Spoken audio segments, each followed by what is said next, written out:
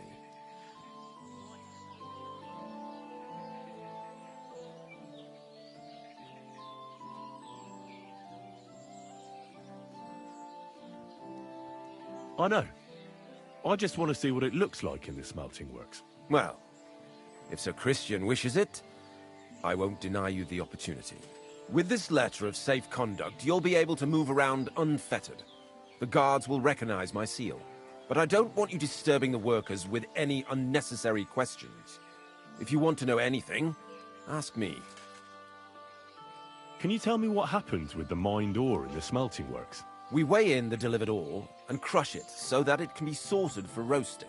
Roasting mainly separates sulfur from the ore, which is why the place smells like hell itself. Then the roasted material is smelted in the furnace and the slag is separated from the matte. The smelting process is repeated until we're left with pure metal. It's then cast into bars that can be sold. After we've given the royal share to the king, that is. How many corves of ore do you process here per day? We don't measure in corves here. I have several ore merchants working for me. They buy ore from various mines.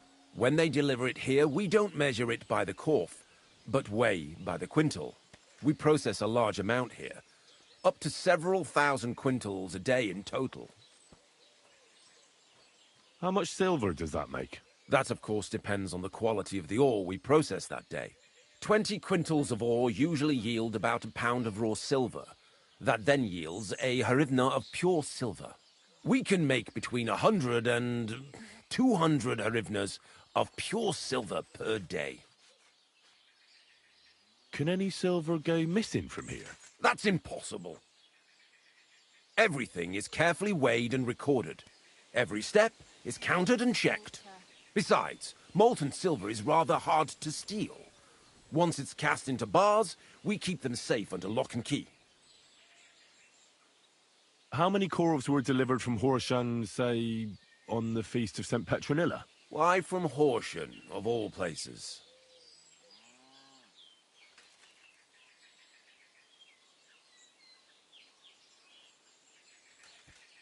I visited the mine there. They told me they'd extracted quite a large amount. You're lucky. I have an excellent memory. It was a lot indeed. 90 corves. God be with you, Goodman. Don't forget, there are limits to my permission. And above all, mind you don't have an accident. Smelters are dangerous places. Be with you, sir.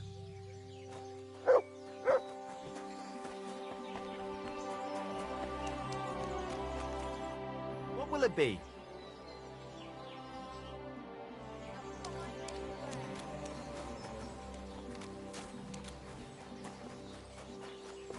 Pears! Delicious pears! Juicy pears!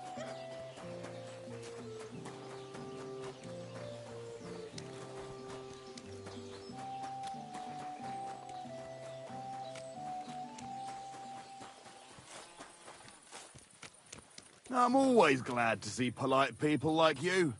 God be with you. God be with you. How's the watch going? Not bad. So far.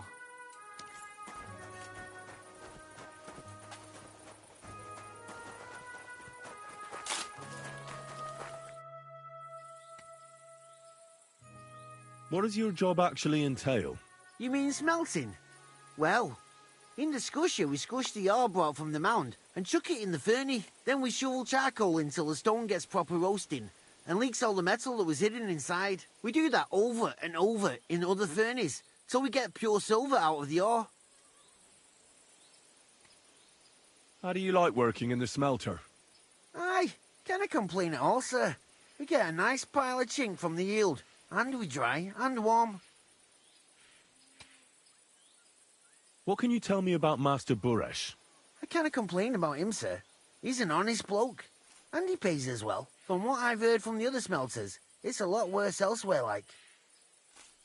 Have you noticed anything suspicious around here? Nothing. Nothing at all. I graft all day. No time for looking around. Does any silver go missing from here? Here? In our smelter? That would mean some of our lads are involved, and... well, you get the rope for that. Look, Sonny, I don't want anything to do with this. Have a chat with Shima over there. He's not afraid of anything.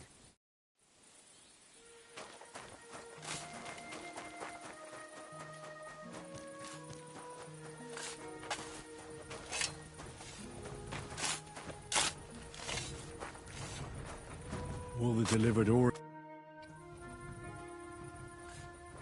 Are you the fella they call Shima? You have no business being here. What do you want? I'm told you know something about the silver that keeps going missing from the smelters. Me? I don't know what you were told. Meet me outside in a while. Now you'd better get out of here before the guards see you. Fuck. I have to have a piss. You take over here, lads. I'll be right back.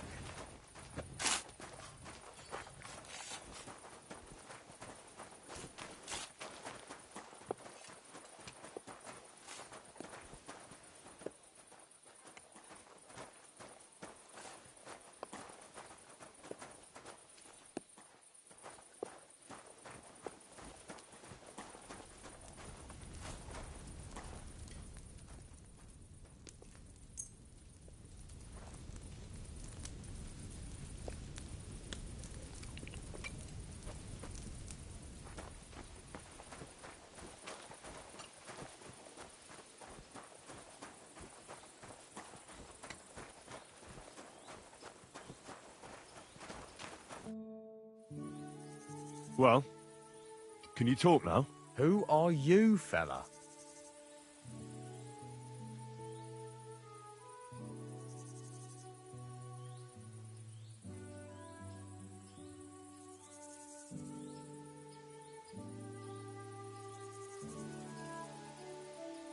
Henry.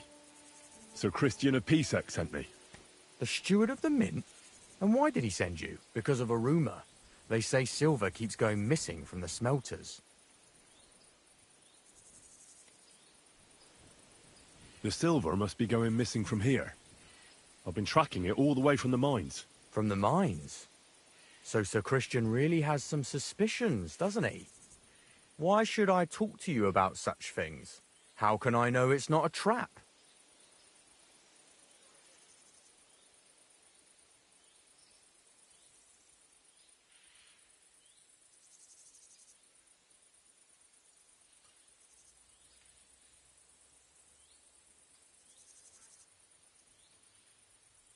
I'm telling you nothing but the truth. I've really been tracking it all the way from the mines. The entries in the books are falsified from the very start. There's more than one person involved in this fraud. In the mines and in the smelters too. Ah, I thought so. Listen up then. It's Volkmar. He's the head smelter. He's worked with us for years. Recently, he bought stables here in Grund, out of the blue. The entire stables. Where do you think he got the money? It's all very suspicious, because he's the one with the best access to the finished silver bars. If you want to find out where the silver keeps going missing, go to him. I'll bet you he knows a thing or two about it. But be careful, and keep a weapon close. People like him can be vicious. Thank you. What does your job entail? Here in the smelter, the extracted ore turns into pure silver right under our hands. Bloody miracle, right? Horse shit. It's an awful, filthy fucking graft for a few miserable groschen. If I could, I'd fuck off somewhere over the hills. But I've a family, and they don't ask me what I really want. How do you like working in the smelter? It's a shitty fucking job. My back aches something awful from shoveling heaps of ore back and forth. You're always breathing stive from the furnace, and then you cough your soul out after the shift is over. We'll all be crippled wrecks in a few years. That's how it is. What can you tell me about Master Buresh? Listen, all folks like him care about is lining their purses. They don't care if we break our backs because of it. On the other hand, I don't think it's any better anywhere else. What happens to the silver from the smelting works? The bars are kept under lock and key in a safe place until a merchant or the blokes from the mint come and get them. Only the owner of the smelter and a handful of select people have access to them, such as the foreman of the works who checks the purity.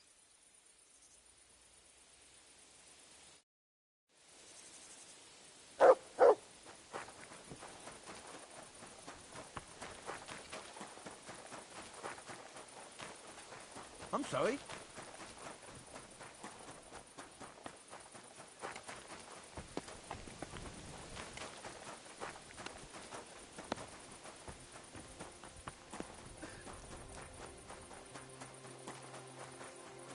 Good to see you.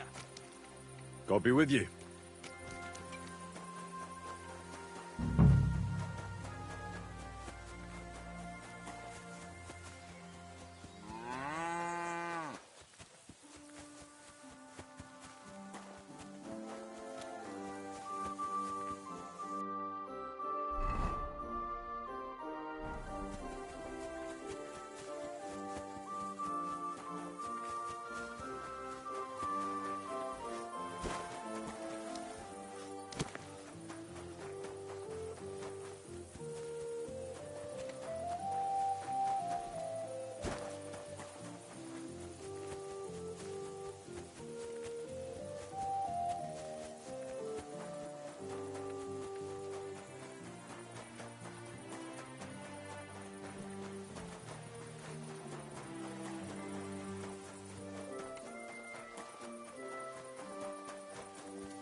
Are you Volkmar?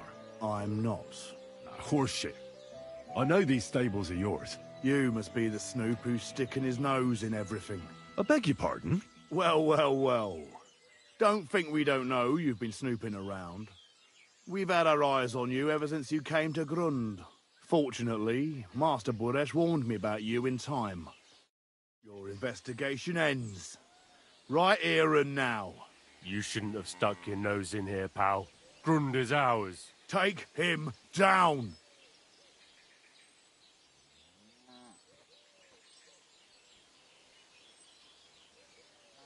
Have you gone insane? You want to attack a nobleman? I suppose you have no idea who's behind me. You won't avoid punishment. You're really a nobleman? But that's... Oi! Where are you cowards running to? You're mine!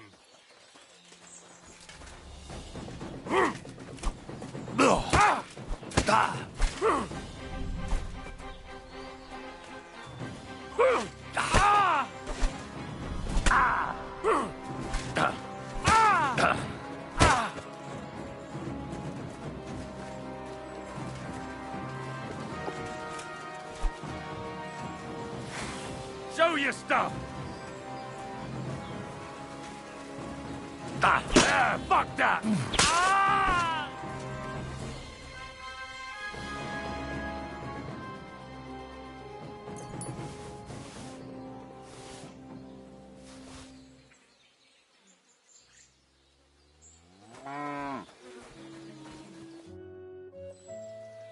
Now, spill the beans.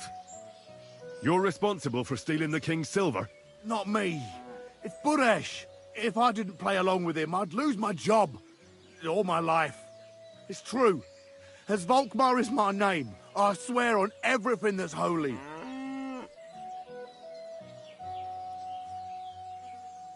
Aren't you ashamed to steal from the king? And which king did I steal from exactly? Wenceslas or Sigismund? I didn't care, man. I earned some nice chink, and that was that for me.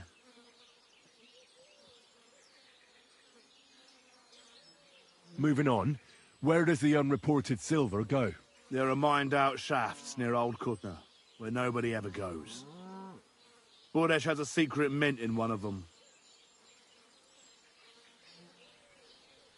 Did Buresh ever mention that Mint Master Vavak was involved in it? Not in front of me. Maybe his guard, Little Neri, knew something. But you won't be able to ask him anything anymore.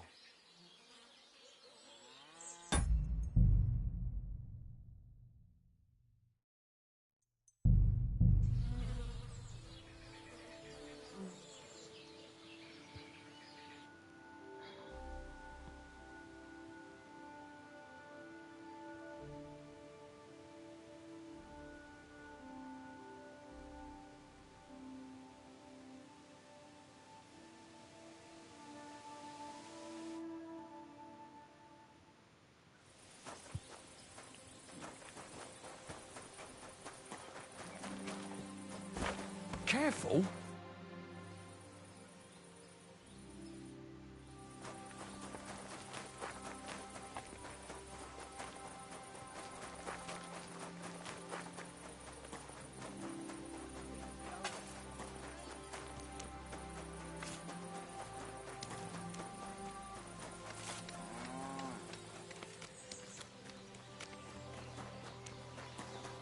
I'm at your service, sir.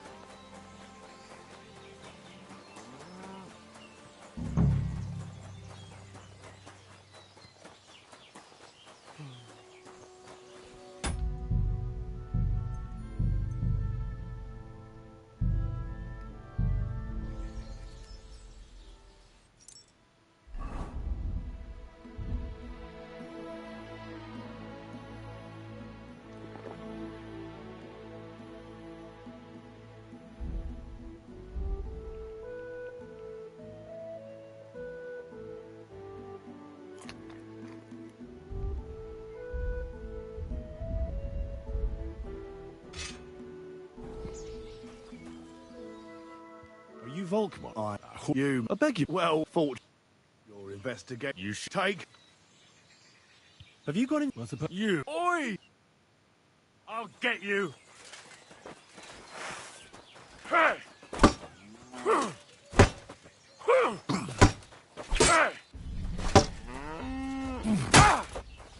Jesus, I'm hit!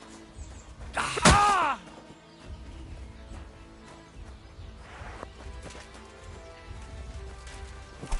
You won't get me!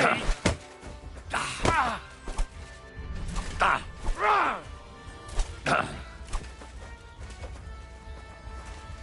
No mercy!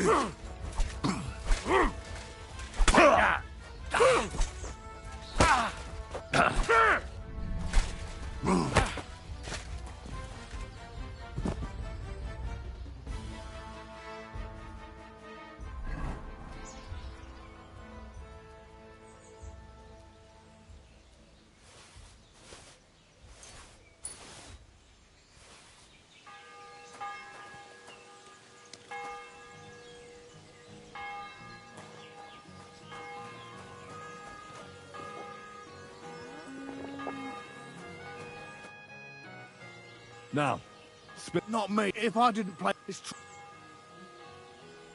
aren't you ashamed? I'd. Take it from the beginning. As head smelter, I test the quality of the silver that's been smelted every day. I have unrestricted access to it. One day, Buresh came to me and said he had an offer for me. He said if I accepted, he'd make me rich. He gave me his man to assist me. I'd take some of the king's silver bars and add them to Buresh's yield. The books were cooked, so no one found out anything. Everything was going well, and Burish was happy. A few weeks later, he sent me to the mines. I was supposed to make a deal with the new foreman, Fett, and pay him off. In the end, I had to force him to cooperate, just like Burish forced me. Oh, with threats. Why didn't Buresh take the silver himself? Why did he need you? The Mint Master's men watch over the transport of the King's silver. They take turns. Burish had it all figured out. Moving on, where does the unreported silver go? There are mined-out shafts near Old Kutna, where nobody ever goes. Burish has a secret mint in one of them.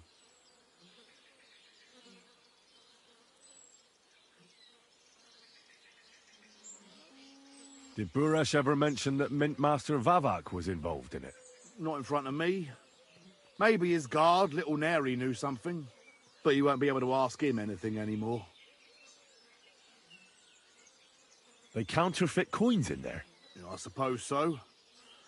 But what they actually do there, I've no idea. I've never been there. Burish only told me about the mint a while ago. He wanted to send me there for some reason, so he drew me a map. Give me the map. Yeah, if you take the road to Old Kutna, you'll reach the place where the abandoned shafts are. The entrance to the mint is somewhere around there. Look here. Can I ask you a question? Why are you doing this anyway?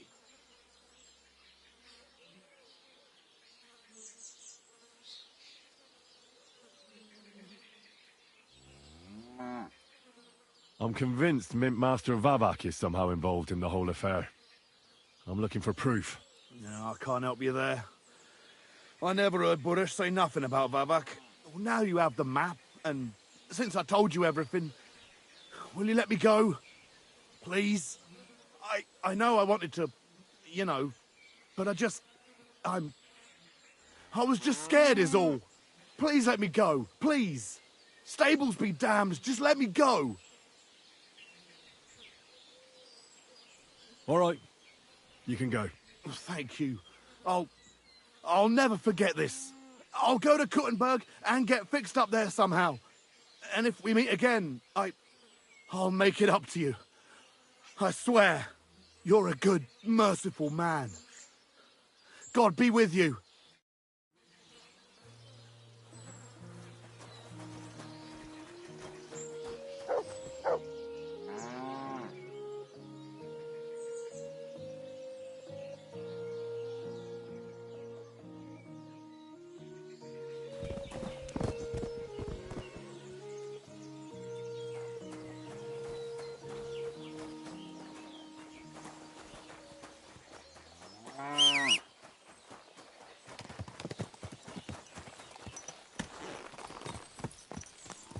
Quick!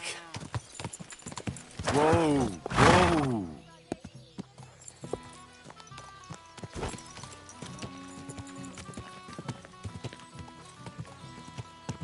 Whoa! That looks like a bloody expensive horse.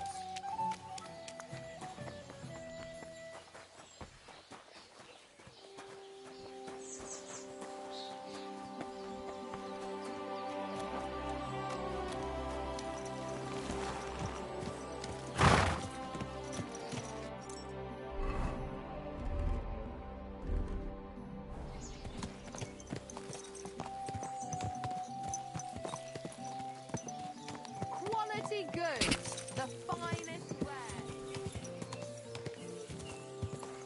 Ka!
You can't just stroll around here without so much as a by your leave.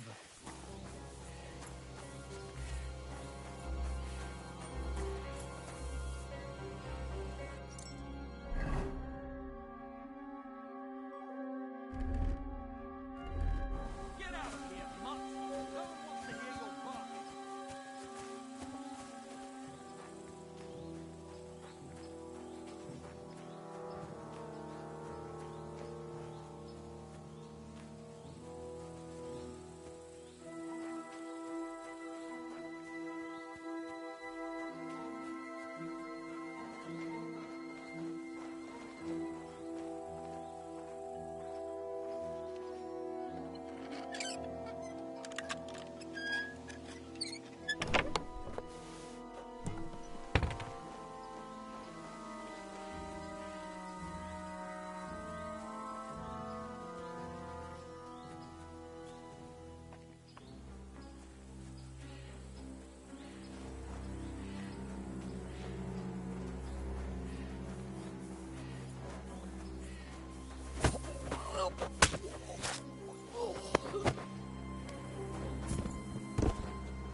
Get out!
more sheets?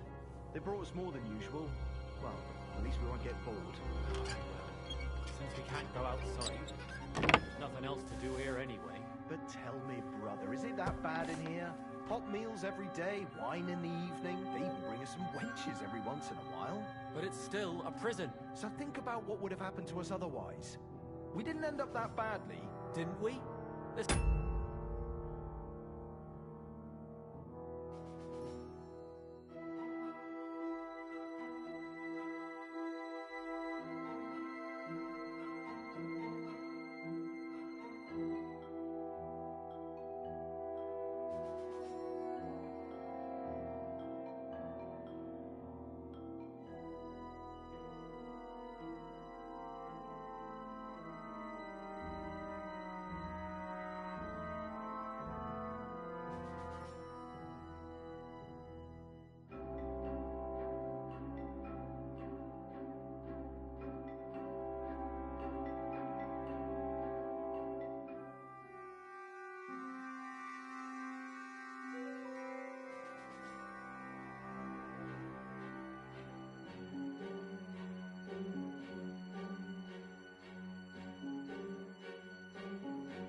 Stinks of the gallows.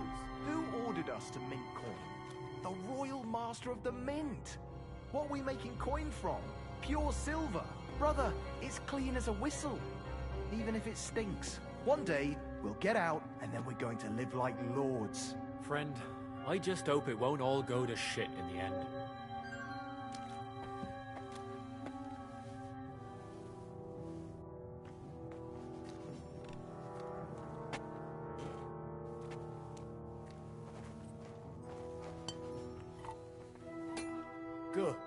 Are you being held prisoner here? What are you doing here? Get out of here. If the guards catch you, there'll be trouble. I'll take care of the guards. Don't worry. What about Master Buresh? He was here with them just a while ago. Don't worry about Buresh. I'll deal with him later. But... I came to get evidence against Mint Master of Vavak. Where can I find it? There are some books in that chest over there. but it's locked. And only Master Buresh has the keys. Leave that to me. I should take a look at the tools you're working with. A counterfeit coin die like that will surely be of interest to a lot of people. What do you mean counterfeit? It's genuine. Everything we do here is clean. Completely. Except you're minting using stolen silver. How are we to know where it comes from? It's none of our business. We're just pawns. We're not hurting anybody. Nobody's saying any different. Like I said, I'm here to free you.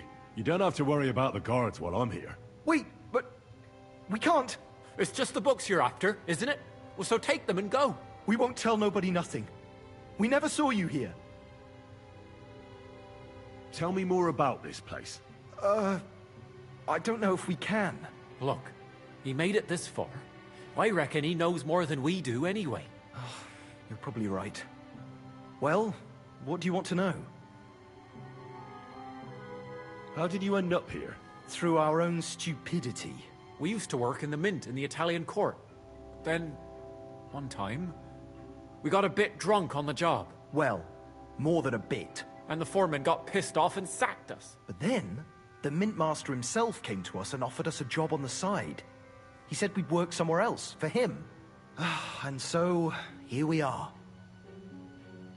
Who's in charge here? The mint is run by Master Buresh and his people. Especially that big fella. What's his name? Neri? They're the ones that bring us food and drink. But other than that, the mint master runs this place personally. He visits every week, a friendly bloke. Always asks us if we need anything. We're well taken care of. Why are they keeping you here? Well, it's not that we can't leave exactly. It's just discouraged.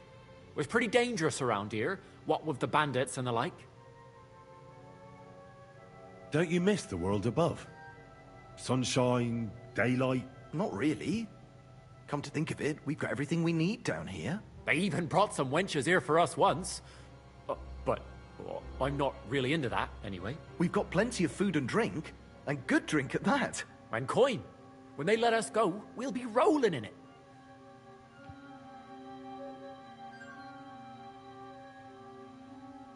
Why don't you want to leave? We're just supposed to stay here. And we're told not to go far. The mint master would be angry.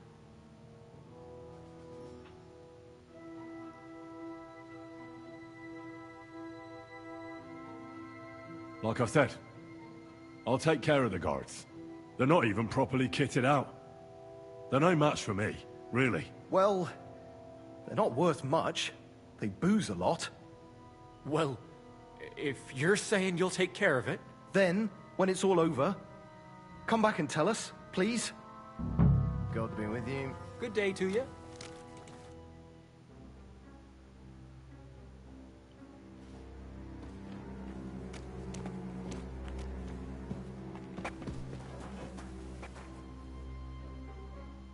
So, I'm back. What? Nothing yet. Well, what do you want? Leave it be.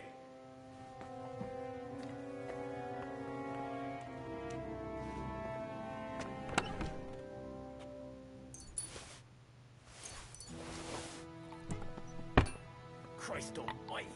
Oh.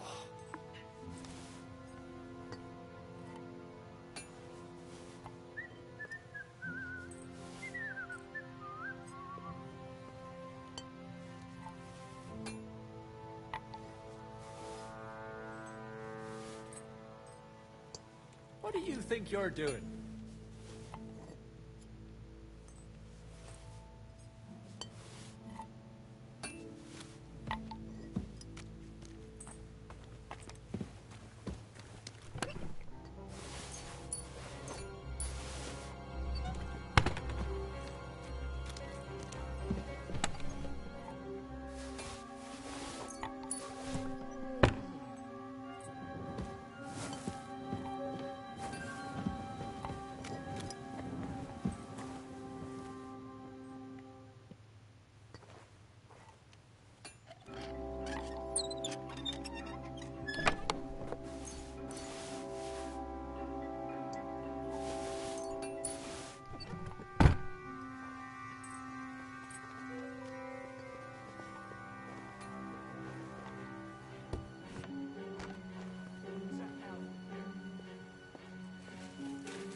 What the?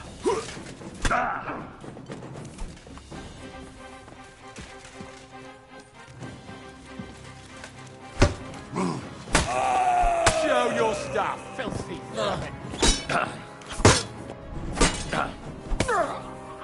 Madman. Why'd he do it?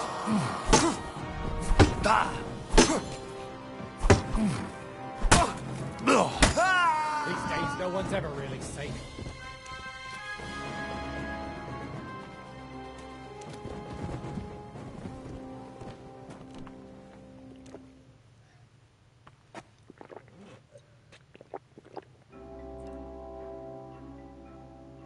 So, what? The guards have done guarding.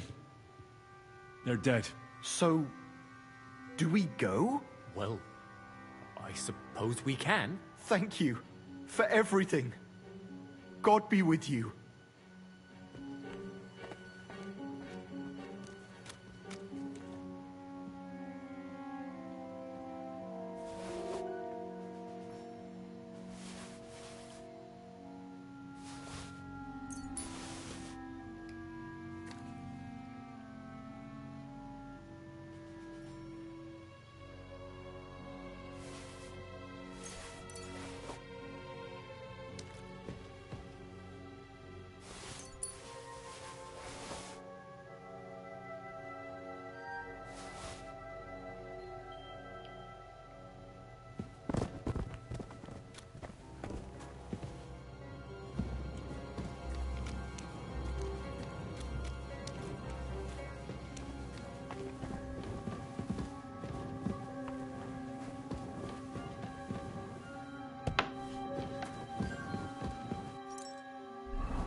Have you had enough, Buret? Mercy! For Christ's sake, mercy! Now you'll spill everything, like in the confessional. Oh, I'm just a pawn. It's all the Mint Master's doing. Vavak! So calm down and talk. Give me a moment. Start talking now. All right. The whole thing was Ulrich's idea. As soon as he became Sigismund's Mint Master, he got cocky and began to abuse his power. He grabbed anything he could get his hands on, took away mining rights from anyone who opposed him. Anyone who wanted to keep his station had to pay him a hefty fee. But that still wasn't enough for him. So he came to me one day with the idea that some of the royal silver might not reach the king at all.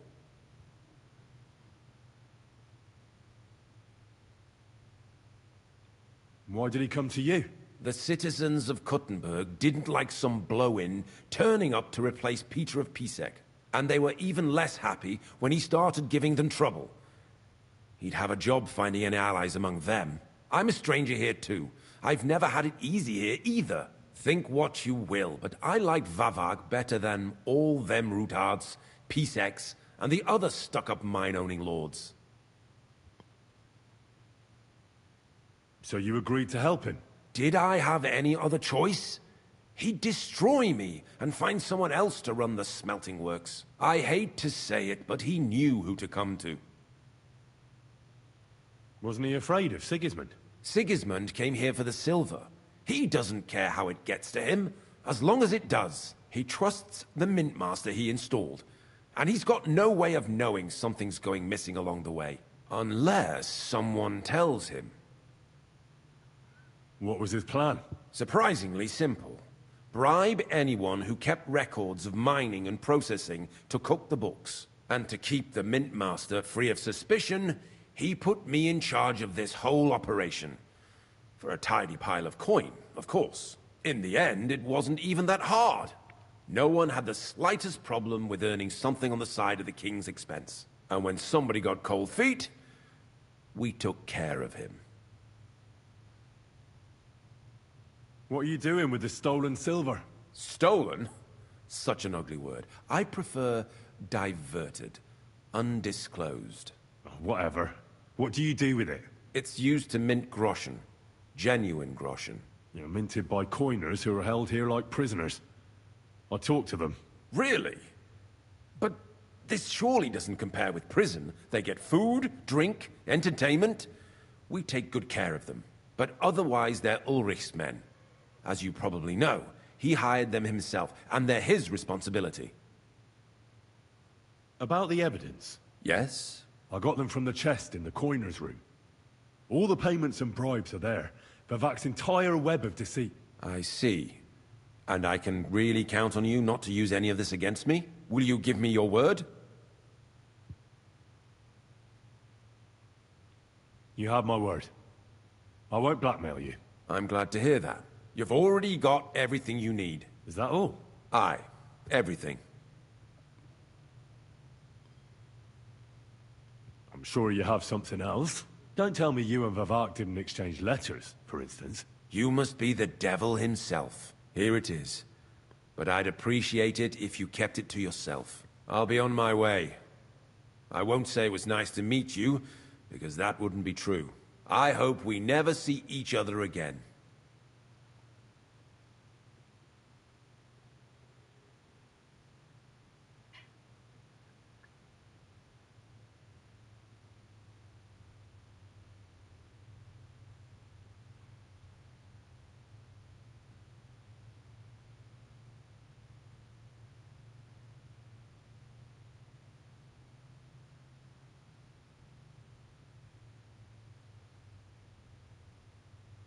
I'll be happy to make sure we don't.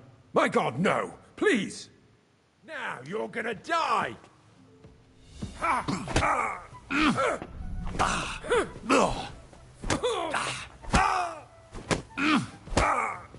Enough's enough!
Go!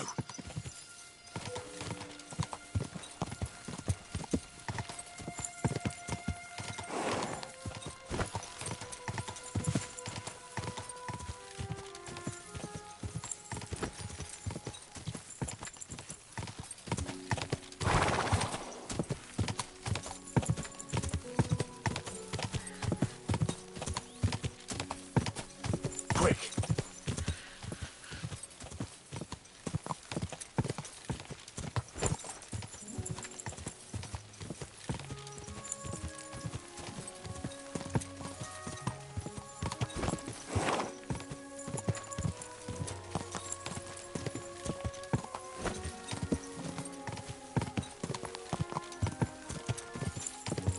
Quick!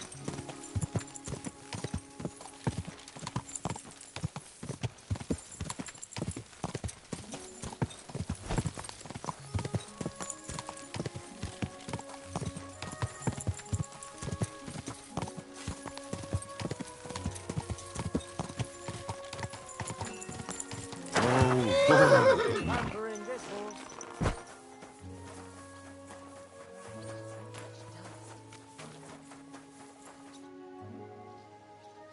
I got the evidence against Mintmaster Vavak.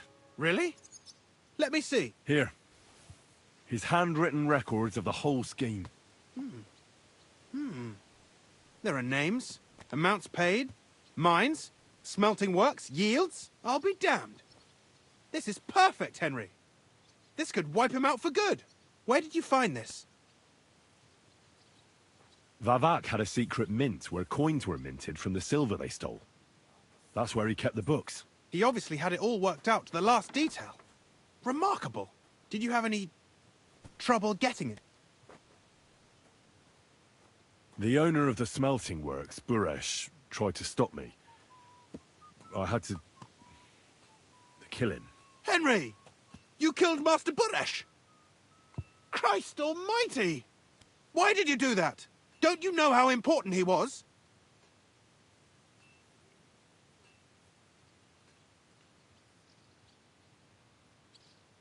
He was a criminal. He was stealing from the crown. He deserved the death penalty. And who better to hand it down other than me? But you had no right to do that. Only the royal court can sentence a man for treason. You've got us into a proper mess, I'll tell you that. There's one more thing. Was there anyone else in that mint?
Come on, then!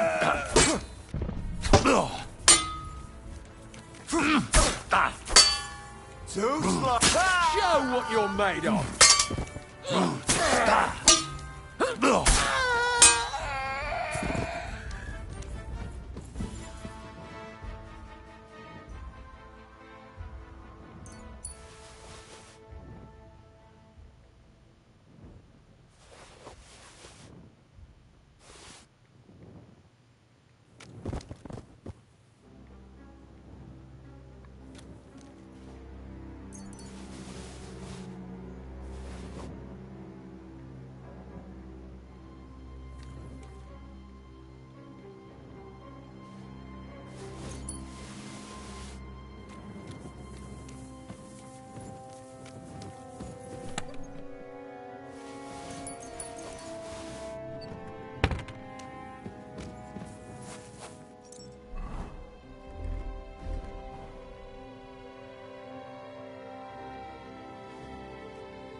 Have you had enough, Buret?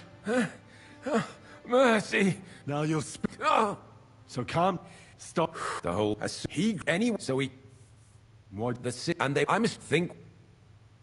So you... Did I... So you... Did I... Wasn't he? Sigurd, he on... What was... Surprised in the... And when... What you... Stop. What? It's... You I mean... Real, but... About... Yes? I got... Will you...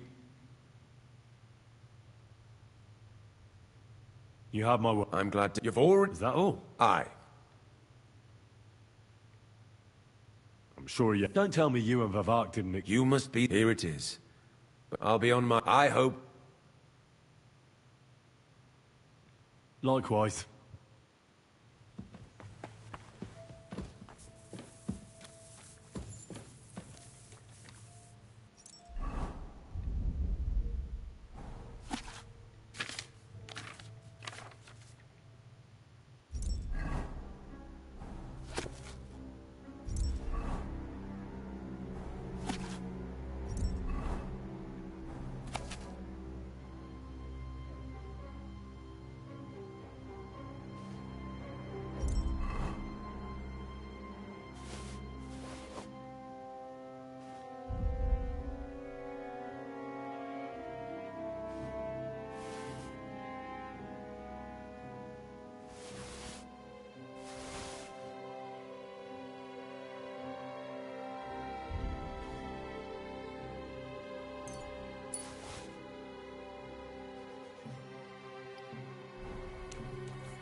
Greeting. So... What? The guard... So... Well, thank you.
Quick!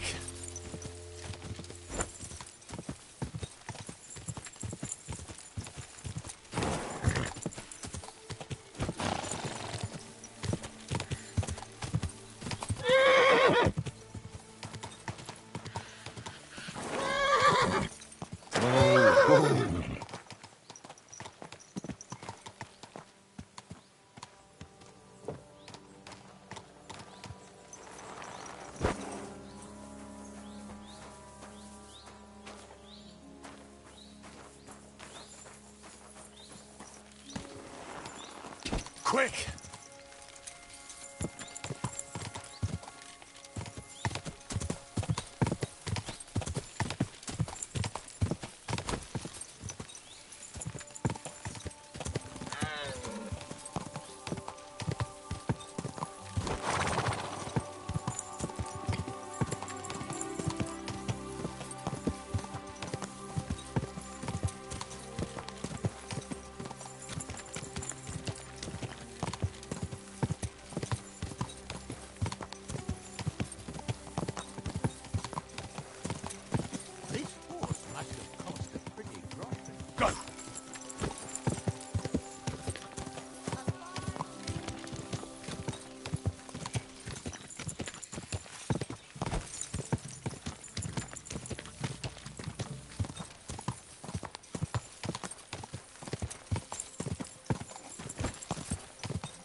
I got the evidence against Mint Master Vavak.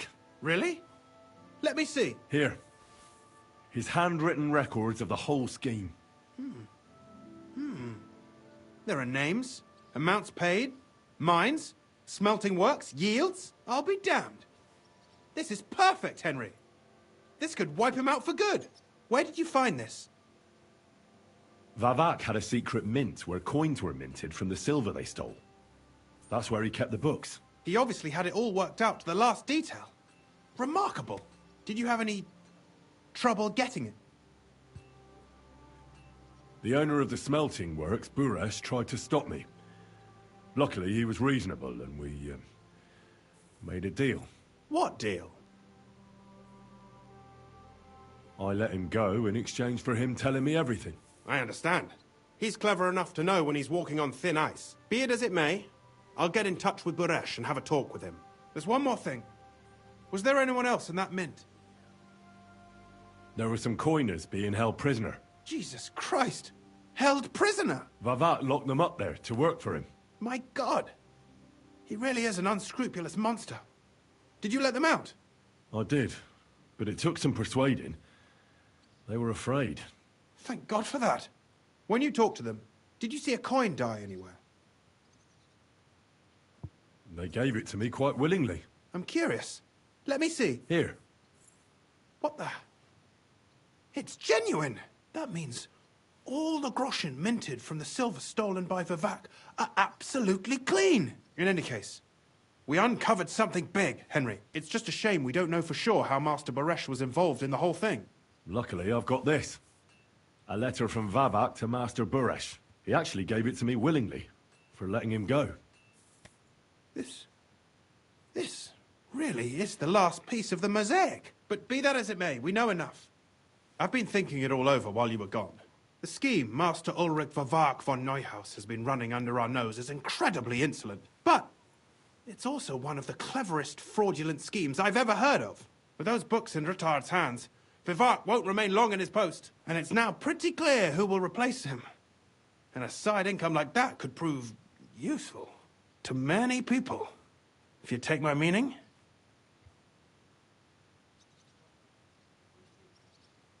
I'm listening. I knew you'd understand. Everything would stay the same. Entering false figures in the books, processing the ore in the works, a secret mint, only there would be a change in management. I'll have to find replacements for Fett and Hammond in the mines. But that shouldn't be difficult. A miner jumps at coin like a dog at a bone. What happened to Herman and Fett? Not long after you left, Herman disappeared. They saw him on the road to Grunt, and they found Fett on the spoil tip with a broken neck. You think it's related? Who knows? Maybe Herman told someone you were snooping around and that Fett talked. Things like that can get you killed. Shit. They're both gone, and now I have to deal with it. I'll have to arrange a deal with Master Buresh. But knowing him, he won't be opposed to a reasonable agreement. And I'll take care of the coiners myself. Nothing really changes for you. You can blackmail Vivak all you want, but keep your tongue tied about the whole scheme. I've got a little something here for you, as a bonus. And I'll give you something extra for the genuine coin die. All you have to do is nod.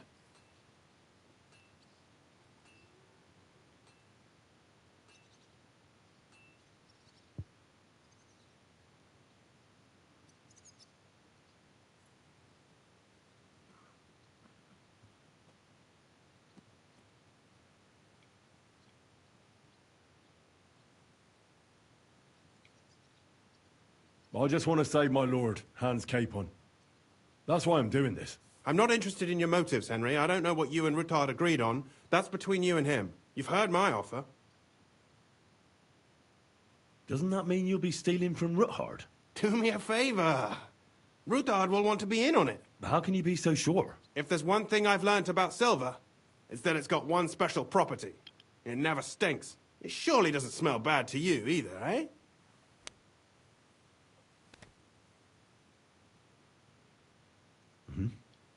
Excellent. You won't regret it, but don't forget. You can blackmail Vivak with the evidence all you want, but leave the path of silver to me. Here's your secret records and copies of the books from the mines and the smelting works for comparison. Thank you. No, thank you. It was a pleasure working with you, Henry. I wish you the best of luck. Maybe we'll see each other again. And give my regards to Sir Kunsling. It'll be a great weight off his chest.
It's mine now.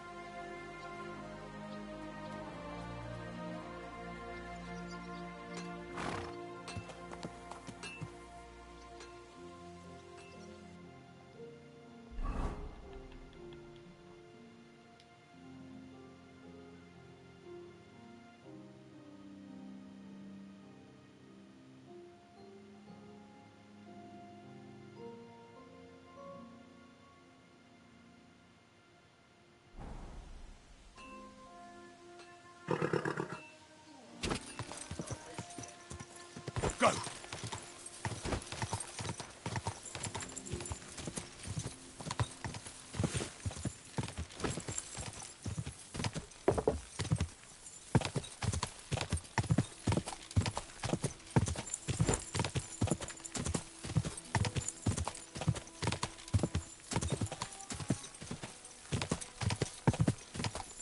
Go!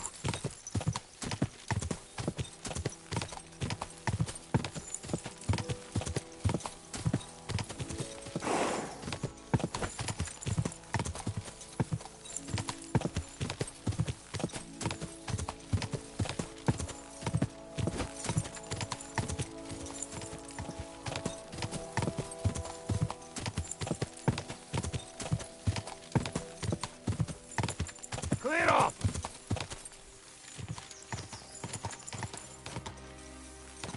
Quick!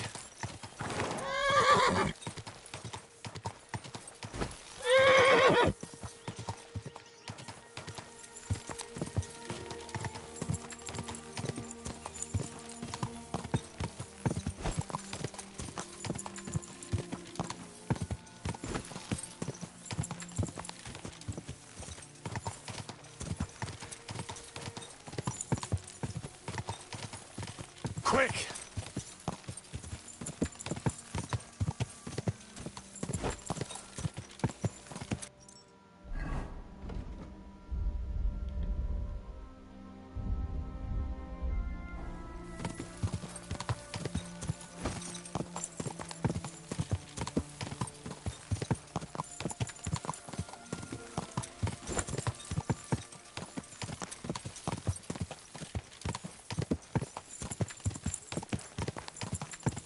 Quick!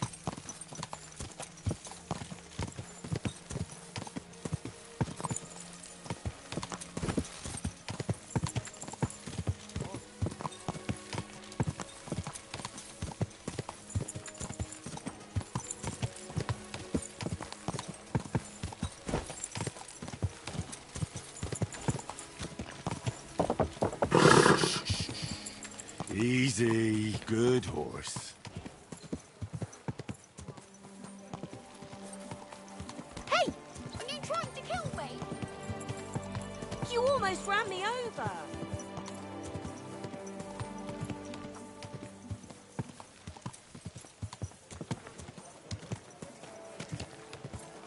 Ow! Don't you see me walking?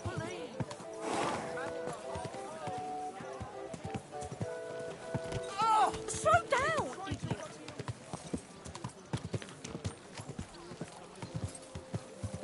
Hey! You nearly ran into me!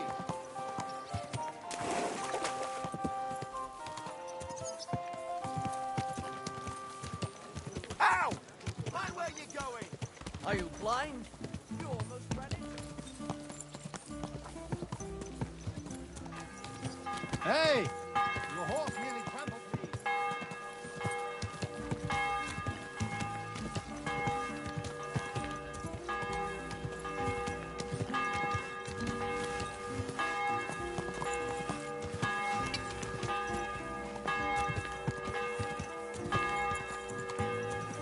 Hey!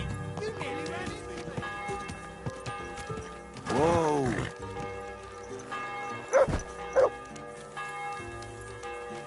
My humble respect. I expect you have some reason for being here. Can I help you in any way? The Lord Jesus Christ be praised.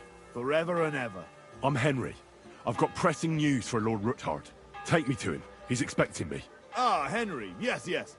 Sir Kunzlin mentioned you. I'll let you in. Shemek will take you to the Lord. I hope he'll find the time to listen to what you have for him. You're not the first to come to him today, see? Well, we're here, but you'll have to wait a while. As you can see, Lord Ruthard has an important visitor, and it seems they haven't finished yet. I understand. And what now, Martin? Did you speak to Jerome Naz? Will he support us? He won't. He lent a lot of coin to Sigismund, and now he's stuck with him. Sakra. He's scared. As soon as he does anything to upset him, Sigismund will denounce him as a rebel and right off the dead. Damn it! Has all his counting groschen not left room for a grain of common sense in that head of his? Jerome is a vain man. I'm sure he's pleased when the Hungarian king himself listens to him. He was boasting that he'll be in charge of some church talks in the Italian court. There's no way we'll change his mind. But you've been to see other councillors too, haven't you? Have you any good news from anyone? Unfortunately not. Some of them are beholden to Sigismund for their office, and some are worried about ending up, forgive me, friends, like you and Peter of Pisek. Christ above! That's exactly what Sigismund wants. To divide us. To paralyze us with fear. Divide et impera. God knows, that ginger fox is a master of dividing and conquering. You are absolutely correct, my lady. Especially when everyone can see your problems. I've heard that Mint Master Vavak is still putting pressure on you. The devil take that bastard! He had the gall to blackmail me in my own home. Gentlemen, and my lady, sorry to interrupt, but I have some new tidings about our Mint Master. I've heard about his crimes against the crown, and it's no trivial pilfering. Are you sure the accusations are true? I've got proof of everything. Ha! God bless you, lad. Finally, some good news. It seems that this young man came to brighten my day. Who do I have the honor of addressing? Martin, this is Henry, our ally from Liechtenstein.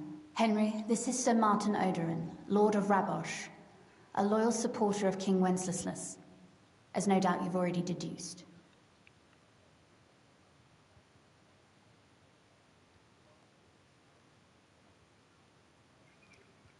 Sir, my friend Godwin gave me a ring for you.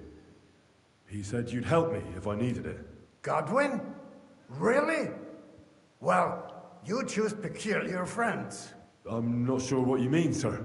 Godwin shouldn't be giving away what isn't his. But I'll help you if need be. Although not on account of that ring. Sir Gunsling. Shimek? What's going on? Min Master Vavak is heading here with an armed cohort. Right now? So be it. This matter must be brought to an end. Shimek, place a gunner on the upper floor and a crossbowman on the stairs. Then gather whoever you can find and join us in the yard. Certainly, right away, sir. Henry, we're counting mainly on you. I hope your findings are worth 12 armed men. 100 at least, sir. You'll see. I'll help you into your armor, Papa. But quickly! And then go to your chambers and lock yourself in. What? I'm going with you. No. So go to your room. Take your precious crossbow. And if things turn out badly, shoot any of Vavak's whoresons who stick their noses through the door. If something were to happen to me, you're the next in line in our family. Don't forget that. I love you, Papa. God Almighty, hold your protective hand above us. Greetings, Sir Ruthard.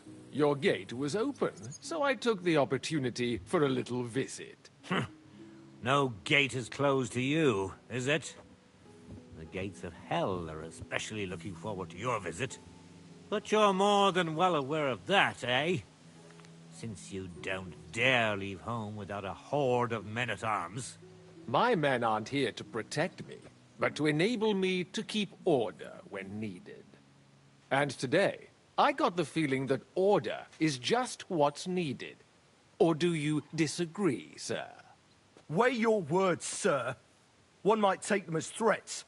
And be assured, we're very well prepared today for anyone who might threaten us. Threat? A warning, more like. A friendly warning from the Royal Mint Master. Lord Ruthard, I'm offering you one last chance to surrender your mining rights to me.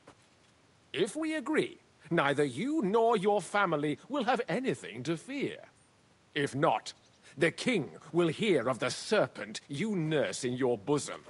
And this time, you'll lose not only your fortress, but also your honor and status. Enough! Do you think you can insult me in my own home? Do you imagine you could do as you please, just because you have Sigismund's favor? That can easily change when the king learns of the serpent you are nursing in your bosom, to cite your own words. Sir, only, considering what I know, you might lose a little more than your honor. Like your head, for what it's worth. How dare you? Henry, kindly inform the Royal Mint Master what is being said about him.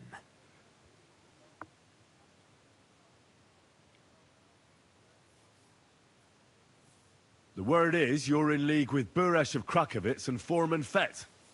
Together, you've been falsifying the mining records. 1/10 of the silver ingots disappears from the records and ends up in your pockets. That's a capital crime. The king won't let you get away with that, whether Sigismund or Wenceslas. I'd say this somewhat alters the perspective, sir. So from now on, you will leave me and my family be. Or your king will hear of your shenanigans. Exactly. We'll see to that. Mark my words. Are you trying to threaten the Royal Mint Master again? And with nothing but common slander? You haven't learned much since the last time. Well, we've not had much time for that. We've been fully occupied with collecting evidence. Isn't that so, Henry?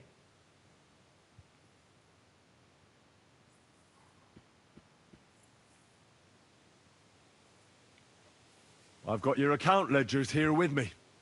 The real ones, from Buresh, that prove how you carried out this entire fraud. They make quite interesting reading. Wait. So, if I understand correctly, the only thing you have to prove your blatant lies Are books that you have on you right here? Of course not. Do you think we're completely stupid? We've got copies here. The original books are safely stashed away under lock and key. That's right. You're finished, Hermes Trismegistos. So, do you want to chance your luck, or come to an agreement? Captain! Sir! This matter is an internal affair of the Crown and my office. I'll resolve it here with these gentlemen in private. Are you sure, sir? Yes, damn it! Do what I say! Wait for me by the gate. Let us step inside. Let's give the Mint Master the privacy he requests. Gentlemen, I expect you'll keep this entire matter to yourselves. And I expect you'll be wanting something in return. The executioner is far from here, so I'll be standing in for him today. God knows what kind of man you are. May God have mercy on my soul. What? You can't just cut down the Royal Mint Master. Wait! We got off on the wrong foot. I'll give you the wrong foot. Right up your ass. You're right. I underestimated you. I made a mistake. You certainly did, sir. A big mistake. The only question is, how much your mistake is going to cost you. Don't do anything rash, Kunzlin. I understand you're angry, but he could come in useful. That's true. Intelligent people can always reach an agreement that benefits everyone, and... You're right.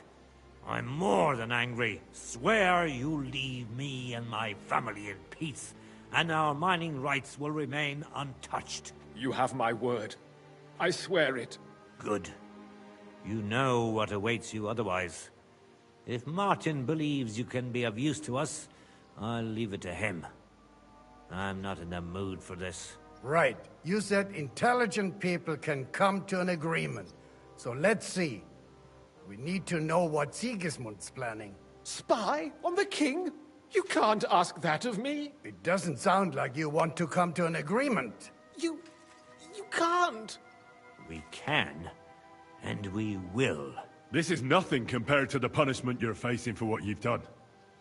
Either you agree to this, or Sigismund learns all about it. Then you'd have to run damn far to avoid the chopping block. Henry's right, so don't even think about double-crossing us. You've a lot more to lose than we do. And don't forget about your oath either. I understand. All right, I'll do as you ask. Excellent. And now, get out of my house. Of course. I'll take my leave too, Kunzlin. I've still got some affairs to deal with today. At least I can see our Mint Master out. I'm sure he'll be delighted to tell me many interesting things. God go with you, Martin. I hope we'll soon meet again in more pleasant circumstances. Ha ha! Now that was a good one. The mighty Mint Master strode in like a lion, and then crawled out like a whipped dog. Oof. I can breathe a lot easier now we've got rid of that bastard. At any rate, Henry, I'll take those incriminating books. I'll hide them in a safe place, just in case he gets any ideas. Good idea, sir. Here they are. Thanks, Henry. You did a fine job, and I'll never forget your help. Well, you can return the favor right away, sir. You promised to help me get into Malashov. I did. And I'll keep that promise. There's a secret passage leading out of Malashov, and you could avail of it in the opposite direction. A secret passage? That's a godsend. Von Burgov won't have an inkling. He won't. It's well hidden. We didn't even know about it ourselves for a long time. Until Rosa discovered it in the fortress one day. She can best explain to you how to find it. She should be in a room. It's up the stairs. You'll see the door on your left. All right, I'll ask her. Thank you very much, Sir Kunzlin. Don't thank me yet. The worst of it is still ahead of you.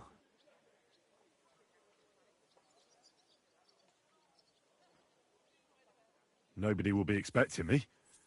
The passageway is an advantage that works on my side. Besides, I've got my spy coat on, which makes me hard to spot. I can deal with any locks, and if I come across anyone, I'll take him out without a sound or a trace. Well, it looks like you know what you're doing, and that you've done it before. I'll pray for your success. It would help us in more ways than you probably realize. What do you mean, in more ways? Isn't it obvious? We've been sitting with our arms folded until now. And where has it got us? We look helpless, and it's difficult to find allies. But if you liberate Lord Capon, right from under von Bergov's nose, the word will spread like wildfire throughout the land, and von Bergov will look like a fool, and he'll lose a strong advantage in parleying. That would help convince some of those who are hesitant about joining us in the fight against Sigismund and the Praguers. You're right. I hadn't thought of the other consequences. And I reckon even Jobst hasn't realized. Thanks again. As soon as I speak to Rosa, I'll head out right away. I'll get Lord Capon out of Malashov if it's the last thing I do.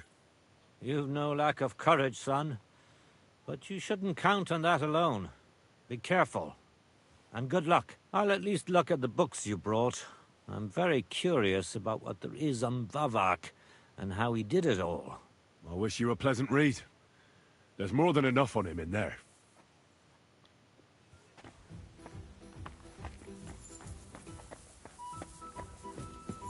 I've got a feeling you're looking for me, Henry.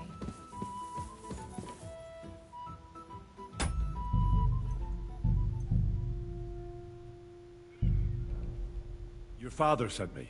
So I can tell you how to get to our fortress. A task for the lowest lackey, wouldn't you say?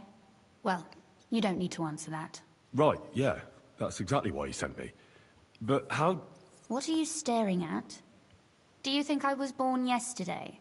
I was listening to you from the top of the stairs. So, this passage, it leads to the cellars, but the outside entrance is hidden underground in a forest, not far from the castle. You can find the exact place if you know where and how to look. Is it in a cave hidden behind a waterfall? Well, no. But it would be nice. Listen, nearby Malashov is a stud farm managed by Hashtal, an old friend of Papa's. We had a wayside shrine set up at the crossroads before the stud farm. A wayside shrine? How do you mean? Are you a Christian at all? Never mind. It's a big white column. You can't miss it. From the shrine, you should be able to see a group of boulders. Beyond them are the remains of an old chapel. You have to find it, and then there's a kind of...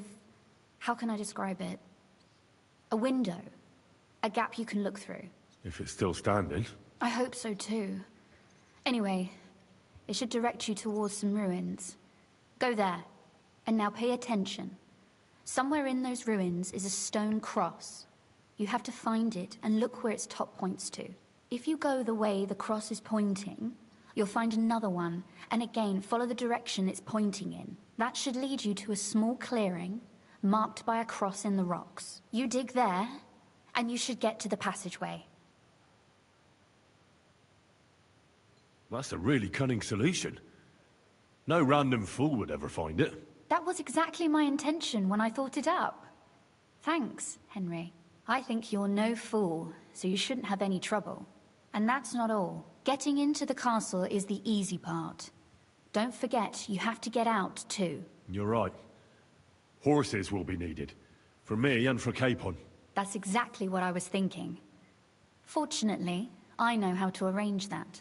Stop off at the stud farm I told you about, and ask Hashtal for horses. Where's the cash? No catch. On the contrary, please tell Hashtal that Papa is still paying for masses for his dead father, as agreed years ago. And even if he's not too keen, tell him we'll pay him for the horses. You got it well figured out. Thanks. Don't know how I'd manage without you. You've done plenty to help, and now it's our turn. Papa said something like that, didn't he?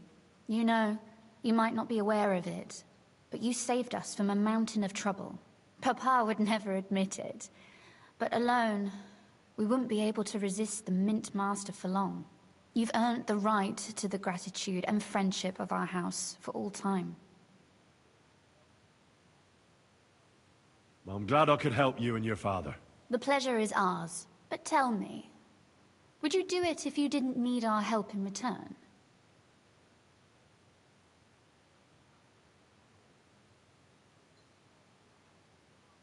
Well, I don't know if we'd ever have met under different circumstances, but one way or another I'd have helped.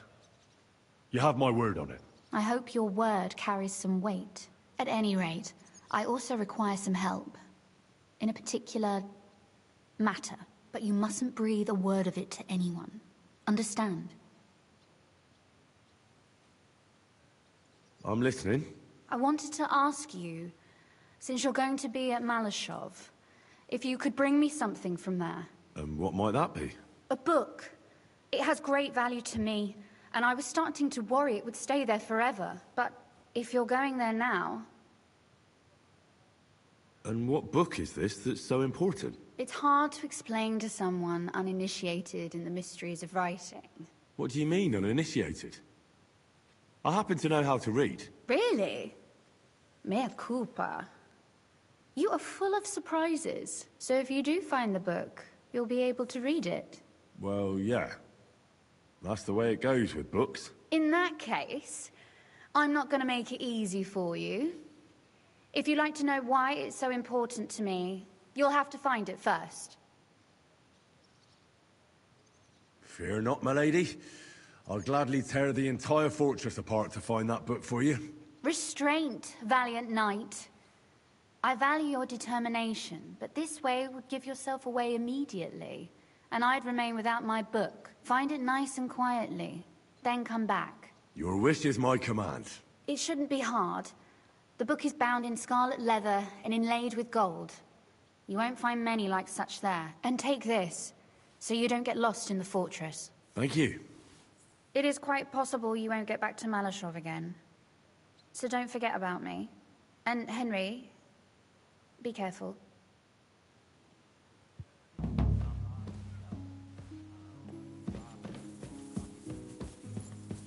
He's like some kind of Greek hero. Nowadays, his epic is changing into a grand tragedy. I must ask Rosa if she knows about some Trismegistus. How did you become a knight? I paid for it. When Malashov was vacated, I bought that fortress. Well, first I negotiated with King Charles for permission. Then it was entered into the land register as my property, and my house became the Knights of Malashov. There were still some legal requirements surrounding it, but I won't bore you with those. But personally, I'm pleased that in the history of our house, it was me who managed to elevate it to the nobility. You can simply buy a title? Just like that? Definitely not just like that. But in a certain manner of speaking, you can, yes. It's not at all such an unusual practice among rich burghers nowadays. In Prague, for example, there used to be the Rokitsan burgher family, and they bought Okorsh. That's a castle 3 times bigger than Malashov. It may also happen that some commoner lends the king a lot of money, and the king doesn't have the coin to pay back the debt. So he resolves it by pledging one of his castles. Nevertheless, the old nobility, such as Vavarak von Hradec, don't like it, and they despise us for it. They see us as upstarts without a proper ancient origin. But I think in a few generations, if I ever marry Rosa off, that is, it won't make any difference anymore. We'll be established among the nobility, and all these injustices will be a thing of the past. I pray that my house will endure, and that my descendants will live to see it. Well, enjoy your well-deserved spurs. May your house endure and prosper. What's the political situation in the city? I mean, the politics of support for our side. All in all, miserable. Bailiff Plymel is also on Sigismund's side, as is his son, who's so corrupt even Vava could envy him. And I tested the waters among the councillors, but it doesn't look good for us at the moment. Who sits on the city council? Wenceslaus Forsucher, Jerome Naz, Franz Rosenthal, and Andrew Polner. They're from the old and rich burgher families, just like us. Martin tried to negotiate some support from them, but as you may have heard, we didn't manage to win anyone over. They either have their interests connected with Sigismund, like Nas and the others, or they just don't want to commit themselves, so they don't lose their property and status. That's the only thing you can count on them for. But they don't sit alone on the council. What about the others? They don't. Then there are the representatives of the guilds. But to be honest, they don't have that much power. At least not for now.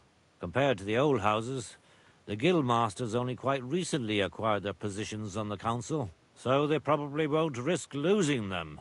But you're right that we might find support among them, especially by promising more council seats. The thing is, we're not yet in a position to fulfill such a promise, and they're well aware of that.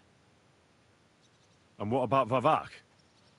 He sits on the council, and we've got him in our pocket, right? He does, along with other representatives of the Italian court, and they'll do what he tells them.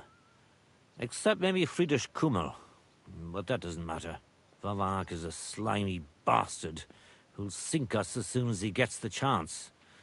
So I'd like to count on him only when absolutely necessary, because as soon as he learns something he could exchange for a pardon from Sigismund for the crimes you've uncovered, he'll use it to untie his hands.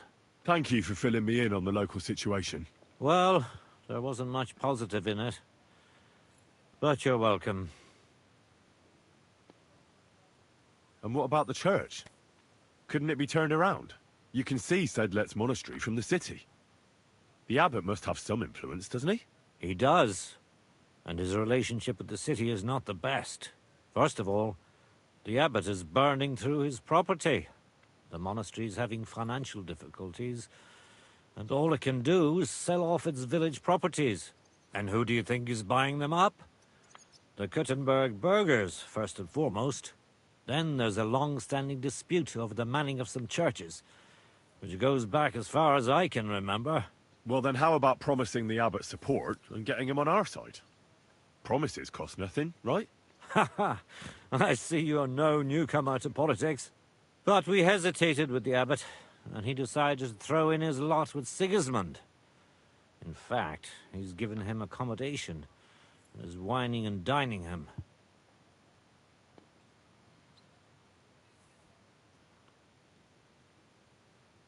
It's not like he had a lot of choice. Oh, he did. A lot is permitted by the law of the church, even refusing access to a monarch. Sigismund has a whole army behind him. How could the abbot refuse him?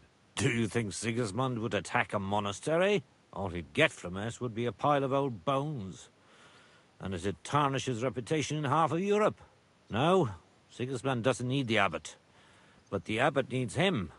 That's why he made the decision he made. I'm glad we took care of Vavak without resorting to weapons. They outnumbered us, and they had heavy armor. I'm not really sure we could have held out against them. If the worst came to the worst, we'd have had to try. We couldn't have backed out. There was too much at stake. But otherwise, I agree with you. We saved the lives of my soldiers, and maybe even our own. Thank goodness for that. After all, I've already fought my hardest battle, and don't need any more like that. If I may be so bold, can I ask what the hardest battle you mentioned was? Not long ago, when Sigismund's army besieged Kuttenberg. Back then, I saw things differently than I do today. I'd been advocating parleying instead of armed resistance. I feared, and rightly so, that Sigismund would use it as an excuse to seize property. But I was in the minority, and even my son Venser was convinced of the opposite. We quarreled a lot over that. In the end, he told me that even though I had acquired noble status, my days of glory had faded.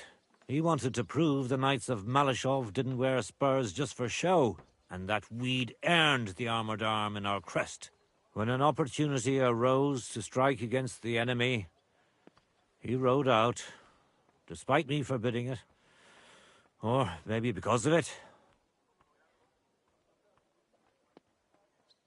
What happened next? More importantly, what happened before? Some French knight appeared from God knows where. He said he was a renowned military leader and a personal friend of King Wenceslas, and that it was his sacred duty to defend the city. I no longer know why or how, but he was appointed commander of the city's defense. One of the first things he did was attack the huge trebuchets that were ruining our fortifications. It seems they were poorly defended, and when the Frenchman was putting together a cavalry unit to counterattack, my Venser joined. Only it was a trap, the oldest and most primitive trick, and our renowned French knight let himself get taken in.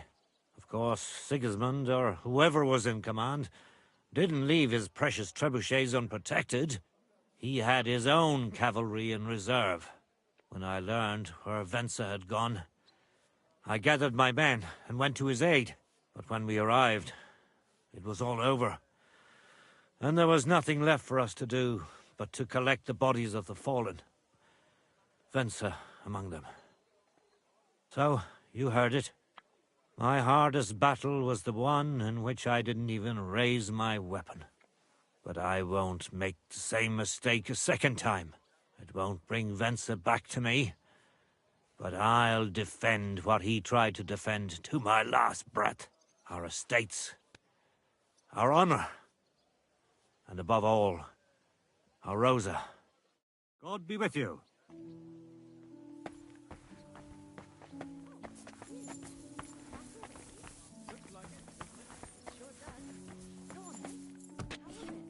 What can I say? Prague is a whole different world compared to this old place. Did you bring anything back with you? Good doggy. I don't know what you said to the Mint Master, but he left here looking like he'd met the Grim Reaper. May God be with you, Henry.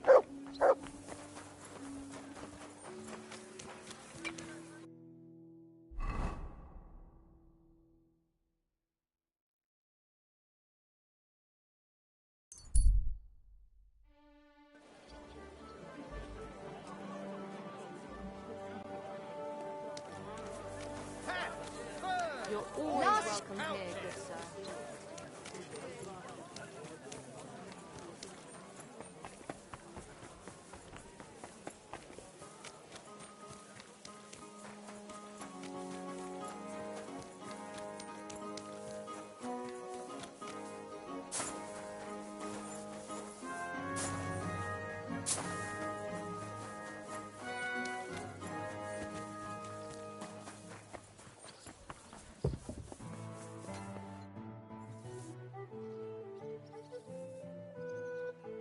Who are you?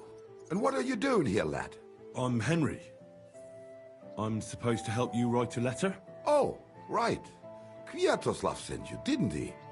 And there's something you're supposed to tell us, though.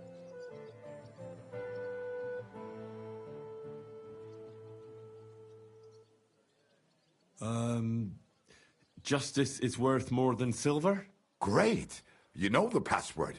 Let's get down to it right away, shall we? First, tell me why there's all this secrecy around this letter. And why are we meeting here? It doesn't look like an office. Well, that's the way it's done in Kuttenberg. There's a lot of coin at stake, so we take precautions. And secrets that everyone knows are no secrets. But you don't mind getting a complete stranger to write the letter? Of course we mind. But what choice do we have? If Kwiatoslav sent you, we'll take the risk. All right. Let's get to it. Right. A nice, polite beginning. Greetings, Master Markholz. I hope you are in good health. And good spirits. And likewise your wife. Never mind his old woman. Is he even married? A prick like that would bully a woman to death. Write this. You fucking arsehole. Release them and pay up, or we'll fuck you up. We can't be so brutal. We have to be more polite. Markold is a merchant. He's all about coin. We need to, sell it to him. He ain't no merchant, he's a murderer. Or do you think Thomas went off to see the world in his old age? He got rid of him when we started getting suspicious. So? Thomas was a bastard anyway. I'm just saying we have to stick it to Marco brutally, so he doesn't think we're afraid of him. Bollocks! If we do that, he'll think there's no talking to us. We have to do it with a silver tongue. Suit yourself. For all I care, you can just draw the fucking thing. It'll be shit anyway. Well, do it like I said. So, dear Master Markold, I hope this letter finds you in good spirits. Markold? I don't know him. And you don't need to. He's a rich bastard. His house is close by, just beyond the town hall. Tailor's shops on either side of it. Well, it occurred to me it might help me to write the letter. He is an important man, and dangerous, and crafty, and that's all you need to know.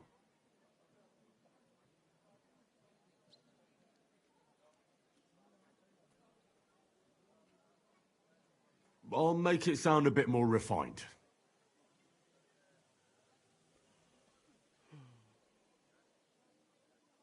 Greetings. I trust that this correspondence will find you in good health.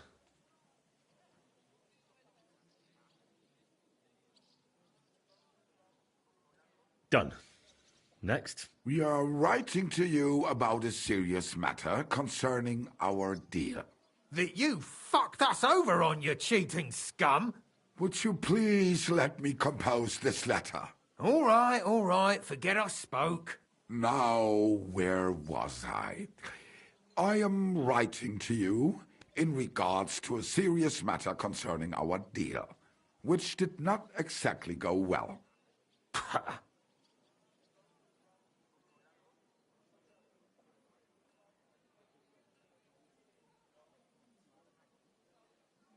You tried to trick us last time.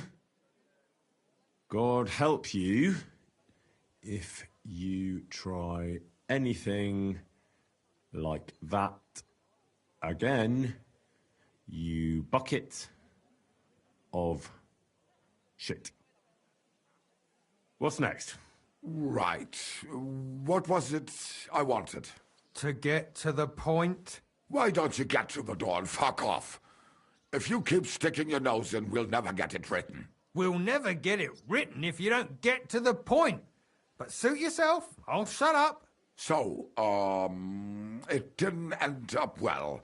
We would like this. We expect from you some remedy that will lead to improving things for both sides. If you refuse, it will lead to some deep shit, misfortune. What did that fella actually do to you? You'll find out. Sometime, maybe. Write, and it'll all become clear. All right. I'm writing.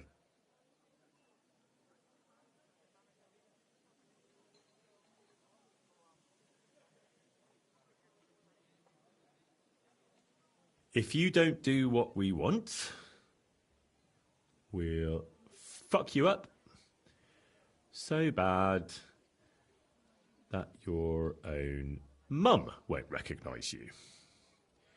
You embodiment of the stink from a latrine. Written. Next. All right. Write this. Let our mates go free. Otherwise, we'll go to the powers that be, and they'll kick your arse for you, or your backside, or something polite. Finally. The powers that be? Have you got some dirt on him? What the hell did the fella do? That's none of your concern. The less you know, the better. Ah, come on. I'm helping you, aren't I? I deserve a little honesty, don't I? You do, and that's why I'm being honest with you. The less you know, the better.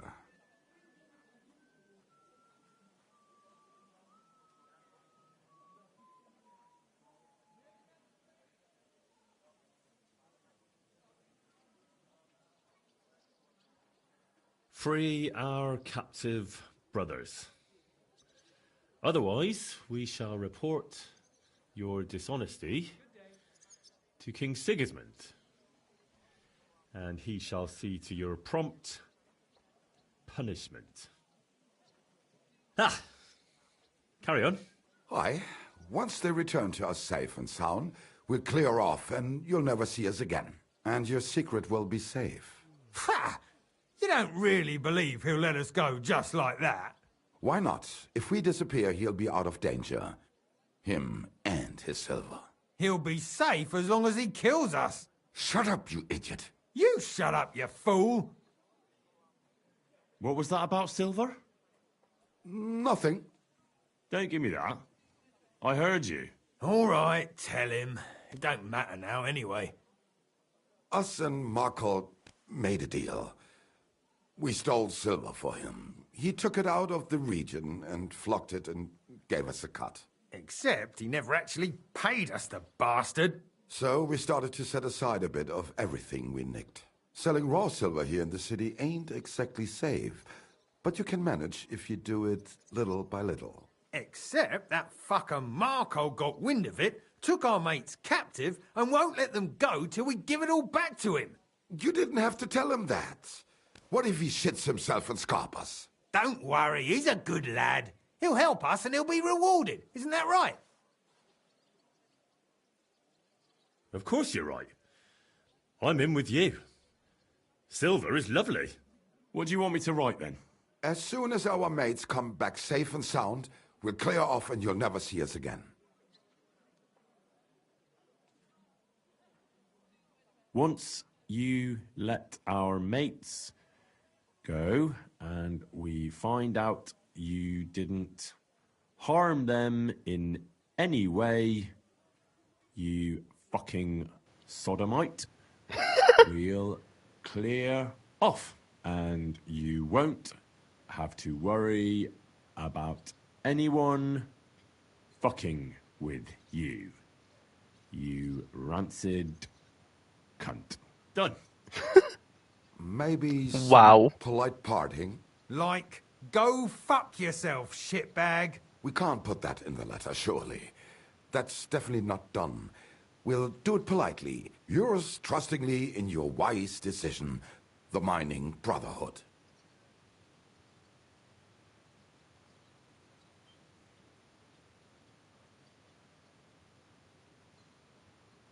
Go fuck yourself, shitbag.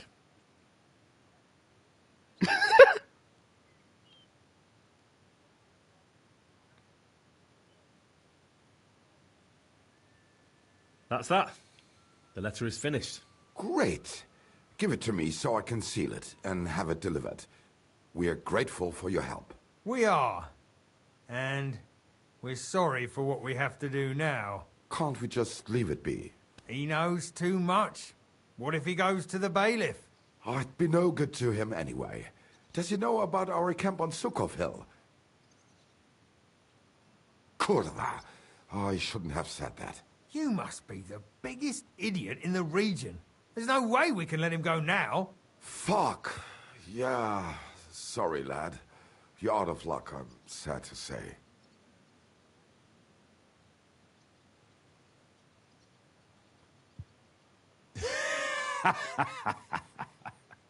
Why are you laughing? Have you gone mad? You two want to kill me. Are you serious? We've been breaking rocks all our life. They're a lot harder than a bloke in a bit of armour. Maybe so. But rocks don't usually fight back with iron, do they? If I hit you hard enough, you'll shatter as well. Cut it out. He's right. We're no match for him. What now then? Will you let me go? What if we pay you extra? We might still need you. After you just wanted to kill me? What do you want? For you to take the letter to Markholt and give it to him. Are you mad? You don't believe him, do you? I believe he could kill us. Well, will you help us? All right. I'll help you. Agreed. Take the letter and deliver it to Master Marcold of Loney. He lives in a big stone house on the lower marketplace, next door to a tailor's. Got that? Just make sure you don't tell him anything. Some miner gave you some coin to deliver a letter, and you did it, because you're a decent fella. You don't have to wait for a reply, but watch how he reacts to the letter. If it goes well, and Marcold lets our mates go with them to Sukkov. There'll be a nice pile of silver waiting there for you. Don't you worry. But if you betray us, there'll be a nice sharp blade waiting for you instead. And if we see you going to the bailiff instead of Marcold's place, you're a dead man. All right, all right. I'll hand it over. Keep my mouth shut. Mum's a word. Don't worry.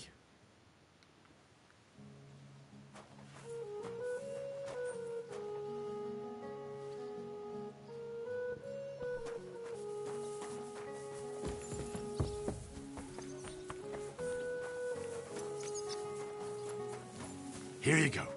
Take it.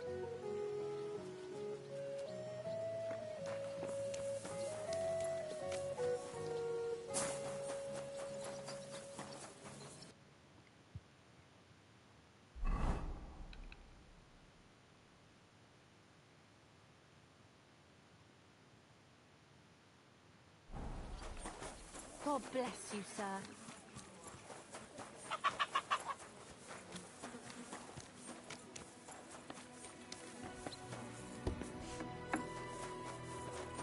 Diese Schweine, diese ekelhaften Schweine. There's no law against it. I can look if I want, eh? No, you can't, you bastard! Come on, darling, forget it. Or there'll just be trouble.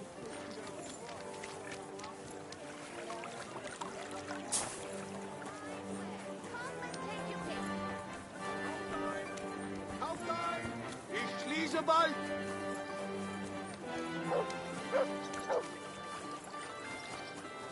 Have any change?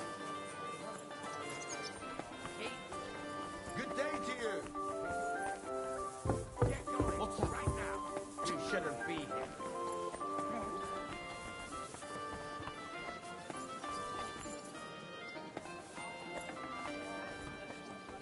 Bucket, that's enough for today. Mein Gott, dieser Schmerz.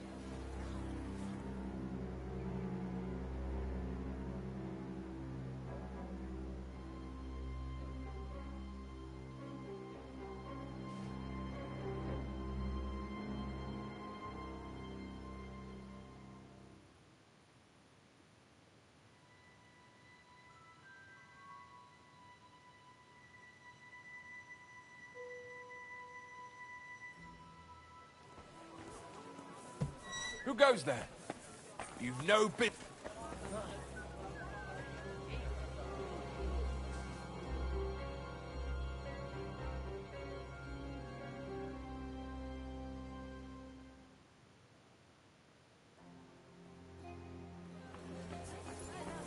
Who goes there?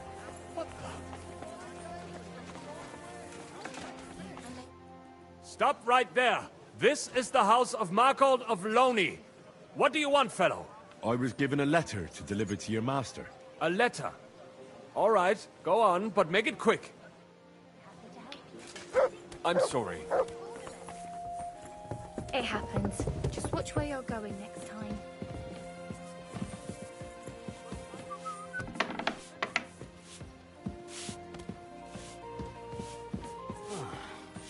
Was soll's?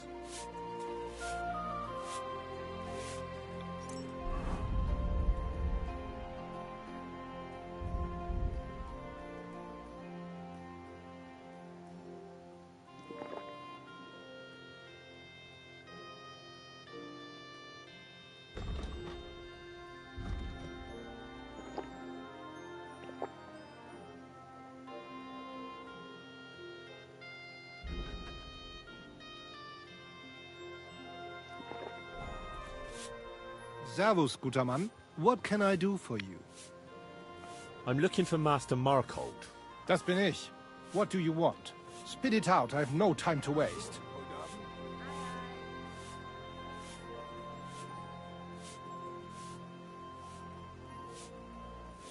Some fella gave me this letter and said I should give it to you. Was? What fella? What did he look like? Heads, 2 arms, 2 legs. Looked like a miner. Give me the letter. That sicher must be them. Interesting. I'd never expect any of them to be able to write. But whatever. The main thing is, what to do about it. Were you told to wait for a reply? No. They said they'd know straight away if you'll listen to them or not. Wirklich? If that is how it is, I should listen, no? And fast. So what should I do then? You? Right. Right. Here's a few groschen and you can run along. By the way, do you know where Lowshed's Gate is? Somewhere in the north of the city, isn't it? The vineyard's just beyond it. Ausgezeichnet. Soon a couple of miners will turn up nearby. Looking like they haven't seen daylight for God knows how long. Something tells me they'll be pleased if you tell them you brought me the letter.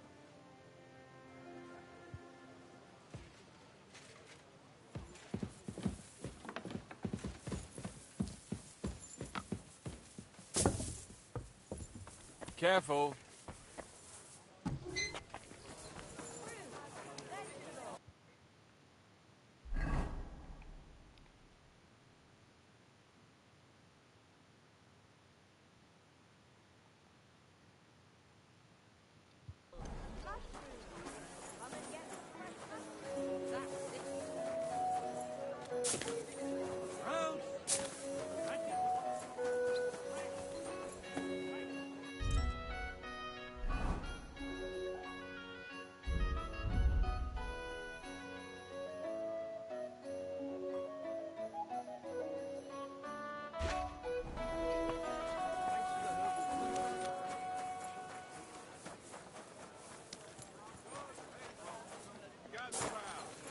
You won't believe this.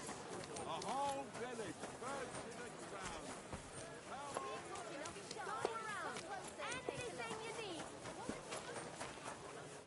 Greetings. How can I help? Good to see you again, Volkmar. No bloody way. It really is a small world. You said you were headed to Kuttenberg. And that you'd repay me. True, true. Actually, in my haste, I didn't even ask you your name. Henry. Pleased to meet you, Henry. You gave me a second chance, and I'll never forget that. I reckon I could teach you some useful things in return that not many people in this city know how to do. Why not? I'll gladly learn something new. I'm glad to hear it. But keep in mind, this will take some time, and it'll cost you something too. But you won't regret it. You'll see. You live in a tavern. You sit around from dawn till dusk. I reckon you enjoy some good ale, eh? Not just ale. I like wine too. And I wouldn't turn my nose up at some nice schnapps either. But be careful. You can't drink them in the wrong order. Once your head starts spinning, you fucked up. And the next morning, you'll wake up with a splitting headache. Well, then I reckon you'd be able to give me some good drinking tips. You better believe it. We can start right away.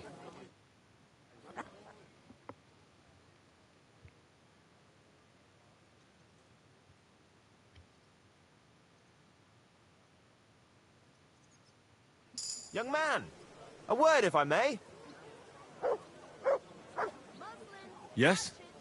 What is this about? Your immortal soul. Tarry a while, young man, and answer me one question. Are you truly happy in your life? Aye, I'm pretty happy. Huh. And you're clearly also bursting with blissful ignorance. How delightful. Know that the immortal soul inherently makes no distinction between happiness and unhappiness, only between salvation and damnation. Happiness and unhappiness are nothing but inner feelings, delusions that pale in comparison to eternity. Tell me, what path have you chosen in life?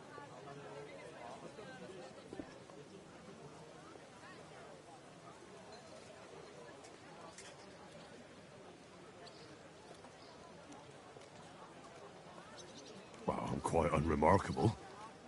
I'd say I'm just an ordinary bloke. A humble, simple man. No grand ambitions. Simply living from day to day. Modest pleasures. Ordinary hardships. That's the way of the world today, isn't it? All that will be left of any of us is dust and bones. What if I told you only one path leads to eternal salvation? A path destined for those who see the light, who understand. The path of true faith, divine love, and unending humility. And that is a path you too, my young friend, can follow. What should I do? Renounce your life of sin and accept Jesus Christ, our Lord and Savior, according to his teachings. Unreservedly and unconditionally. Christ must enter your soul. Fill it to the brim. Hell is approaching, and time is running out. Repent and pray, young man. Step forth onto the path towards salvation. Why am I wasting my time on a madman like you? A madman? Huh. Many have called me mad, as they did Jesus. But I stand by my truth. You too may one day see the truth. And you'll remember my words. I must be off now, young man. May God be with you. And the best of luck on your path, whatever it may be. God be with you too. For now. The strongest bargeon from Kashov.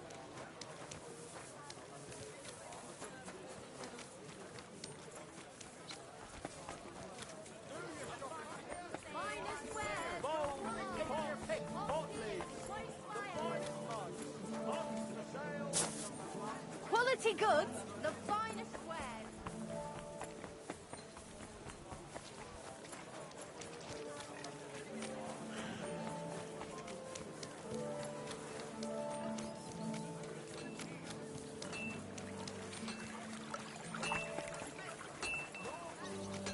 We've got enough to go around.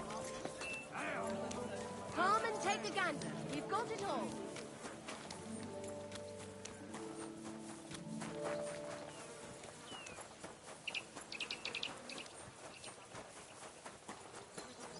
Greetings, sir.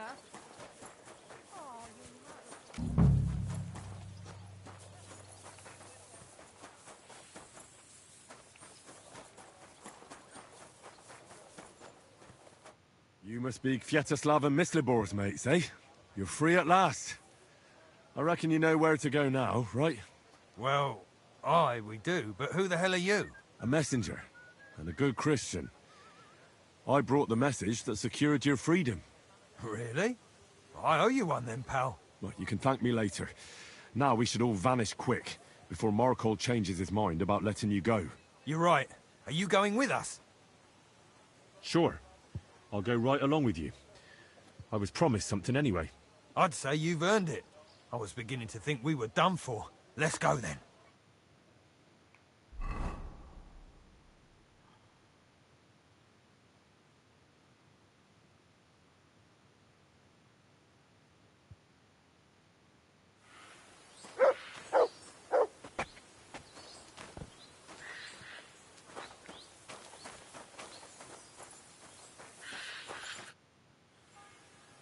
Right. Job done. Letter delivered. Markhold didn't even get too angry. I'm surprised.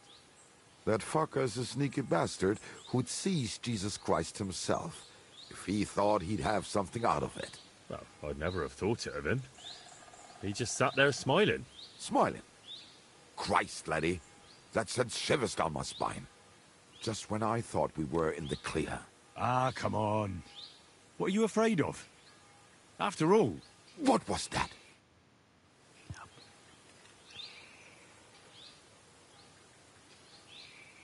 It was a trap. Ausgezeichnet.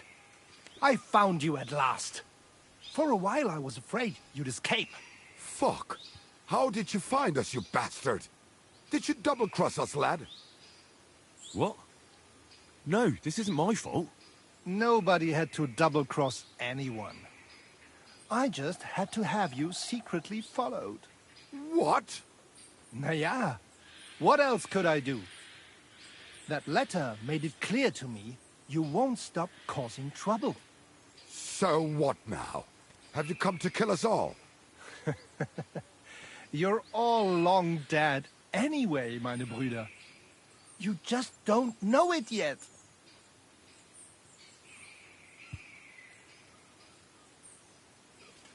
Now, kindly shut your mouth, Markhold. You're giving me a headache. You won't have a head to ache soon. At them! You're in for an ass-kicking, you piece of shit! Da! Da! Oh.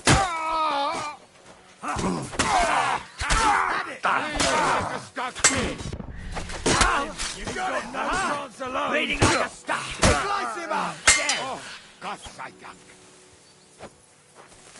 Mein Gott, lass das! Are you mad? Am I even wasting time with you? Why am I wasting my time?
Whew.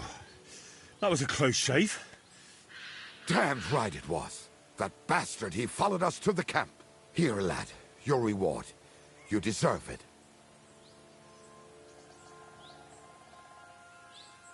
Oh, thanks.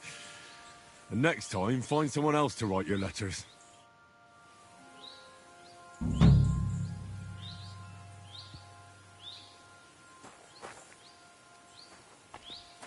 Excuse me?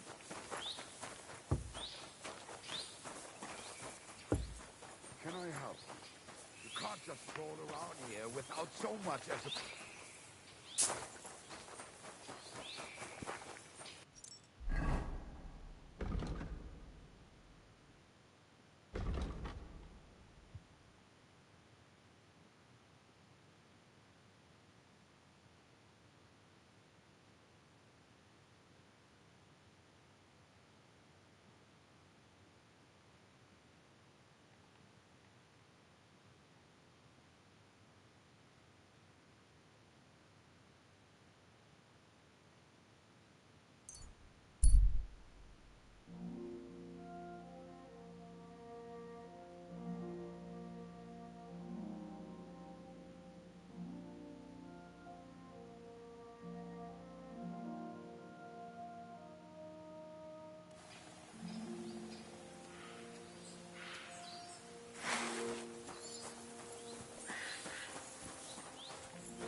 be with you.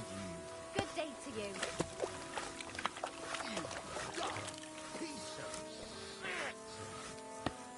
Oh. God be with you, neighbor. Greetings.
That's not bad at all.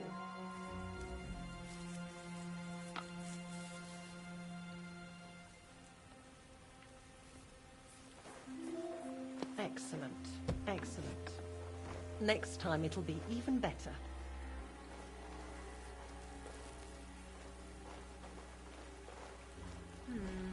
Maybe I should add some spices.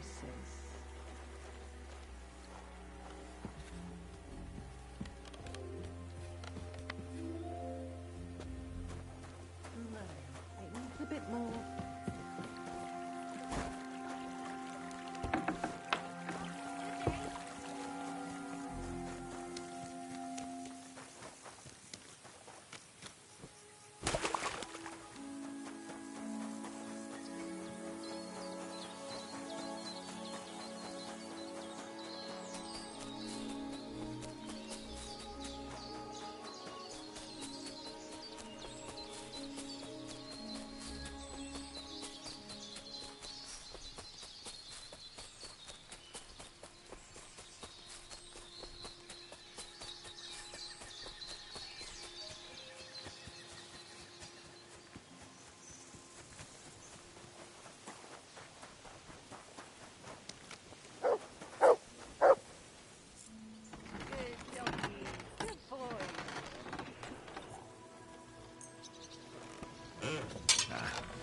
This is sharp enough as it is.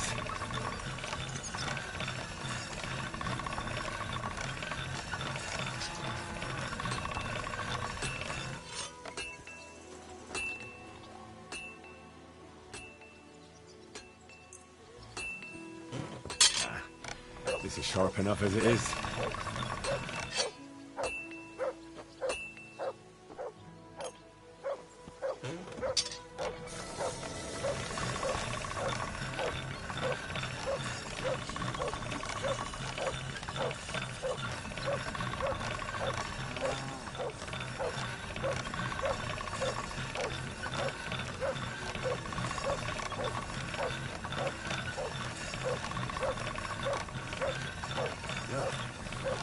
Can't get any better than this.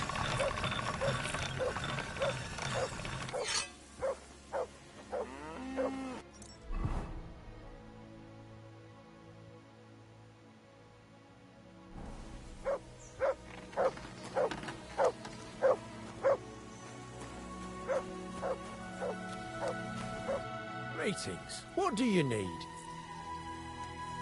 Show me your wares.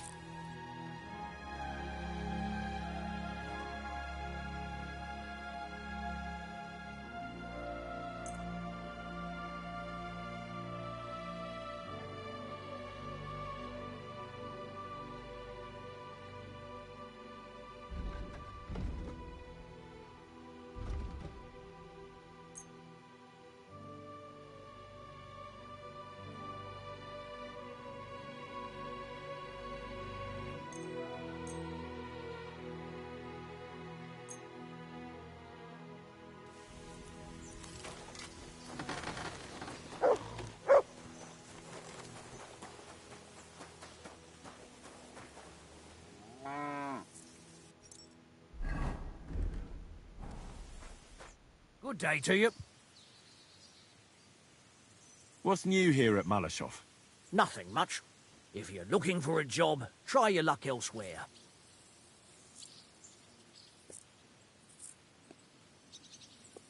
The Ruthard sent me. What's that to do with me? Those days when Ruthard was the Lord of Malashov are over. I don't want to have anything more to do with him, so you can be on your way. He sends you his regards. And he asked me to remind you that he's still paying for masses for your family. As the two of you agreed. Sakura. Nobody knows about that but him. That's why he told me. So you'd be sure I really did come from them, and this isn't a trick. Well, that changes things. Sorry for being a bit hostile-like, but times are tough. A man can't be sure of anything. Good to hear that Sir Kunzlin still has a few friends left. Give him my greetings, and thank him for still honoring our agreement. Sure. I'll pass that on to him. So, tell me, what did the Ruthard send you for?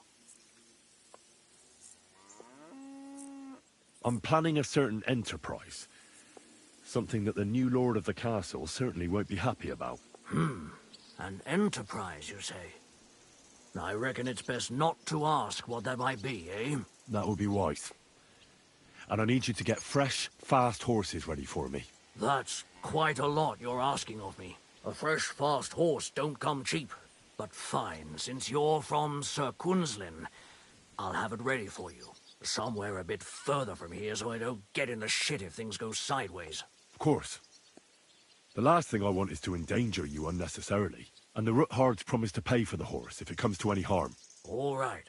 So look, here next to the stud farm there's a kind of band of rocks below the forest. When you go alongside the rocks to the end, you'll find a wooded copse not far from the castle.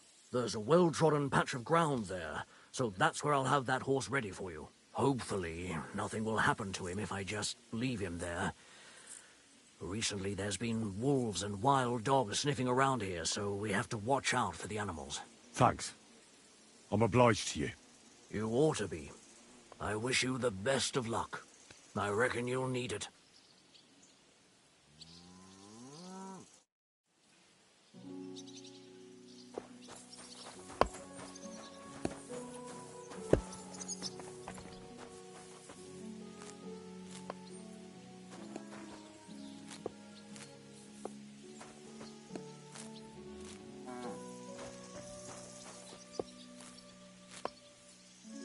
Greetings.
This must be the chapel Rosa was talking about. I was supposed to look through its arch for some old ruins. Well, let's see.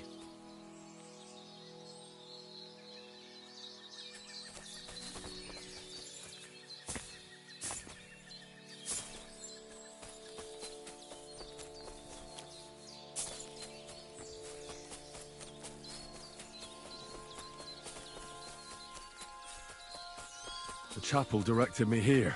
There's no doubt about that. So somewhere around here, I have to find a stone cross, and then go in the direction the top is pointing.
A cross in stone. This could be the place Rosa mentioned. I'll grab the spade and see if I'm in the right place.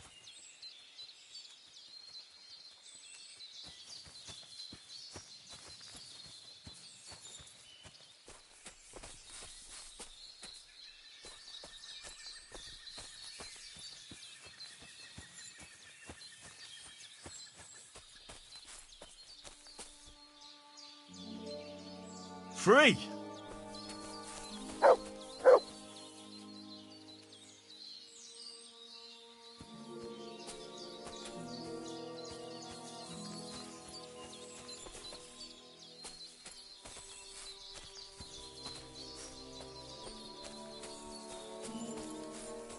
Here you go.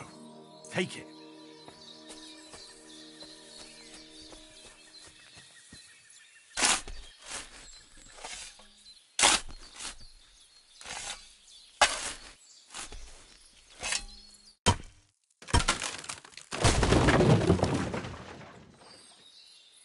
Ugh. A tough job, but it was worth it. The way to Malashov is clear. Now I get it. Those boards were supported by beams to hold the earth above, so there didn't have to be as much of it. Hidden and firm. Really smart. It's a good thing they did it that way too, so I didn't have to dig as much.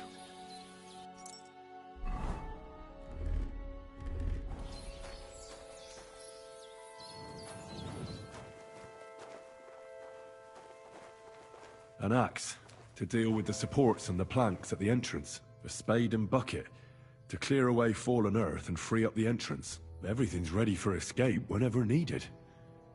The Roothards really left nothing to chance.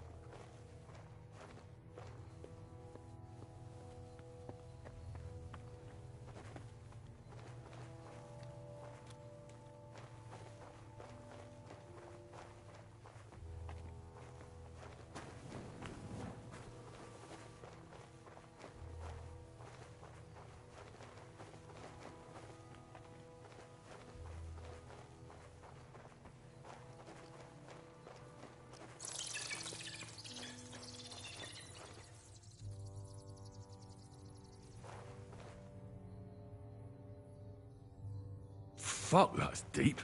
I wouldn't want to fall down there.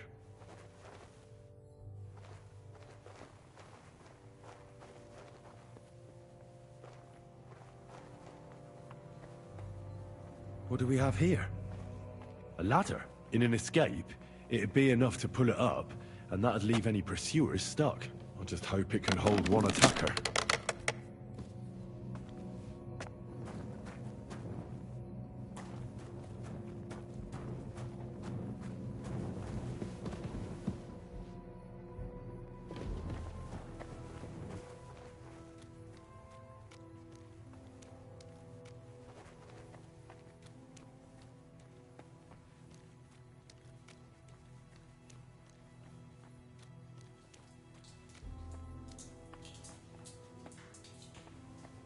Damn it, that's cold.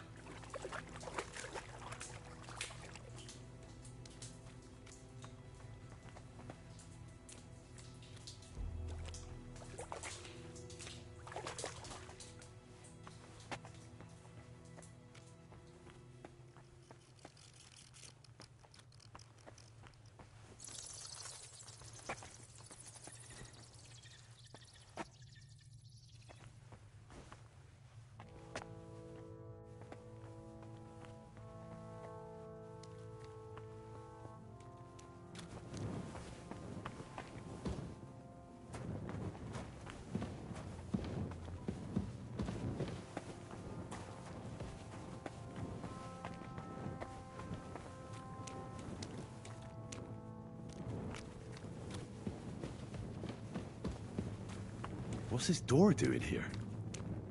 Could it be another of the Roothard's tricks? But if this beam is dropped onto those cleats, no one would break through in a hurry. I reckon with this, any defenders could hold off their pursuers for quite some time. This will come in handy on the way back.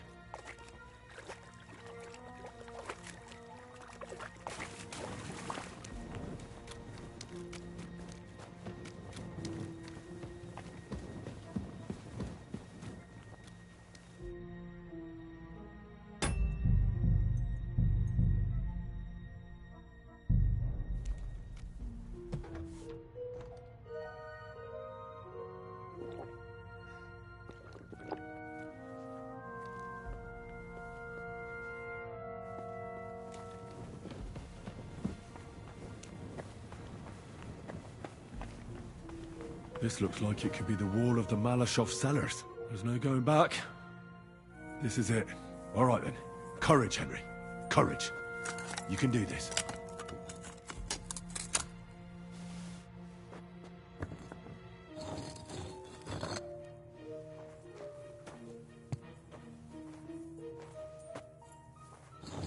This is going to take a while.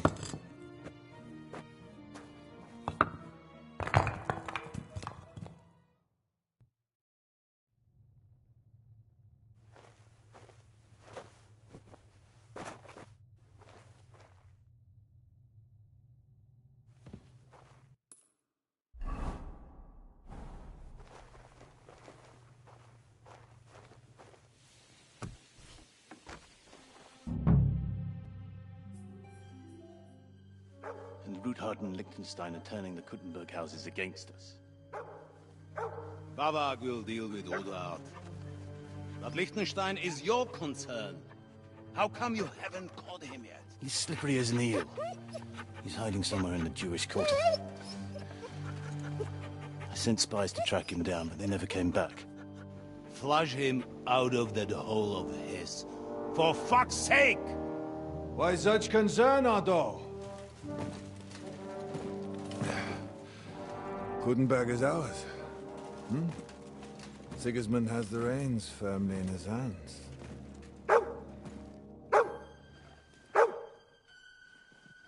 He's got fuck all in his hands.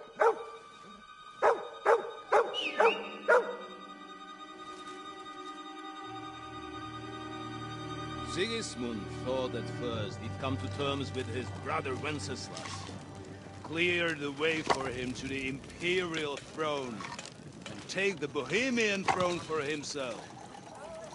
But Wenceslas couldn't even get off his drunken ass and go to Rome for the coronation.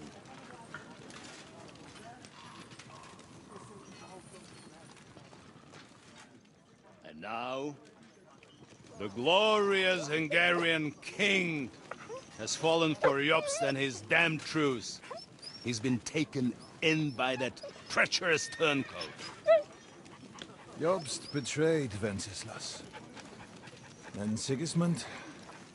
And now us. He fooled all of us. But what can he really do against us, I'll tell you what. While pretending to parley, he incensed the Hungarian nobles against Sigismund. Surely Sigismund's army can deal with that inconvenience. Ha! He was paying his Cumans by letting them pillage Bohemia. He set half the people against him in the country he wants to rule. And now, there is nothing left to plunder. While we are shuffling our feet here, Jobst is surely mustering an army. What are we going to do? We've got Cabon. I'll keep Hanush and the Lipa people at bay. If they ever want to see their heir alive. Jobst has Liechtenstein mustering other allies for him. We get him in our grasp, and Jobst will be like a fish out of water in Bohemia. I'll drag him out of that Jewish den with my own 2 hands. Count on me, sir. The betrayers of Christ, hiding a betrayer. They are rich. All that's needed is a good pretext. The Kuttenbergers will be quite happy if their debts to those usurers happen to go up in smoke. Yeah. You're learning fast, young man. Keep the gate open. A horseman, sir! Hanush is out of the game. The Kuttenbergers are taken care of, and we'll catch Liechtenstein. You'll see, my friend. Good times are coming. Your Graces, King Sigismund is convening the town council, but first he requests your presence at the Sedlitz monastery, without delay. What's all the urgency about? Surely you must know that yourself, sir. The captives fled Trotsky Castle and killed Istvan Toth while escaping. What?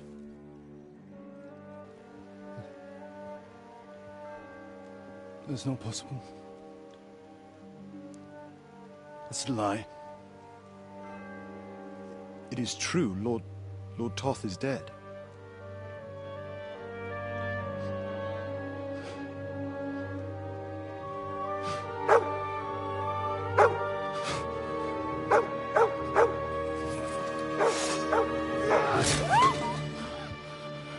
Who? Speak! The messenger said something about Cobbler's bastard and some outlaws.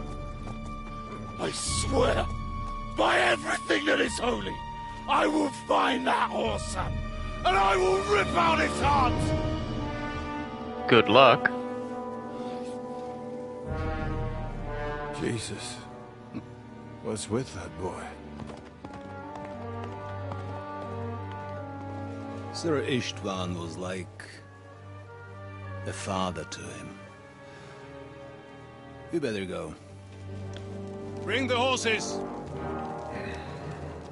Shame about that dog.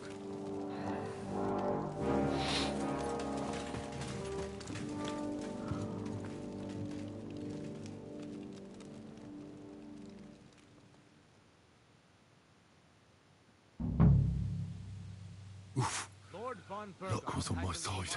Now to find Capon and get out of here. He took a small escort with him, so the garrison is slightly weakened now. So, be extra alert on your watch. If I find anybody slacking off, they'll get the whip. You got it, Conrad. Jeppel, I'll send Hyman to the gate. You'll be in charge of the southern and eastern fortifications. All right, Conrad. I'll get right on it. Franz, run along back to the guardhouse and get some sleep, so you don't fall asleep during the night watch. Aye, don't worry. The rest of you know your orders. You'll be sorry if you don't. Dismissed. And don't drink too much.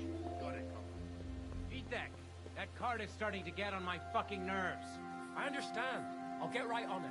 And tell Drahomira it's getting late, so she won't forget to take some food to our honored guests. I gave her the keys so I wouldn't have to fuck around with it myself. Don't worry. It's already taken care of. I saw her taking it to him. Well, that's great. That woman must be the only one I can rely on.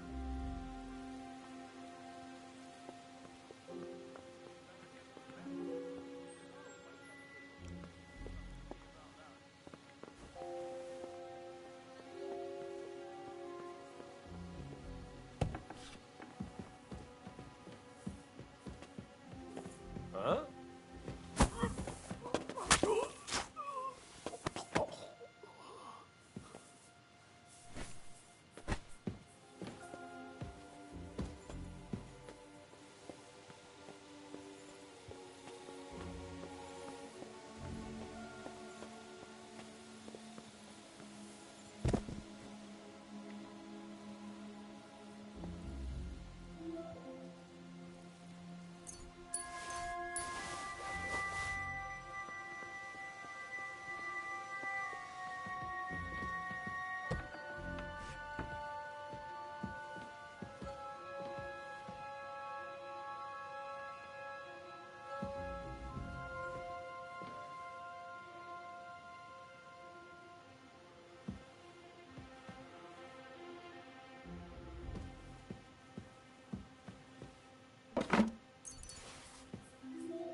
Wait!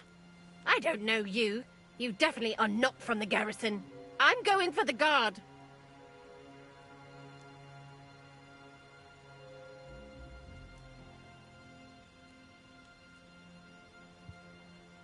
don't go anywhere.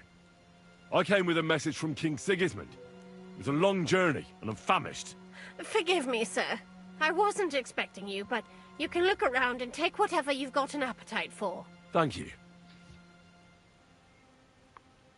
I'd like to stay in the fortress until morning. Certainly, sir. Go and see Lady Ophelia on the second floor. She'll take care of you. All right. Thanks. Wait a moment, sir. Sometimes the fortress is locked for the night. Here, so you can get in, sir. Very well. Thank you. Tell me, I've heard you've got a captive lord here. Hans Capon of Lipa, I believe? True, sir. Some very important fella. But I only bring him food. Lord von Burgo can tell you more when he returns. I would like to talk to him. Without Lord von Burgov listening in, would it be possible? I'm sorry, sir, but I can't help you. Well, I'm sure we can work it out, eh?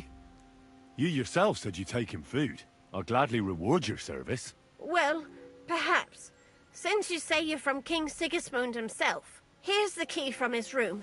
It's at the top of the fortress. Thanks very much. That'll be all. I wish you well.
Hey?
imagine it. I must be mad.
Wait! Who the hell are you?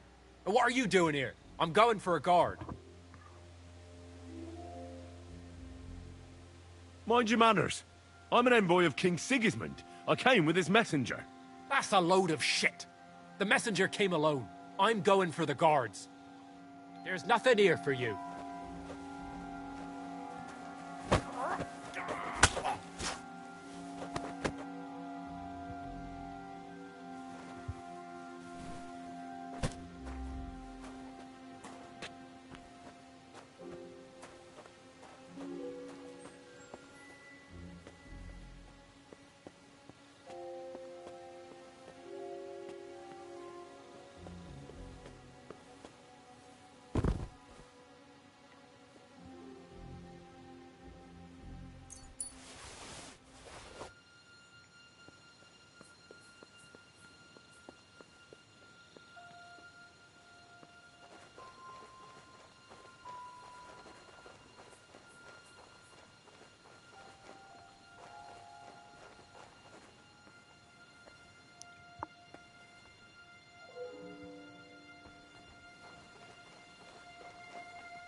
Dice are falling my way today.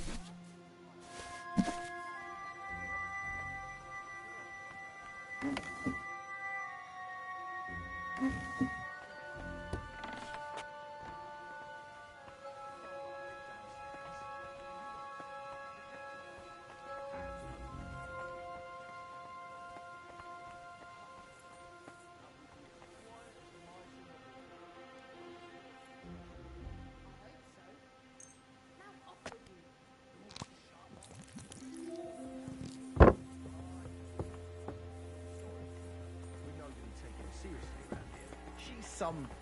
Enemy in the fortress! Sound the alarm!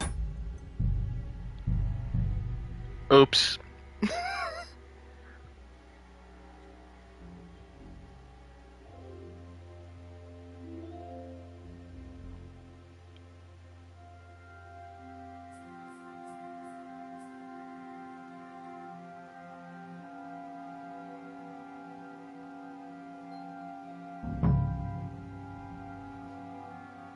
Lord von Burgo. Luck was on my side.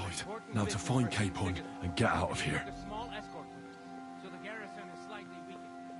So, be extra alert on your watch.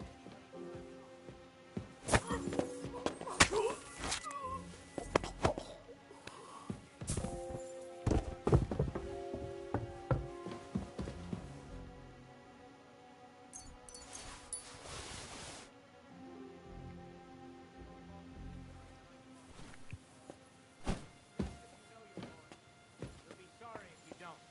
Dismissed. And don't drink too much. Got it, Comrade. Vitek, that card is starting to get on my fucking nerves. I understand. And no problem here is getting late.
Today's my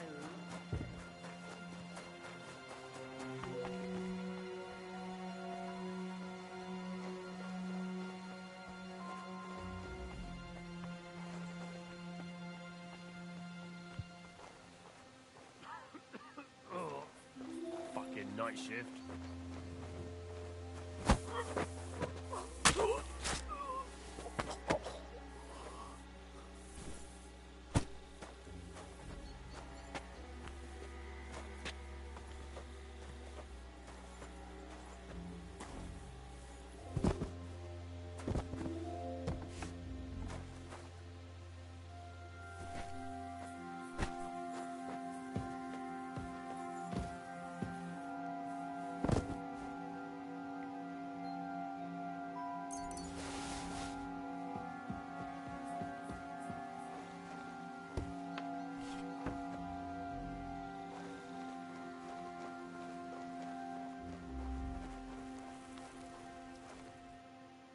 Wait! I don't know you. I'm Don't go anywhere. Forgive, I was... Thank you. I'd like... So, All right. here. Very well. Tell me. True, Lord... I would like... Would it be... I'm glad... Well, here's... Thanks for... That'll be...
She's some third-rate daughter of some lord from who knows where, so she was actually quite lucky that old Otto took a liking to her. The thing is, everybody knows where she comes from and treats her accordingly.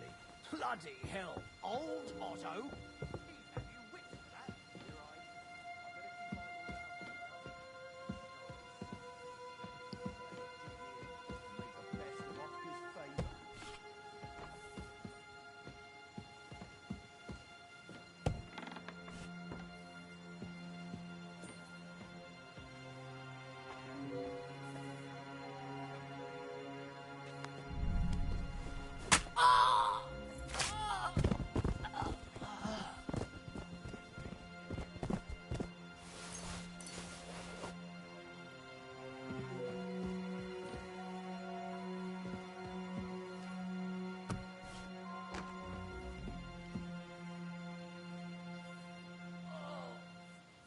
Christ, these cramps are horrible.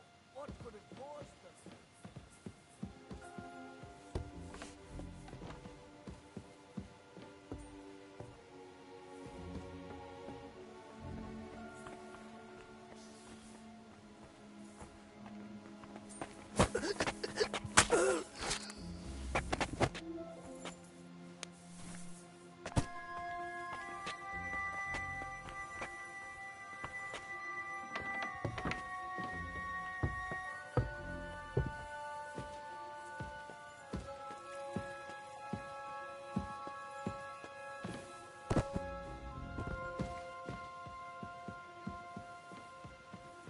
Oh, I think I'm going to puke. I must have eaten something bad.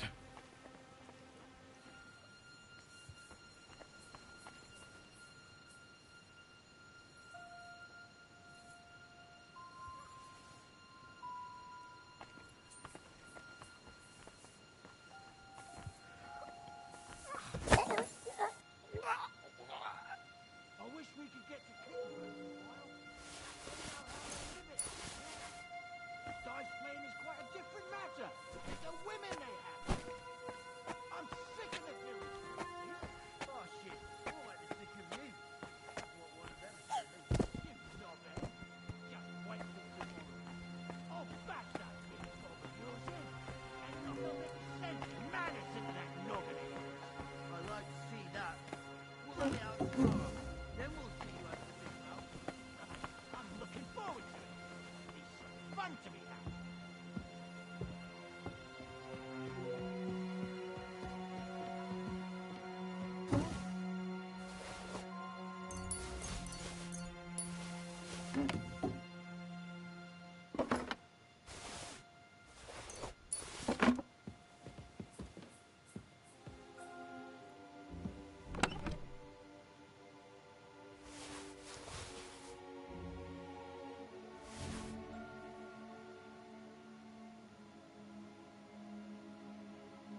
What is happening?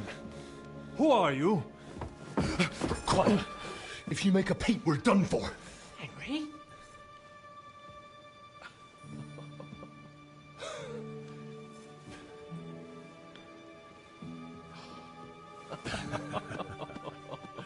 Good God, Henry. What are you doing here? What do you think I'm doing? Hunting boar? Came to save your noble arse. My noble arse thanks you. Oh, how did you get here? I'll tell you later. Who's this? Vauquelin Brabant, Chevalier d'Arezzo. At your service. Brabant led the defense at Kuttenberg. He's Sigismund's prisoner, same as me. And I came very close to holding the town. Besides... There's no time for chit-chat. He's our ally. We can't leave him behind. Right, no doubt you've got a cunning plan for us to get out of here, right? Well, let's hear it.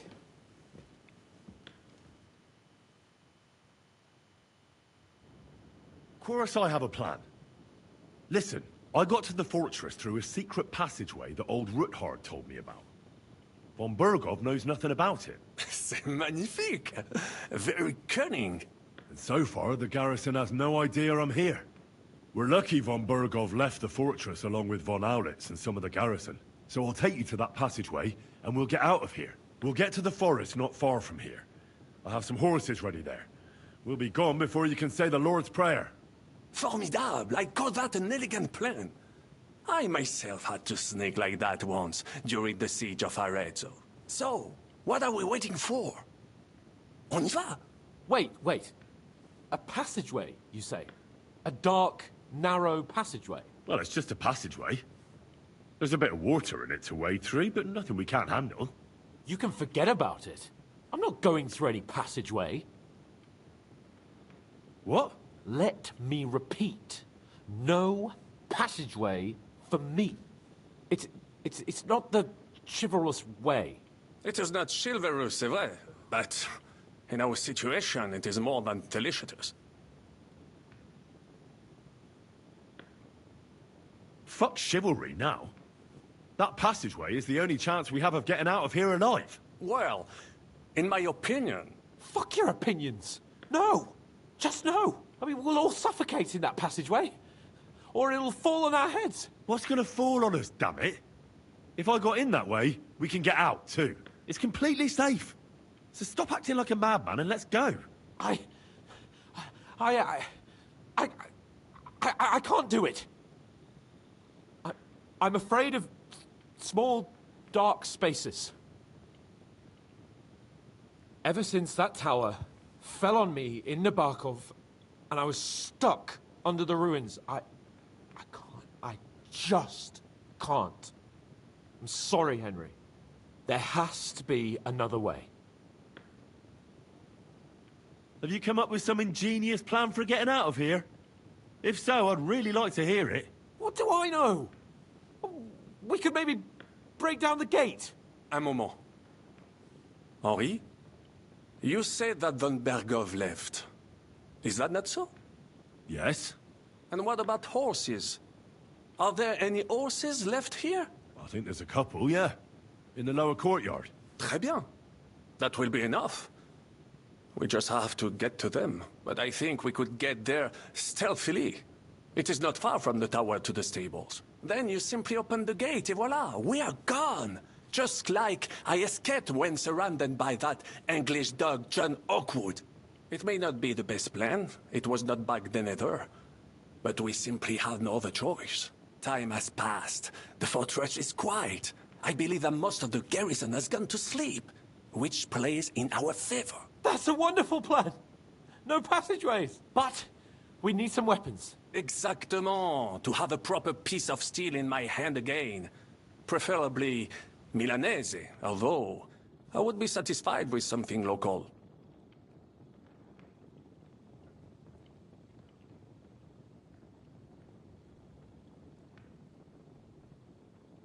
I don't have anything for you. Maybe we'll find something later. I certainly hope so. Merde. Our plan is starting to fall apart. I'll go ahead and scout it out. When there's a suitable moment, I'll let you know and you can head out. And how will you let us know? Well, the stables can be seen from the entrance.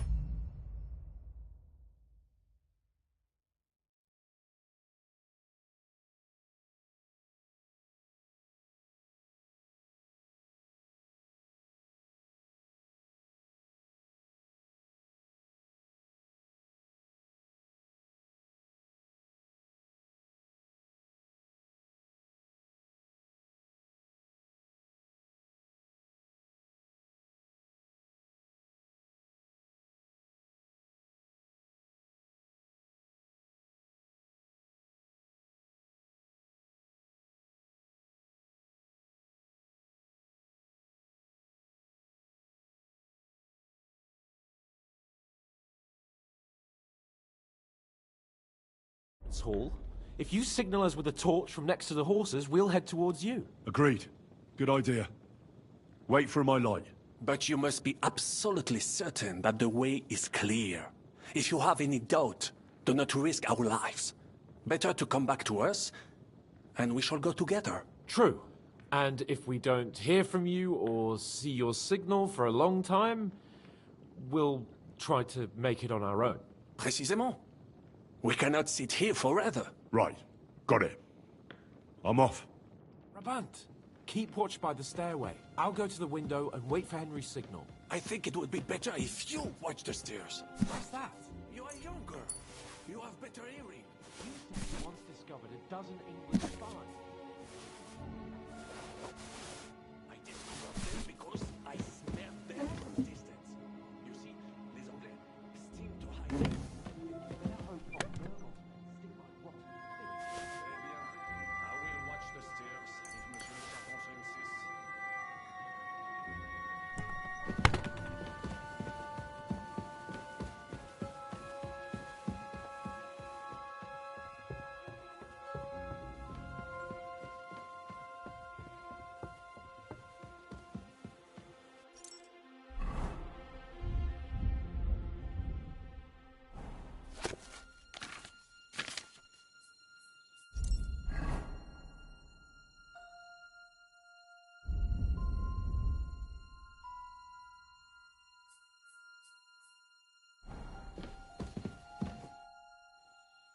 I have some steel. Très bien, give it.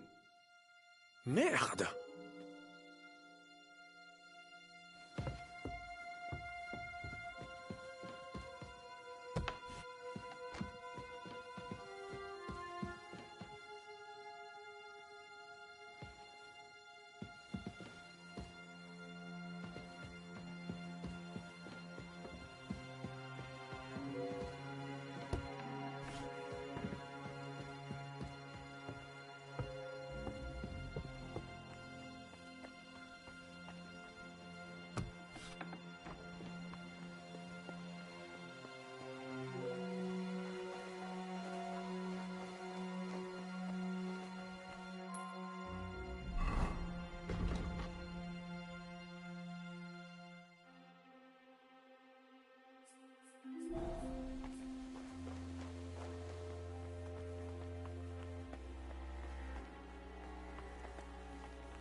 Huh.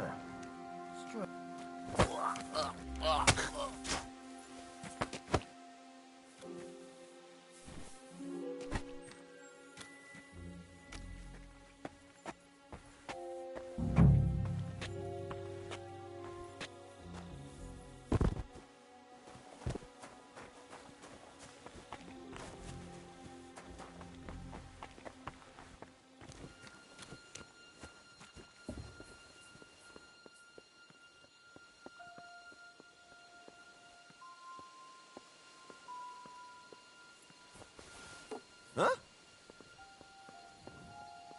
What? Enemy in the fortress!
Horses are here.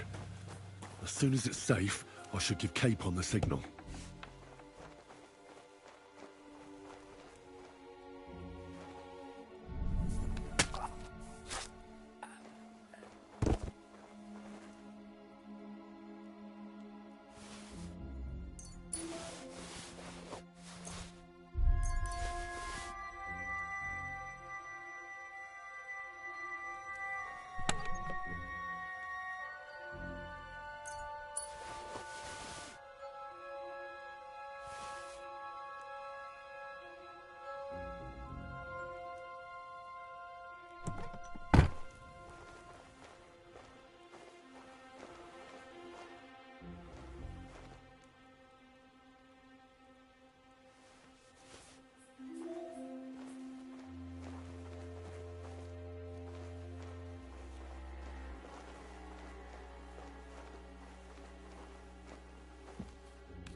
red leather ornamented with gold.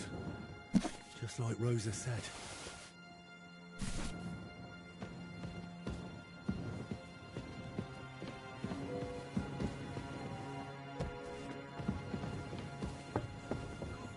It is only... I have some steel for you. Très bien, give it to me. Now, I will show you what the cat...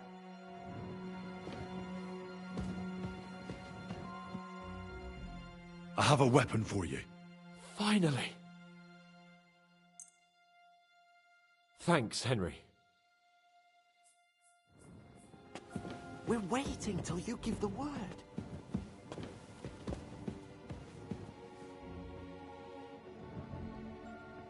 Go to the horses. Sure, let's go.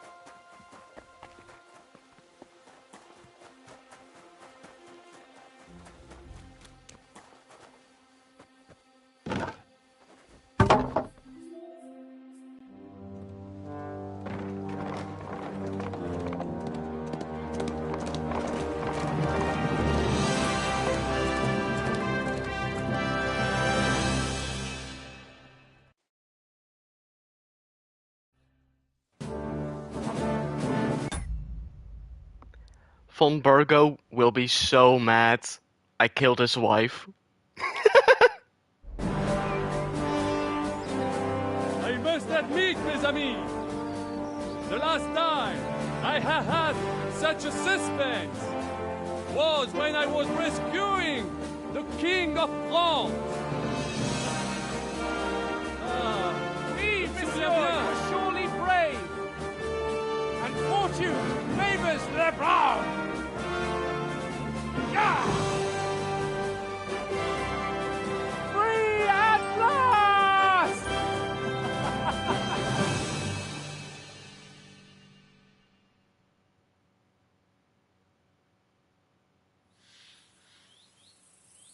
Thank you for coming for me, Henry. You're a great friend. The best I could wish for. After today, you may also count me among your friends. I, Vauquelin Brabant, chevalier, aventurier et voyageur. I'm at your service, mon brave Henri. And I have...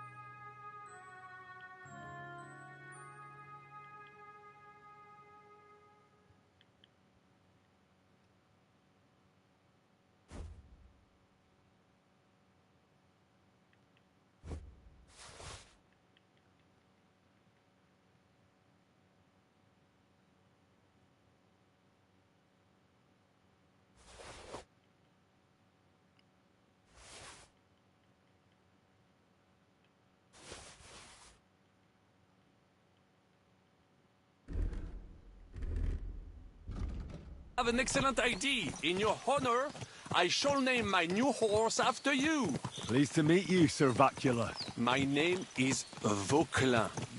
Vauquelin? Vauquelin. Vauquelin. Vauquelin... would you mind if I just call you Brabber? Brabant. En. Brabant? Que peut-on y faire? It will have to do. Do not concern yourself, mon ami. Clearly, you are not tenant in any art or conversation. But at least you have courage and other skills. You carried out the entire operation truly brilliantly. I could not have done it much better myself. And look, mon ami, how the fresh air suits Monsieur Chapon. He has finally stopped drawing in self-pity. What self-pity, damn it? I was locked up for days in a tiny stinking room. Ah, come now, mon cher. Luck was simply not on your side for once. That is all. Now we are finally free. The time has come for grand deeds. I did not waste my time in captivity. I fought everything over diligently. Listen.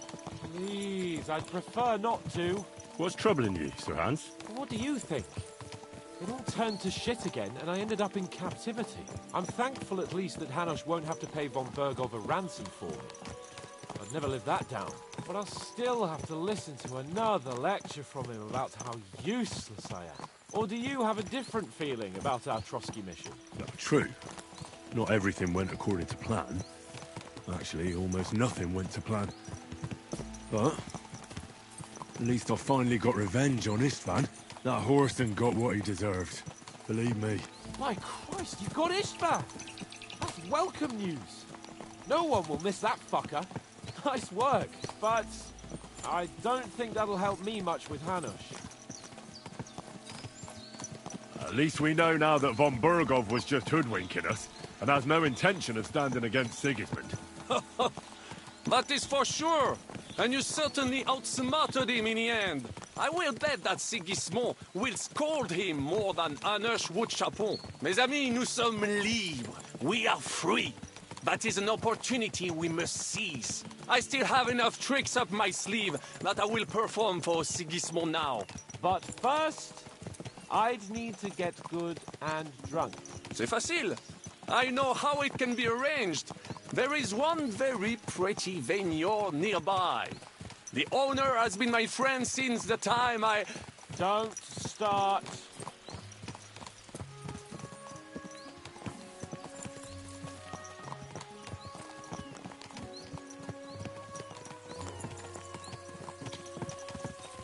Christ, wounds.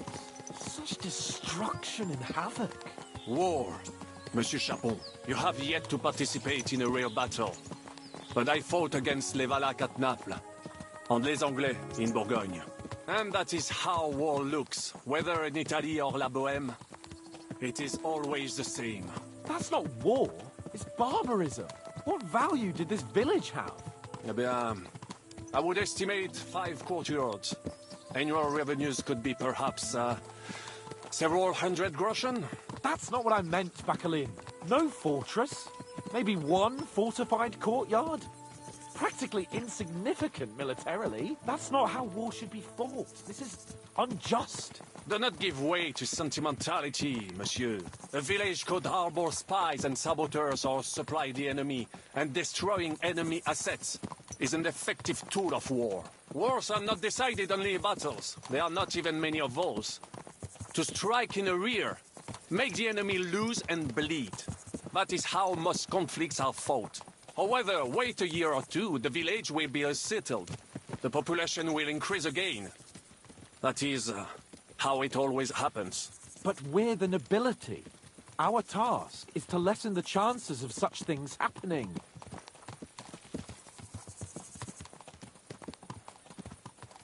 You're right, Hans. We must find allies and put a stop to it as soon as possible, so we can save as much as we can. Yes, but we failed in Trotsky. And now this is our punishment. I see that short captivity has turned you into a philosopher, Lord Capon. You should apply to the Faculty of Arts before the muse lifts you again. Here!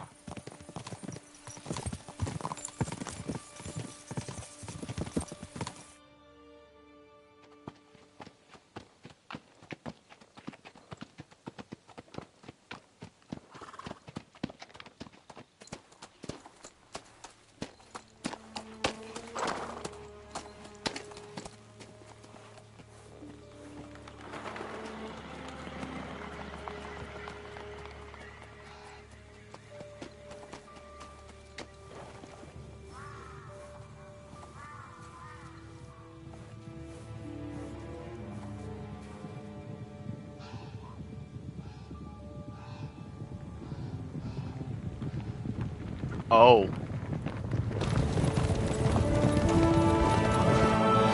Oh!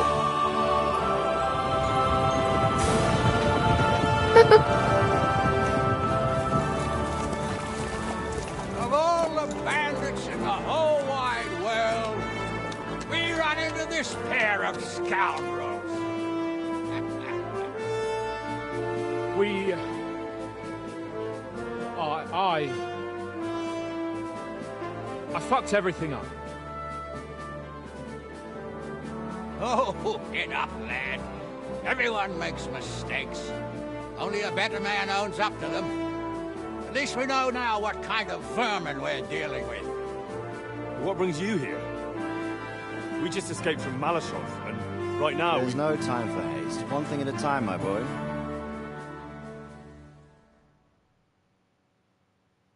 Word reached Rat-Eye that you pair got yourselves into a nice mess. I'm glad to see you both in one piece. So, let's hear it. What happened? It's best if Henry tells you. I wasn't around for half of it. no sooner had we spied Trotsky on the horizon than everything started to go to hell.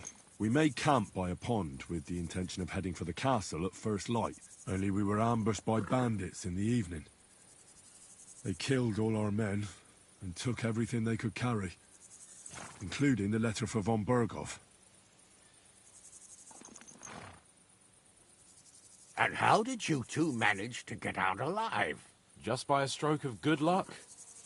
We were both in a bad way. We might not have made it if a local herb woman hadn't taken care of us. Only after that, we couldn't get into the castle, though. We looked like a pair of beggars. And the bastards treated us as such. But you did get into Trotsky in the end, didn't you?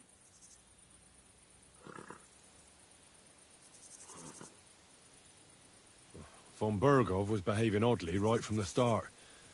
We had no idea what was behind it. It all came out after we set out with von Berghoff's men to deal with the bandits who were rampaging in his domain. The same ones who attacked us at the start. Only they ambushed us and took me and Henry captive for ransom. But it turned out these very outlaws are on our side. They're fighting for King Wenceslas on the orders of Sokol of Lamberg. Well, I'll be damned. So von Berghoff has been the real enemy all this time. And Zizka is actually our ally. Zizka? Zizka?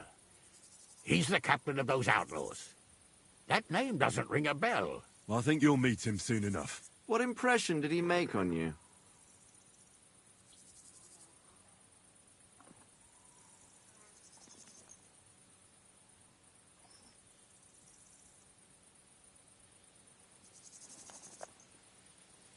He's some impoverished yeoman.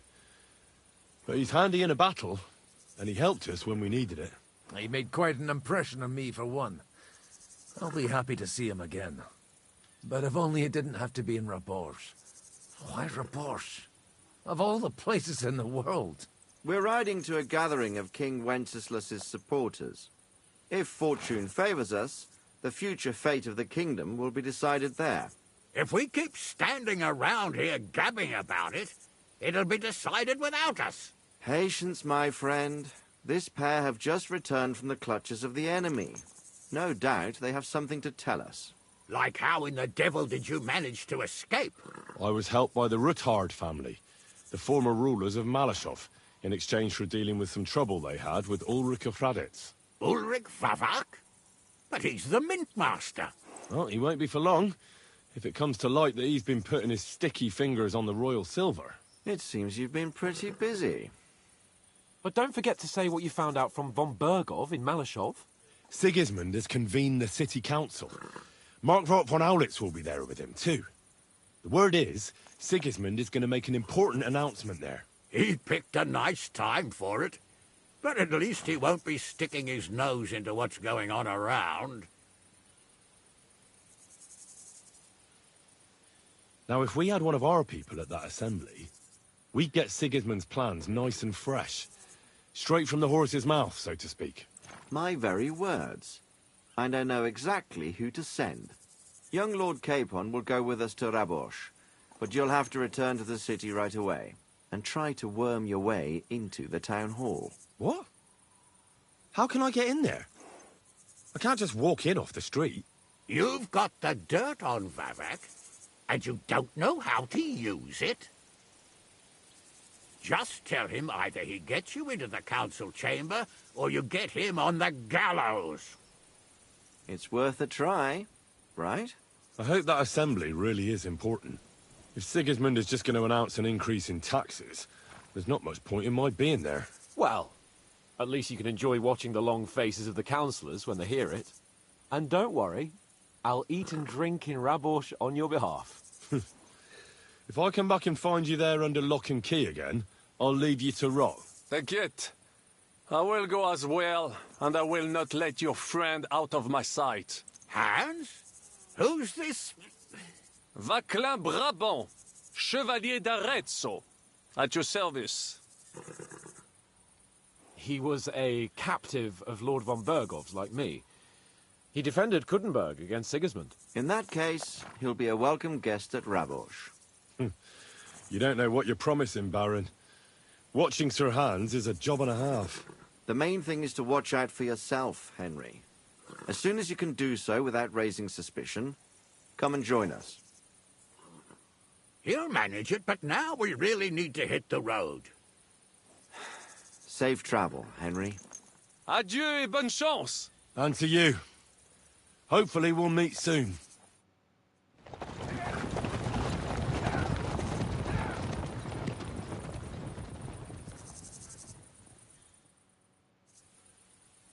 I ought to go and see Rosa when I'm in town. No doubt she'd like to know how it went with that book.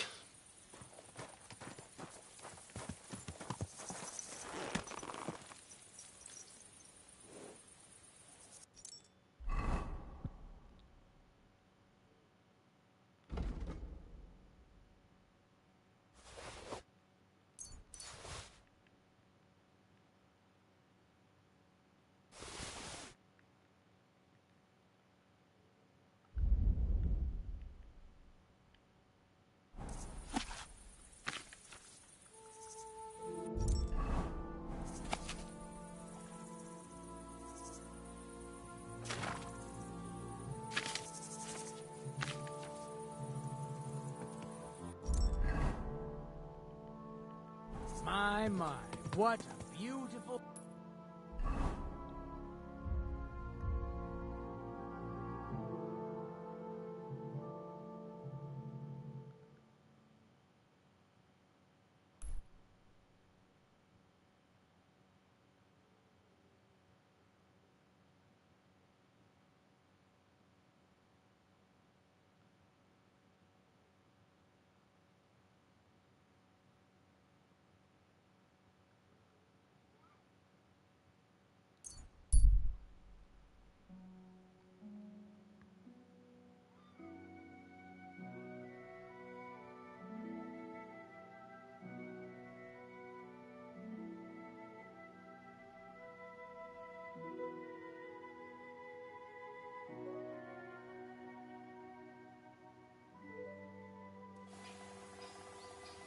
What are you staring at? Back off before I flatten you.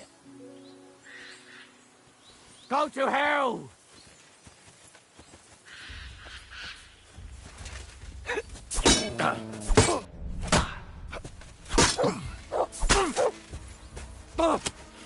Christ!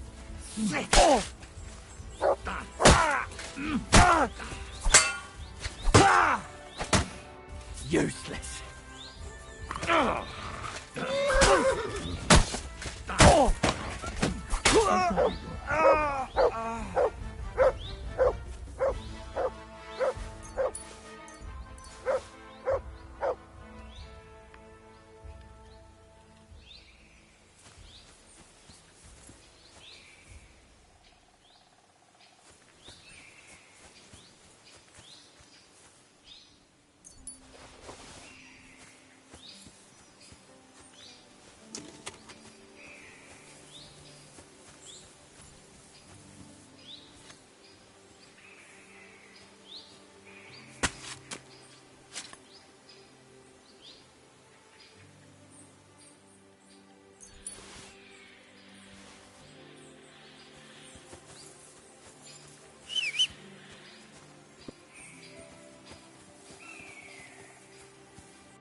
Blessings to you.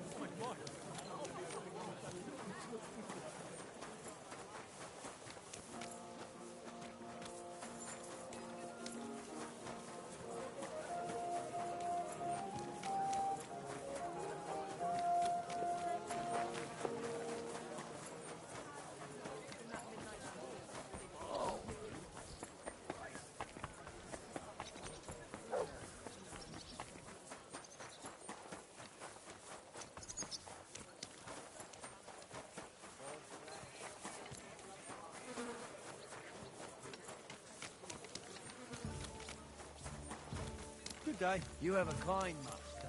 Eh, mate?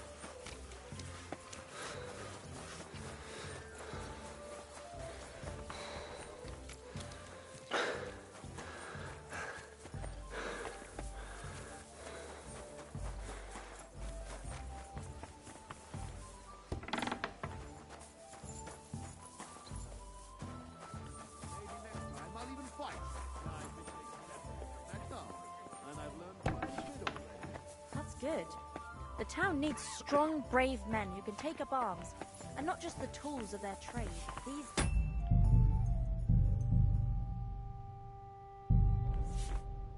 rely on ourselves. Oh, and about that secret passage to Malashov. The tournament's supposed to be a celebration of the city. And all that fencing is By the way, fun, that's all. like you were saying about that book, My favorite book. Pray tell, did you find it? as I wandered through the fortress, I stumbled upon von Bergov's chambers, and there it lay. Red leather, gold inlay, just as you said. You really found it. Thank you, thank you, thank you. By the way, did you have any time to leaf through it and see what it's about? I read a bit of it. What did you think?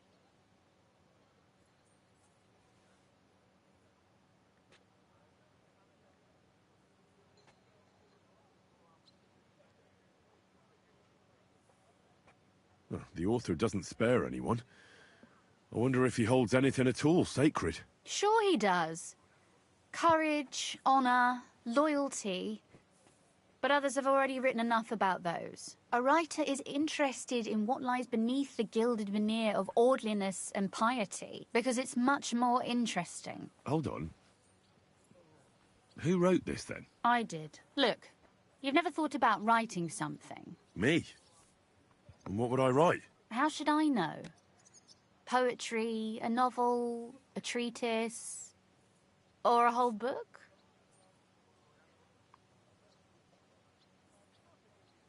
That's a tempting notion. Who knows? In another life, I might have become a writer. Wouldn't you want to at least give it a try? I suppose I'm not quite sure where you're going with this. There are still a few blank pages left, so we could finish writing it together. You and me. What do you think? That sounds great. We'll have plenty of light and privacy in my chambers. Will you escort me? My pleasure. How should I start? You haven't thought of anything yet? Now, I have many ideas, but we must contribute in equal part. Both? Well, fine. And what should I do? Just tell me what you'd like to read about. A tale of a man or a woman? I'll take careful notes of everything.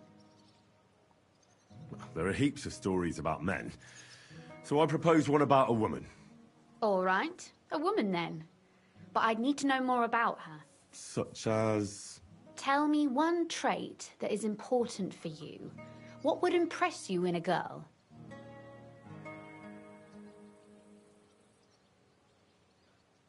I admire courage in girls. They're weaker than men, and life is rarely easy for them. But they still don't give up. Do you know one like that? Tell me about her.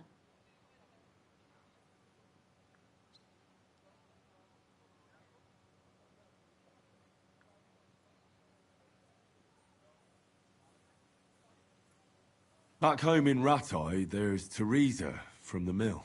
That's a nice name. We go way back to Skalitz. She also survived the raid of Sigismund's army. Later, she saved my life. when a gang of bandits had nearly beat it out of me. She did that alone? No, but she called for help. And then she nursed me until I could get back on my feet. Lord, that sounds like a story of some saint. Nah, not at all. That's just Teresa, my ordinary flour cake girl from the mill. Yours? Oh, well, never mind. Let's say we write about a woman who is brave and isn't afraid to say what she thinks. Would she do it for herself or for someone else?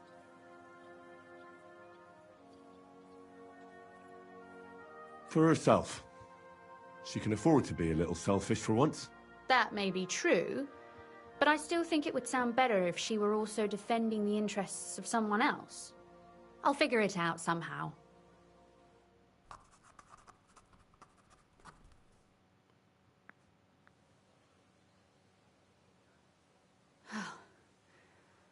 Well, just about finished. Well, let's have a look. Not yet. Something's missing. What? A picture. I don't trust myself with proper illumination, but I think I can handle a sketch, especially if you'll be my model. What? And what on earth do I have to do? Lie on the ground on your stomach and swing your legs, but not much. Like you're lazing around. Yeah, that doesn't sound too bad.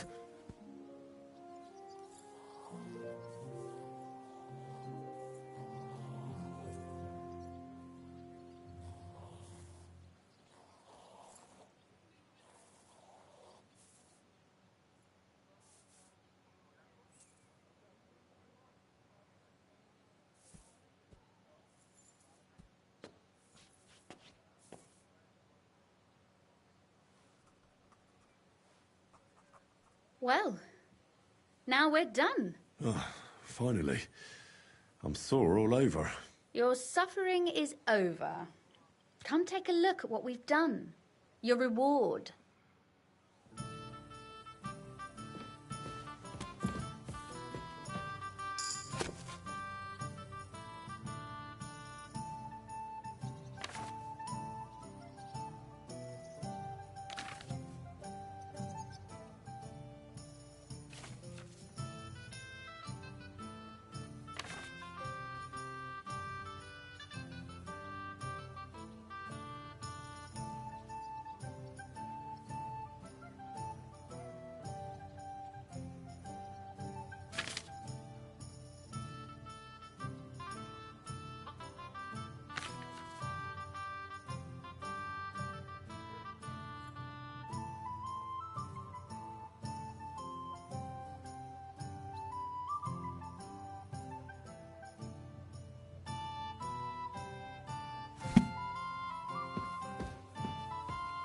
So what about that story of ours?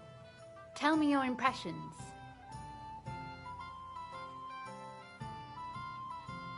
That's nice. A bit didactic, but not to the point of boring moral bludgeoning. And that's the way it should be.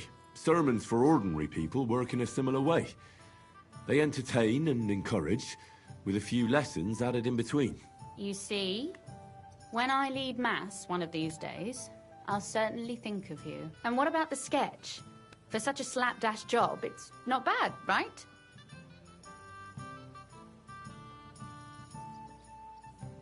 Oh, it's pretty, really. I don't think I've ever seen anything like that. I know I'm no master illuminator, but otherwise, I think we can be quite satisfied. And thank you for the help. I really enjoyed it. Well, so did I.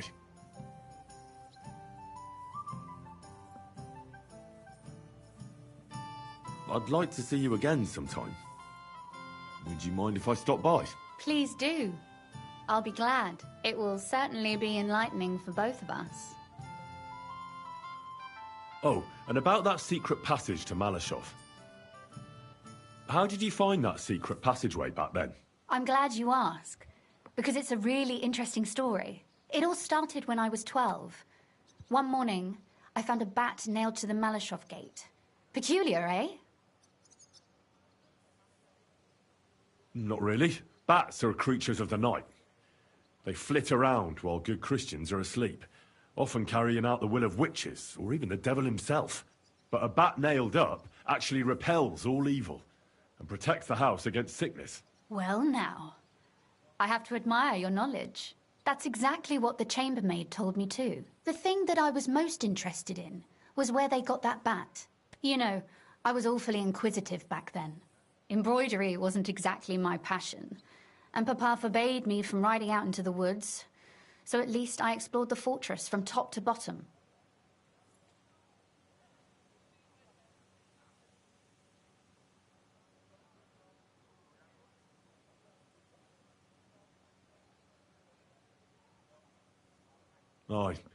I know all about that. Not that I ever embroidered, but Pa never let me stray too far from home. Parents have no understanding for the adventurous soul, do they? But back to the bats. I found out from the guards that they caught the poor creatures somewhere in the cellars. So I went to have a look there and found a whole swarm of them. I followed them for a while, and I noticed that in one corner they simply disappeared into a wall. Strange, isn't it? I was full of curiosity, and I talked Papa into having the wall demolished. I remember there was even a priest there at the time, and he wasn't at all happy about it. He was afraid we'd dig into hell. But as you probably guessed, there was nothing behind the wall but a passageway leading off into darkness. My word, you're right. That is a really good story. And I didn't expect that ending at all. You're really sharp.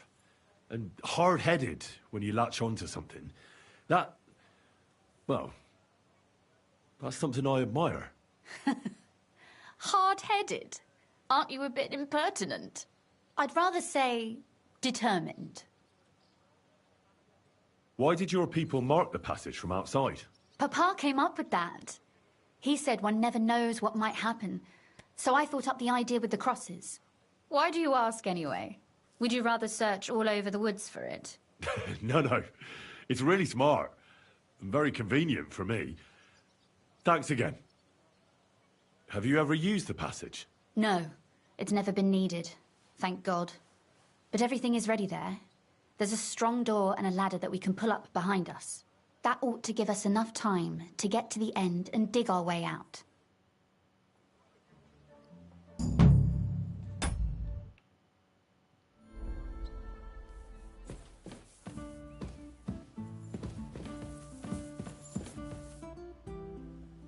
You said you could teach me something. What did you have in mind? If you ask nicely, I'll share some of my hard-earned wisdom with you. Very well then, Lady Know-It-All. Let's say then I come on bended knee. What scholarship can you pass on to me? That depends on what you're interested in. There's a whole world hidden inside of books I could talk to you about for days on end. Or if you prefer actions instead of words, I can show you a few shooting tricks. But I warn you in advance that it will not come free. After all, there's nothing more valuable than scholarship. So, what would you like? I'd like you to show me some archery tricks. You shoot like a... well, a wild woman. I prefer the term Amazon. Will you teach me? Listen closely, so I don't have to repeat myself.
Always glad to see polite people like you. God be with you. So, Greetings, I went to Master see my Guard. brother. And? Talk about the inheritance. But your father's still alive, isn't he? Aye, but he drools all over himself. And he gets this feeling that his time's nearly up. Does he get it often? Nearly all the time.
Good to see you.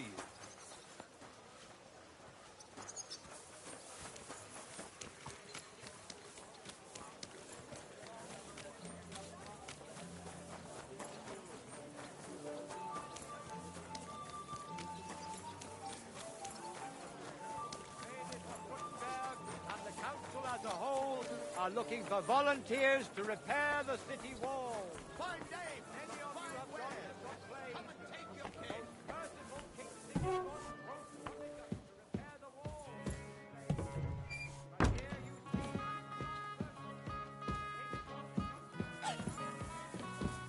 Hold your horses. What are you barging in here for?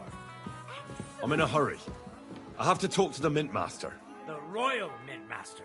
Go on then, but don't waste his time. He's very busy.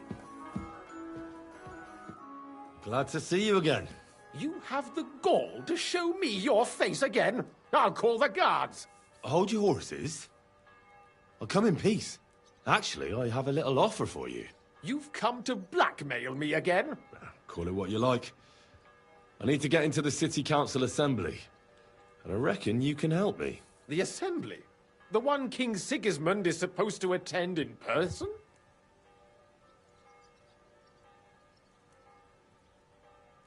Surely you wouldn't deny me a chance to meet the king? Don't try that on me. This is connected with Ruthard, isn't it? And tell the truth.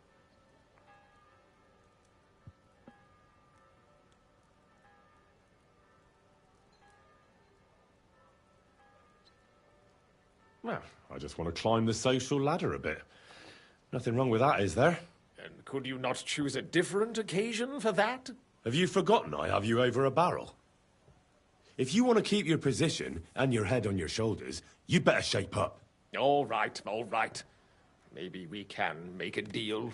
If I get you into the council, you'll behave appropriately and you won't betray yourself, or especially me. And that will be the end of our business together.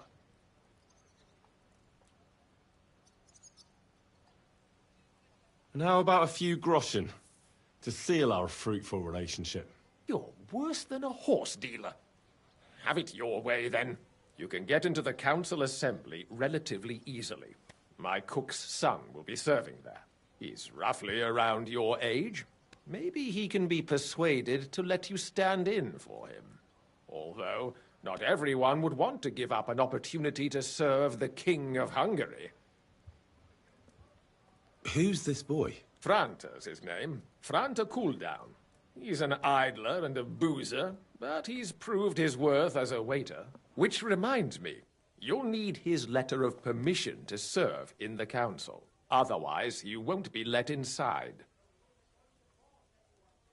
What will I need to work as a waiter there? Fast feet and good manners. And the livery of a royal waiter. Excuse me? Do you think you can serve the king in a torn shirt and muddy hose? Well, no. But I never heard about any livery before. Our usual waiter had a brand new livery made specially for meeting the king. Don't even show up there without it.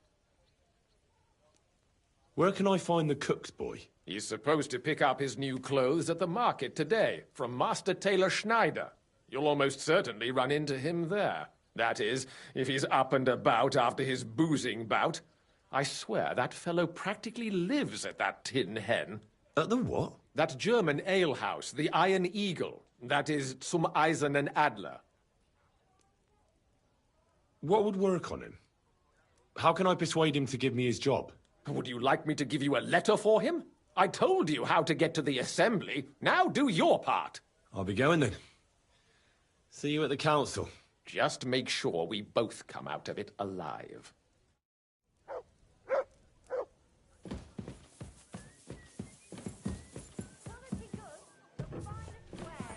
For some fine wares. Come and take your pick.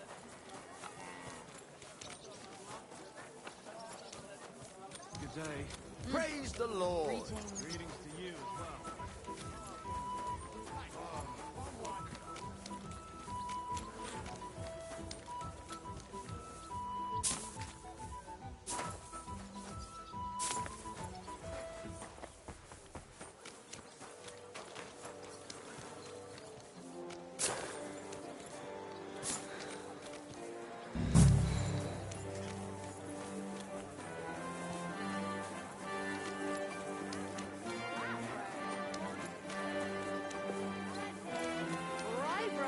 Doesn't spoil. Pretty good.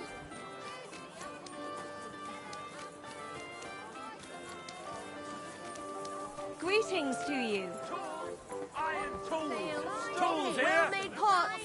So, Master Taylor, have you got those clothes for me? Here they are. The best fabric. Greetings. I'd like to... Surely you can wait a while. I have a customer here. Here you are. The finest fabric. Intricate work. You won't find the likes anywhere else in this town. No more than I'd expect after the amount they cost. Thanks. I'll gladly recommend you if anyone asks. And you impatient fella, what was it you wanted? You must be Franta Cooldown. I am. And who might you be? I'm Henry. I heard you're supposed to serve at the City Council Assembly. I am. What's it to you?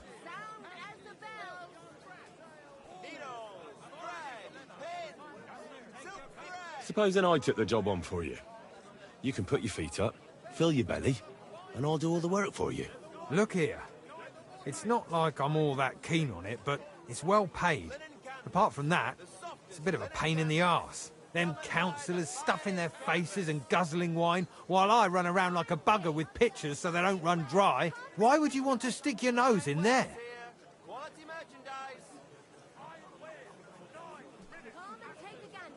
I want to see the king in the flesh. Why's that? I heard a lot about him.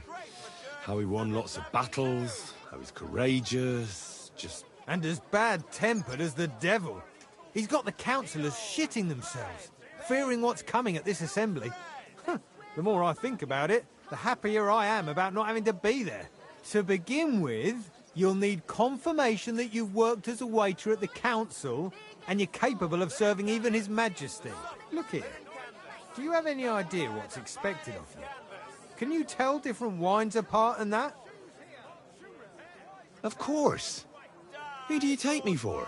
All right. No need to get upset. Show the confirmation to the head butler. Tell him I sent you and think up some good excuse. Clear? That makes sense. And you'll need a waiter's livery. I had a brand new one made. Here it is. I look like a prick in it. Hopefully it'll sit better on you. The main thing is, don't lose it before the assembly or get it covered in shit. Thanks. I won't disgrace you, I promise. You better not. The bottles. Linen canvas. Linen canvas. The finest five wares. Thin bowls.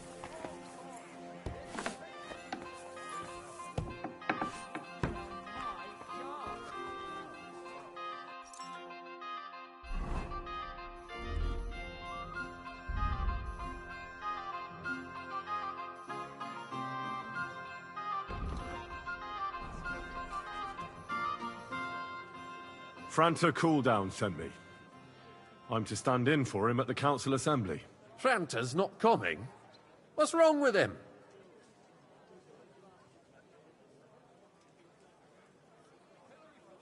He got poisoned. Probably from food. He's writhing in agony. By turns praying and cursing, spewing from both ends. Oh, that's enough. All right. At least you're here. We can't be without a waiter here, when the king himself will need waiting on. So, let's have a look at you. Have you got Franta's certificate? Sure. Here it is. Everything's in order. Now, about your livery. You know a good waiter by his properly seated cap, and you don't have one at all. Without a tunic, you're no royal waiter, just a common alehouse boy. And have you forgotten your hose? I can't let you into the chamber without them. You can put your steel aside in front of the council chamber, along with your other stuff. You won't be needing it anyway. You don't want to be dragging a load if you're running around tables. The royal waiter's livery has strict rules. So get changed quick and come back on time. Was it worth...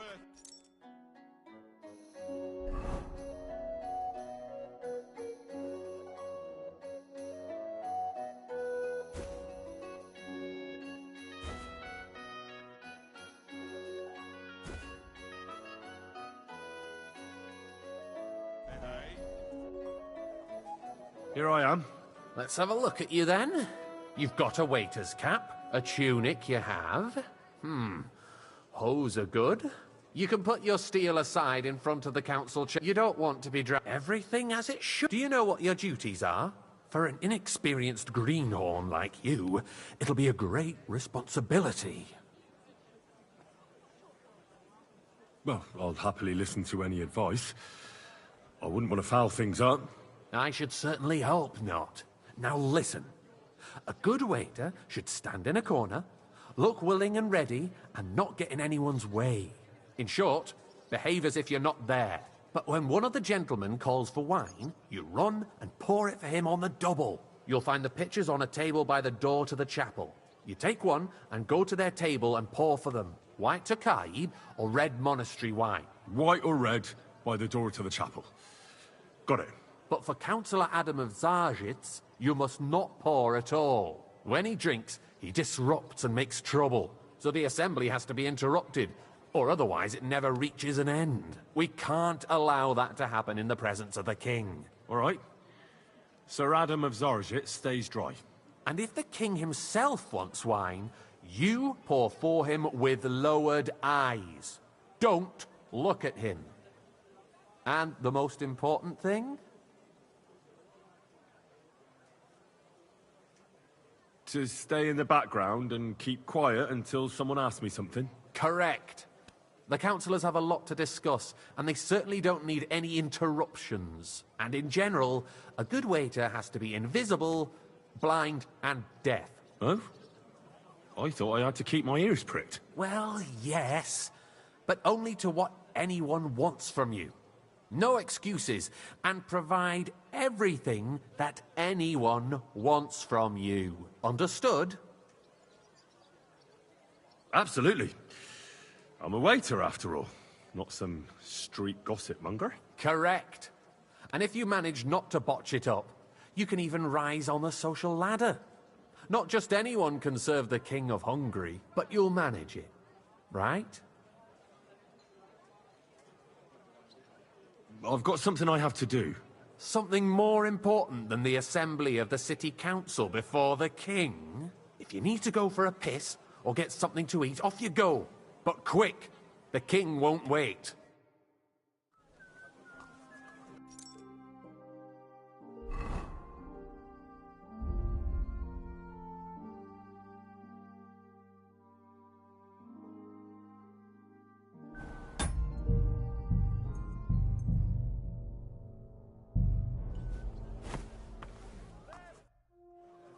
Here I am. Let's have a look. You've got a tune. You don't, do you know what? I know everything I need to. I can do it. Excellent. Put away your things here. It's easier to serve with a lighter load. You can wait in the cubbyhole for the servants.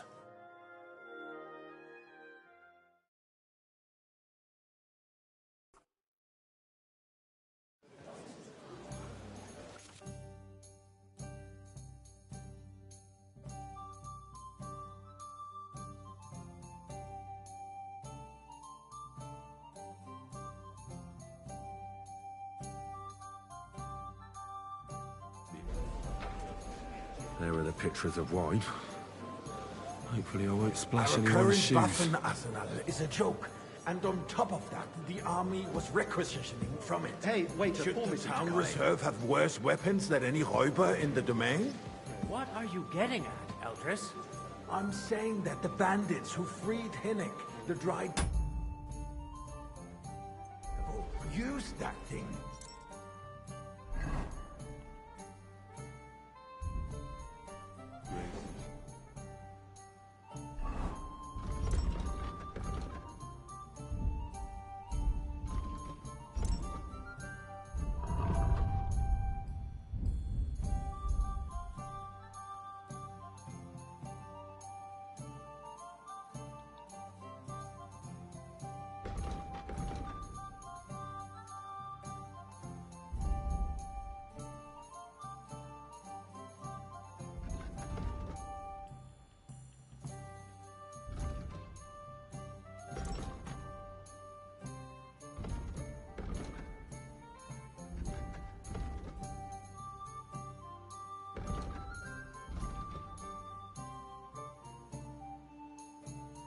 That...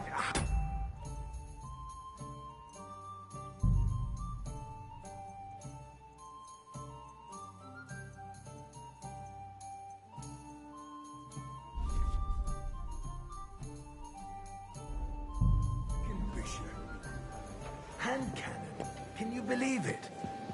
Where did they get them? You're the one who should know where they got them. Sir? Since you're a gunsmith. What are you implying, Friedrich? Thank All you, I'm saying is that they had them, Herr Gott. It is eine Schande when outlaws have better weapons than the city garrison. And Herr König surely knows this too. What is it, Eldris? Mind You where you're smell a going. deal? What I smell is that your stubborn heads do not realize what Schwierigkeiten this is. The Dry Devil is running free. There are Raubritter everywhere in the region. We have fancy the some army Tokai. bearing down Refill, and you boy. want to defend yourselves with a few rusty halberds. And who is it you want to fight, exactly? The merciful King Sigismund is providing us with protection, isn't he? That's not a good idea, sir. This is His army unbelievable. will not be here forever. Shut up! The king can arrive at any moment. What if he heard you? What then? We're sitting atop the biggest silver heap in the kingdom, and we're and a full supposed cup. to defend it with brooms? You're right, Eldris. But where can we get the coin for better equipment? We can always confiscate the property of the king's enemies, nicht wahr? Sir? We are more than familiar with the jämmerlich state of our armory. Thank The king is surely aware of it as well. Maybe if he waived some of the taxes? The king fears that this town will rise against him. He'll take the arming of the city's militia as a preparation for war. So you suggest we just wait with arms crossed for the Raubritter to wreak havoc all around? We can always ask the king to bring order to the realm with his army. But then the Dörfler will rise up. I'm afraid I see no solution of the current situation. We shall wait and see what His Majesty thinks about the matter. Maybe we can change his mind. Vielleicht? I'd like to report to the Honorable Council on the cleanliness of the city I fancy and some the state of the public bath. Refill, boy. Baths or brothels? I'd like to oblige, but I'm not allowed. This is unbelievable. So, the cleanliness of the city is not what it should be. The current baths in the city fall far short of covering all the citizens' needs. But we have another bathhouse here, on Hopring. My friend Adam from the baths... Is everything all right? No. But there's nothing you can do about it. No. I need something from you. There is an item in my study that I confiscated from a female thief. She thought she could wriggle out of it by telling me who the item belongs to. And what is it? A silver goblet. She sneaked into Sir Ulrich's house and stole it. No one's noticed the theft yet. But if Ulrich finds out, he'll turn the city upside down to find the culprit. Go and get it. And don't you make a mess there, understand? Where can I find this goblet? Use your eyes and come right back with it, understood? There, a man can shave and take a... you-know-what. So what? Going to the baths is neither a civic duty nor a right. Have you forgotten the Black Death? A great many people died needlessly. Whose silver might this be? Are you questioning God's plan? The Black Death had nothing to do with the baths, unless the Lord wishes to punish the wickedness that's going on in there. Keeping the city clean is important, but we don't have money to spare. Arguing about who is going... So, did you find it? I did, Master Bailiff. Here it is. Not so loud. Show it here. That's it. And now go back to your job. A trifle. Do you ever walk the streets here? Sewage, rats, slop, and rubbish. The least we can do for the citizens is to provide them with a place to wash up. What nonsense! Next, you'll want me to serve wine to everyone for free, too. Why not? In Jerome Nas's earthly paradise, everything would be free. Don't put words in my mouth. Gentlemen, let's agree to disagree. What if the king heard us? I got word that Rutard has pulled off another deed. That's nothing unusual. That old weasel will never accept that the city isn't run his way, at least until His Majesty honors us with his visit. And as we know, Gunslin absolutely hates him. He can hate all he wants, as long as he does no damage. Ulrich, what have you got to say about it? Me? Well, I'm not sure what you're implying. I'm speaking about the Rutard incident. You were there, weren't you? Oh, that. Well, just a thank small the Lord. misunderstanding. We've sorted it out and everything's settled. My ears must be deceiving me. Are you defending Rutard? Besides...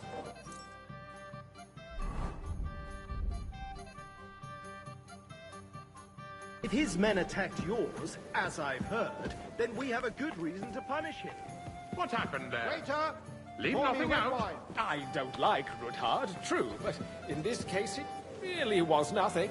Everyone in the city gossiped about it. I heard there were several dead. Did you? That's grossly exaggerated. Waiter! I apologize, I don't sir. think Monastery Rutard wine. Which wine? cause any Red. trouble. He is sensible enough not to draw attention to himself. Mind where you're going. That's true. Because if we don't do something Sir? about him, the king himself will put an end to him, and soon. Thank you, waiter. Unless he puts an end to us first. God knows what he wants to tell us. If nothing happened, there's no point in dwelling on it. Let's move on. I'm sorry, Andreas, but I wouldn't brush it off so quickly. You there, Why lad? do I have the feeling Cup of you're bread. not telling us the whole truth? And don't you Ulrich? skimp on me. Are you accusing me of lying?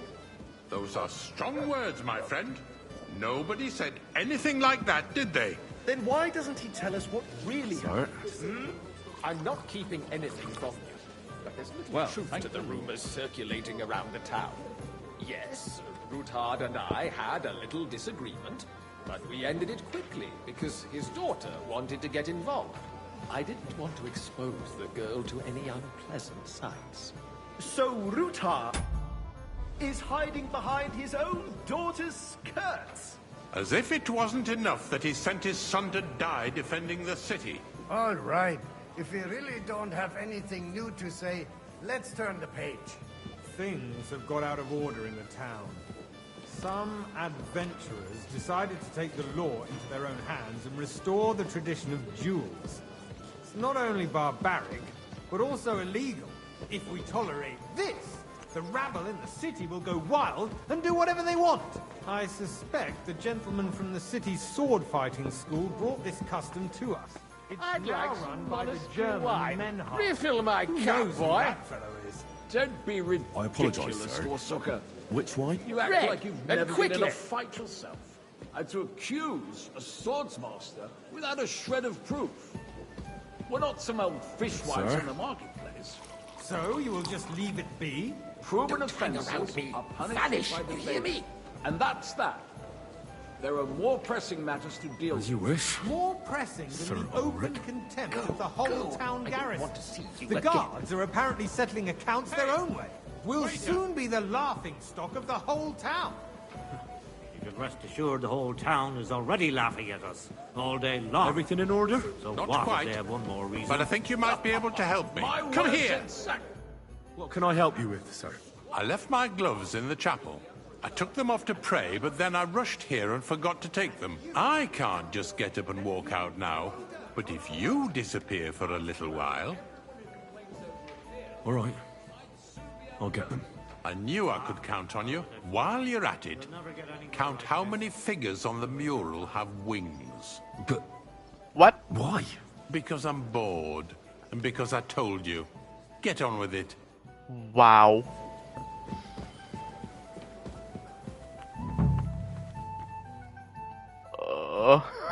Oh no. That was easy enough. And he wanted me to count the winged figures.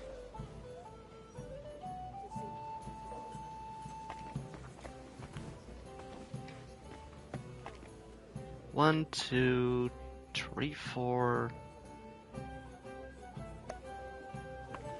5, 6, 7, 8, 9, 10, 11.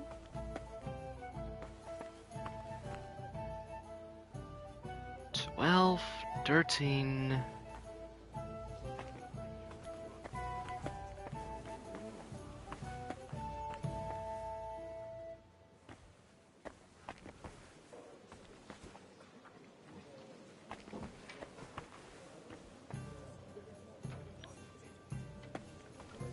Winged figures.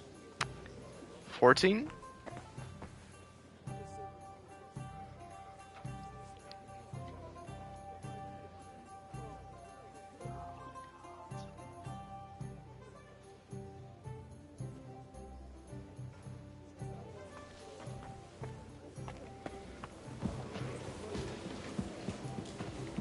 So, let's see what you've got for me. I found your gloves, sir. Really? Let's see them. And did you count those winged figures?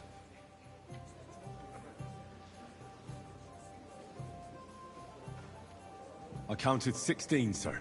And did you count all the monsters and animals? Oh, I thought you meant only the angels. Go back to serving wine, blockhead. The eternal dispute over the cathedrals. The building of the church is dragging on, and in the meantime, they are calling diocesan pilgrimages to settlers, right under our noses. It's just a village with a monastery, and they are going to make a royal mining city. Why can't we build faster? Hire more craftsmen, start with night shifts. Haven't you noticed there's a war going on? Are the experts from far off supposed to work in a city under siege? Besides, I get the feeling there's something other than the welfare of the city behind your complaints. You, lad! Oh, you do? Do you? Look familiar to me. And what would that Have be? we met? Like, for instance, that you'd like to have your... I really couldn't altar say, there? sir. So what if I would? I your have horses, a feeling gentlemen. I've spoken That with you space before, in the too. side nave is mine. Or with Then someone who hell looks over, a my hell friend. of a lot like Your you. place is at least 2 steps behind mine. A swordsmith dares to insult me? Ha! I think not. Excuse me? You wanted to buy yourself an altar in the cathedral, just like you bought yourself a seat in this council.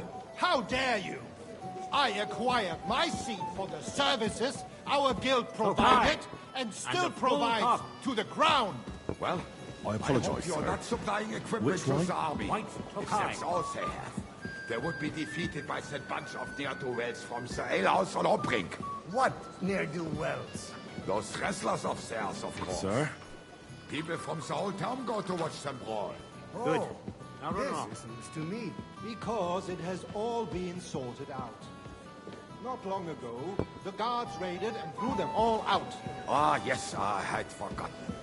What do we have to discuss next?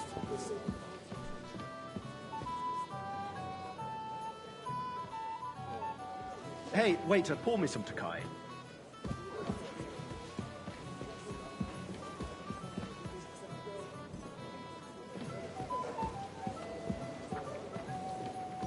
Sir? Thank you, waiter.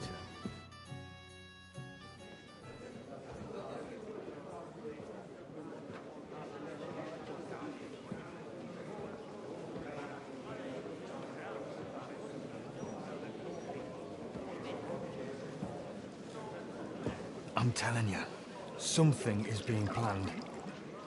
Oh, I doubt it. No one's gonna tackle Rootard.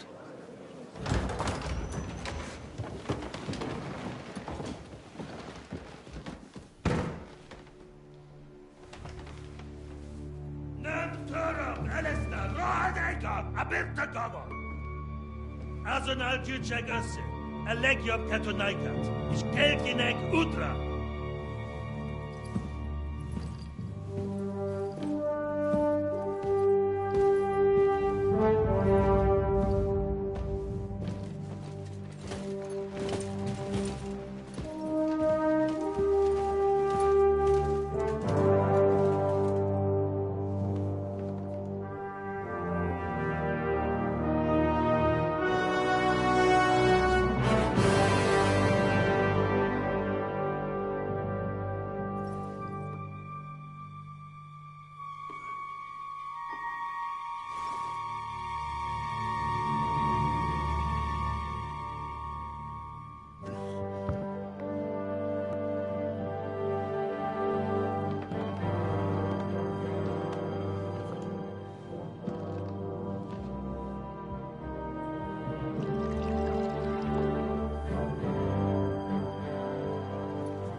I think he knows. You have nothing to fear. Not you.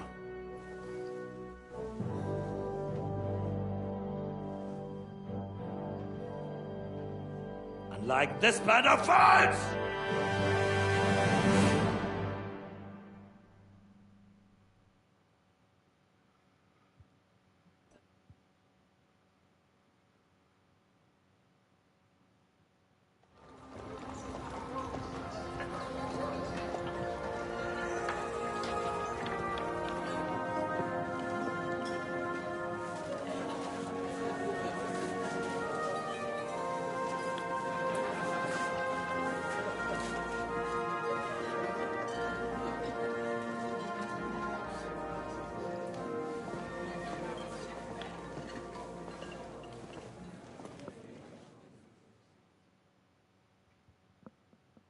Come now, Father.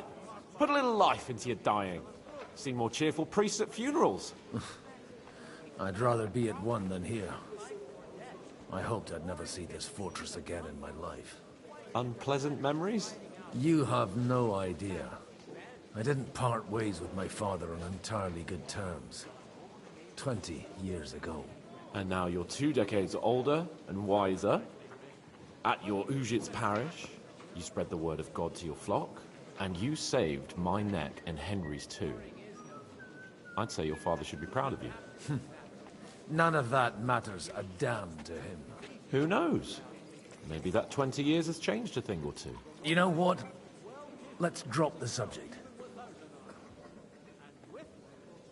Who's that French fellow you brought here from Malashov? The great Baron Brabant. Been everywhere, knows everything, and has the keys to half the kingdom. He's got more fairy tales than my old nanny. Can he be trusted? He's a blabbermouth, but a harmless one. Besides, he defended Kuttenberg, and you know how that went. If he were on Sigismund's side, he'd hardly have been locked up with me. Do you know any of the guests here? Most of them I'm seeing for the first time in my life. It's a pretty varied company. We've had bandits, nobles, burghers, a priest, and even a rabbi coming together here. It's like the start of some joke. Wait a moment. Rabbi, you say? The Kuttenberg rabbi? Yeah. He came with a retinue. But for now, they're keeping mostly to themselves. Maybe you should go and welcome some of them. After all, this used to be your home. And you're a spiritual man too, so you should have something in common. I wouldn't be too sure. But I suppose I can try. How does it feel to breathe free air again? What can I say? You can never truly appreciate freedom until someone locks you up for a while. Or until you become a priest. No fear of that in my case. I intend to enjoy life to the full. Wine, women, and song. What do you plan to do now you're a free man again? What do you think? Get drunk, woo one of the local wenches, and wake up in the morning with no hose and a head like a church bell. Have you perchance forgotten we're supposed to be deciding the future of the kingdom here? I'll leave that to the older and wiser. And duller. Dear me. I'd rather creep off into some corner with a full wineskin. But I suppose I'll have to introduce myself to the rest of the guests, eh? Indeed you should. After all, you are one of the lords of Rabosh. Oh, don't start with that. I'd like to steer clear of the old man as long as I can. In that case, you should sound out Radzig and Hanush and find out what they're actually planning.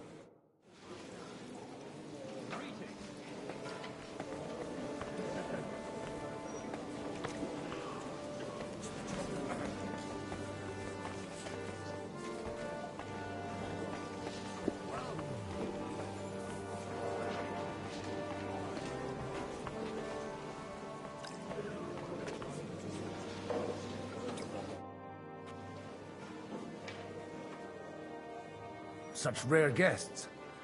One wouldn't expect to find among Christians representatives of your community. I'm Godwin. My greetings to you.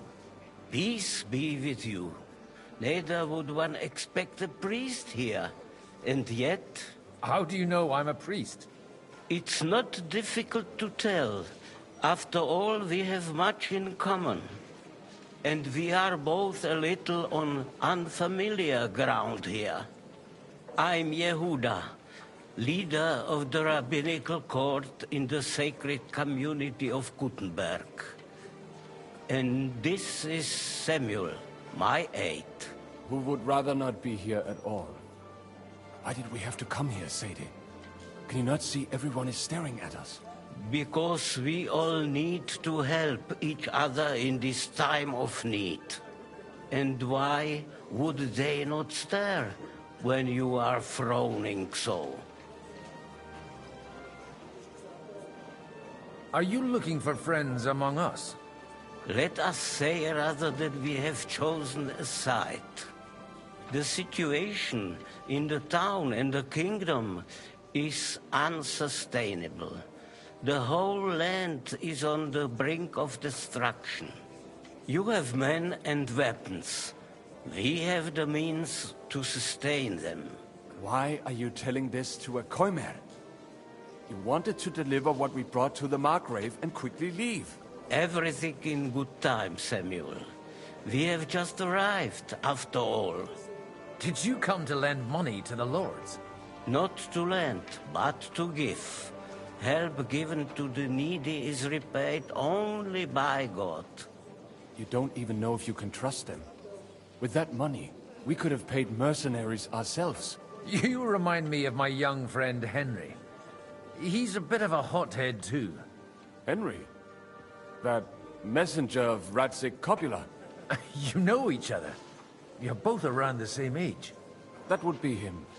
We did not get off to a very good start.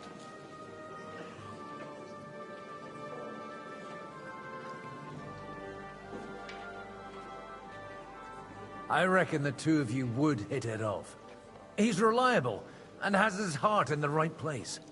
For a young stripling, he's been through plenty. It's not so long since his parents were killed in Skalitz. He was supposed to become a blacksmith, and instead, he's roaming the world, risking his neck at every turn. Wait, a blacksmith, you say? From Skalitz? Aye, that's right.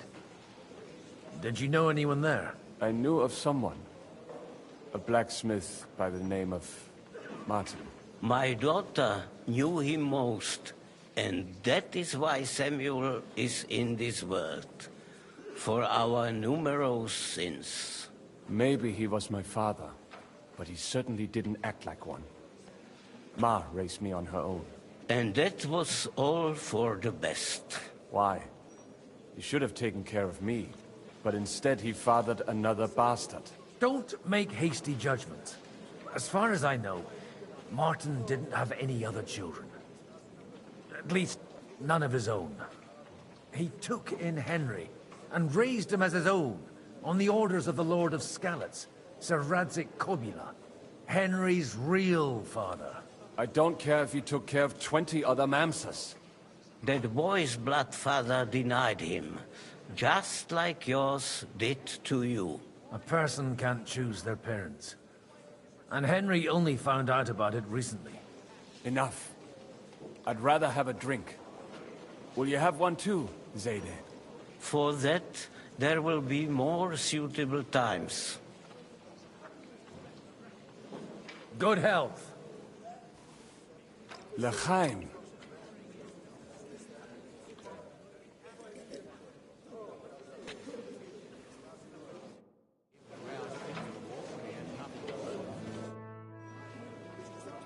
Everything all right?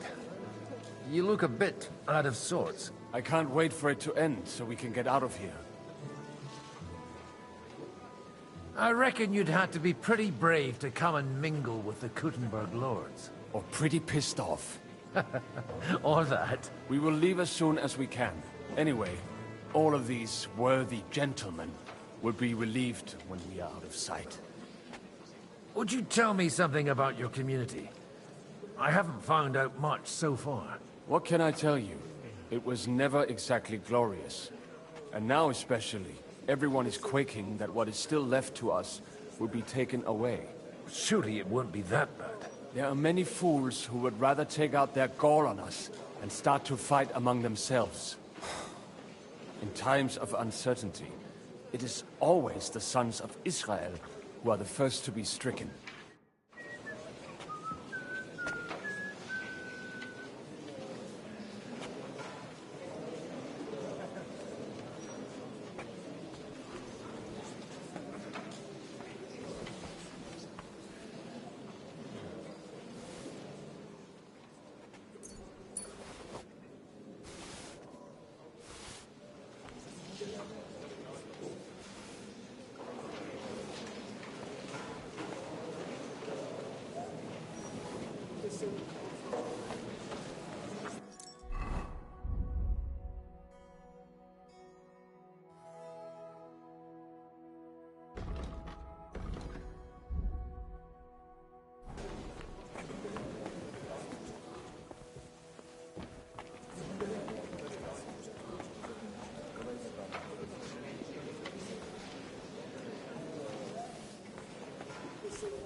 I'm glad you finally accepted my invitation. I almost lost all hope. It's not that I didn't want to, but Oh, what can I understand say? that my absence in City Council I inherited a has house. serious consequences. Good health to you, sir. I'm Godwin. A friend of that lad you arrived with, Henry. We don't know each other. Baron Vauquelin Brabant, Chevalier d'Arezzo. The last of my line. I am a warrior, a traveler, a strategist, and also, à ma manière, a poet. My word. Isn't that exhausting? Mais non! And I'm glad to meet a new friend.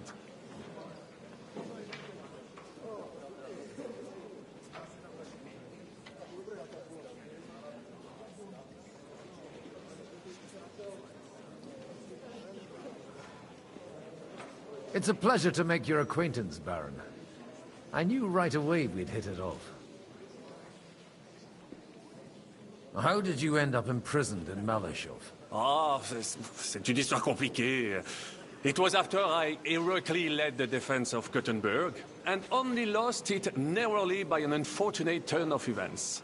That needs some explanation. What unfortunate turn of events? Oh, misère. It is clear you have never been to war. You're quite mistaken, Monsieur Baron. I have. Ah, je suis désolé. This Bohemia is a strange land.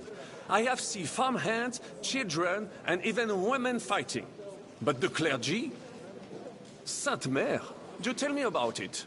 No doubt you fought on the side of truth and honor.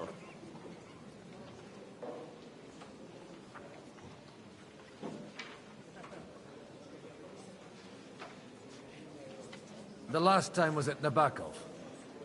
And I'd be happy not to have to repeat it. Ah, indeed. I have heard it was a very unequal fight. That's a fact. No one was expecting von Bergau to turn up with that diabolical invention. Diabolical, perhaps. But in my opinion, it shall be the future of warfare. Perhaps one day the generals will sit back drinking wine, while such devices shall wage war for them.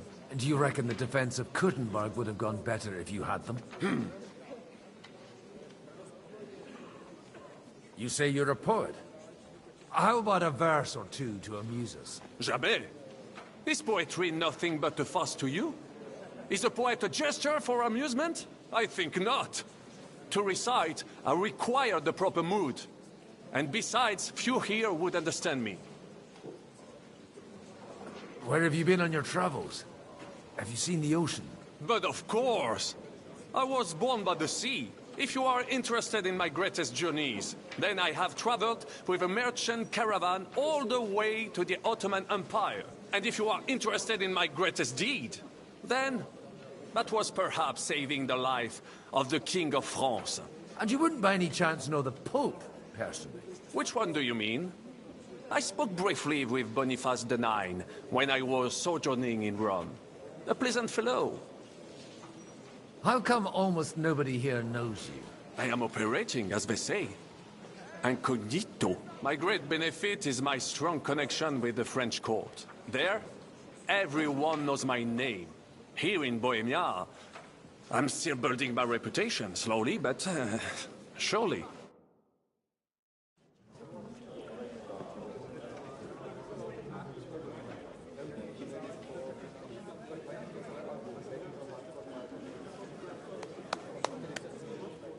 Dear friends and allies, in these troublesome times, you all know why we're here. The question remains, what to do next? Sigismund is facing troubles in Hungary, and here, too, he is up against resistance. He's a capable strategist, but a poor diplomat. Mark my words. If we wait him out until winter, he will leave of his own accord. By winter, he'll have torched all our fortresses and carried off everything that we possess. Are we seriously gonna wait and cower in a corner? Or are we gonna drive them out in shame? A few well-planned raids and we could have him in our fists! At what price? Have you got men to spare? Has any of you got men and money to spare? We don't have men out there. Yes, we do. We do not. Jobst is right. That whole sun won't fall easily. Only we can't wait. Are we to get ourselves killed? Or end with nothing?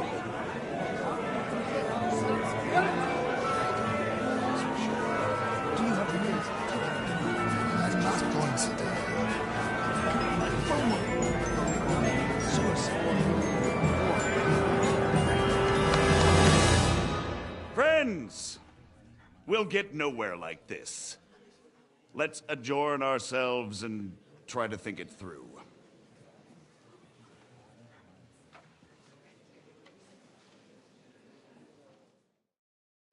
Well, that went just as expected. Good health. And to yours. Could it have gone any other way when there's so many of us here? I would have expected a bit more sense from Jobst, of all people. He made an amateur's mistake. But it's hard to be angry with him when he's trying to ingratiate himself with everyone. By the way, I'm John of Liechtenstein. And you must be Godwin, the son of... That's not a thing I've ever boasted of. How do you know that? I have my sources. From what I've heard about you, I'd judge you could be quite useful to me at today's gathering. Is that so? Indeed. And that's why I'd like to ask something of you.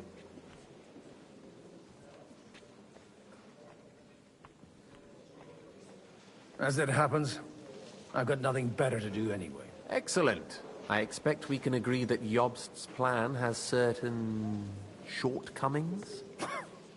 That's a weak word. And the way it stands at the moment, he'll never get the support of the council. But I have an idea how to change that. Well, I'm curious how you hope to shut Zizka up and satisfy the ones who want peace. We'll sit and wait quietly until Sigismund withdraws of his own volition, as Jobst proposes, but we'll be waiting in the military camp of our huge new army. When Sigismund sees that, he'll be off to Hungary all the sooner. At a gallop. Exactly. Sigismund's army is demoralized and weakened. And besides, he's running out of resources. He's able to tackle fortresses that aren't able to defend themselves, but he won't engage in equal force on the battlefield. But he can't retreat either. That would be a disgrace. And that's exactly why we'll wait until he's called back to Hungary by events there. For the plan to work, we need allies, their money and their determination. We've already set the ground for it. We just need negotiators who will push the right people in the right direction. Are you saying you set everything in motion even before Jobst? More like in parallel, but without his knowledge. If we find support and make it look like the whole thing was his idea, we'll all win. You've got an interesting way of approaching things. You're certainly not the first to tell me that. I take it as a compliment. Why are you doing all this anyway? Because I want to put a stop to the senseless deaths. And also because I'm happier with Wenceslas on the Bohemian throne. I'll help you. What exactly should I do? I'll give you 3 names. Botchek of Kunstadt, Haman Alder, and Anna of Waldstein. If you can get those 3 on our side, we've won the day. Meanwhile, I'll take care of Jobst. Tell me a bit more about those people, so I know who I'm dealing with. Certainly. Who do you want to start with? Botchek of Kunstadt. I know the name, but I can't quite place him. That's just the thing. He's got massive estates, great influence, but he holds back. He doesn't play the big game, because he doesn't like to take risks. He always goes for the sure thing. But once he's made his mind up, not even a pair of oxen will hold him back. Alder the Alderman. Wasn't he a Kuttenberg councillor? He still is. The only one who retained his position after the city was taken. Only he's here, instead of cozying up with Sigismund in Kuttenberg. So his days in the council are numbered. But he'll continue to have a strong influence on the guilds and the rich burghers. And that's why we need him. Anna of Waldstein. The widow of that rich mine owner. What was his name? Wenzel Bartosz. And I'm not surprised you forgot. I was quite surprised to see her here. Assemblies like this are more of a... A male affair? So far, Godwin, so far. Anna is holding back and behaving like an exemplary young widow. But don't trust appearances. She's got claws, she knows how to do her sums, and she certainly has no love lost for Sigismund. And what use can she be to us? Apart from her late husband's money, of course. She's as sharp as they come when it comes to trade. And she knows a thing or two about diplomacy. There are wicked tongues that claim Bartosz acquired most of his wealth thanks to her. And that it was thanks to her that he died, too. What if it doesn't work? I refuse to even consider that outcome. Because it would mean slow, but certain defeat for all of us. Why me, of all people? Because you've got a head on your shoulders. You know how to talk, and you're not just out for your own good. You and your friend Henry are similar in that respect. That's why I know I can count on you both. There aren't many like you two left. I'll get on it then. Wish me luck. I wish us both luck. Before the day is over, the die will be cast. Success to our plans.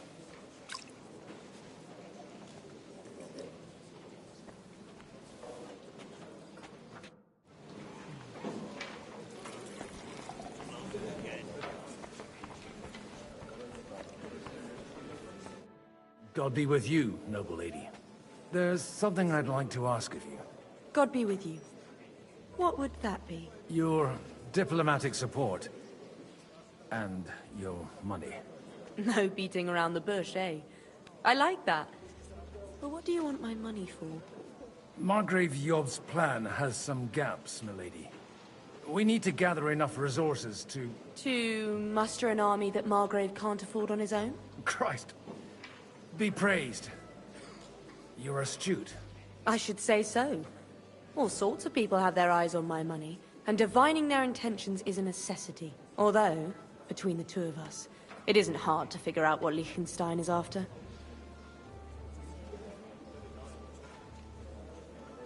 Hit the nail on the head again, Mom. You're well informed. I am rarely mistaken. I'd say you have a better nose for people than most of this crowd. Not only for people, but also for good food and wine. And beneficial deals. Who did you learn from? In my experience, women usually learn other skills. I acquired the basics from my husband. God rest his soul. And the rest I learnt quickly, as soon as others started sniffing around his estate. So, to the point. What is it that Liechtenstein wants from me? Nothing more than support and resources for an army to parley more effectively with Sigismund. Nothing more? I'd say that's plenty. And why ask me for help? Why should I, of all people, take the risk?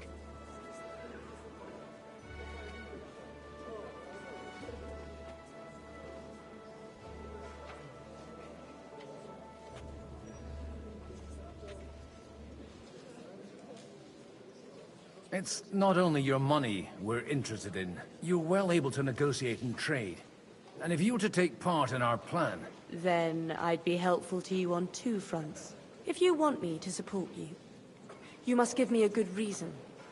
Perhaps a favor in return. Do you have something in particular in mind? Well, one of the guests here has something that shouldn't get into the wrong hands. Who's that? Harman Alder. Now, if you were to switch these papers for the ones he brought with him, I would support your proposal.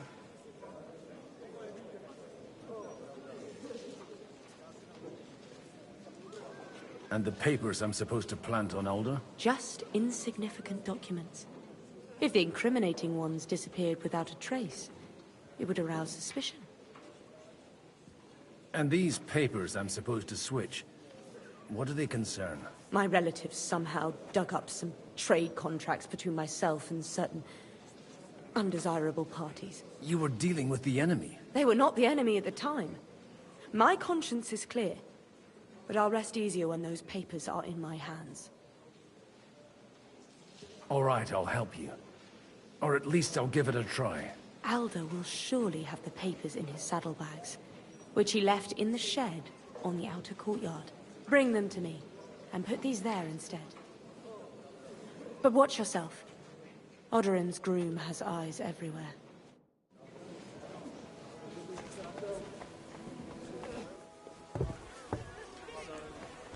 Take a look at that.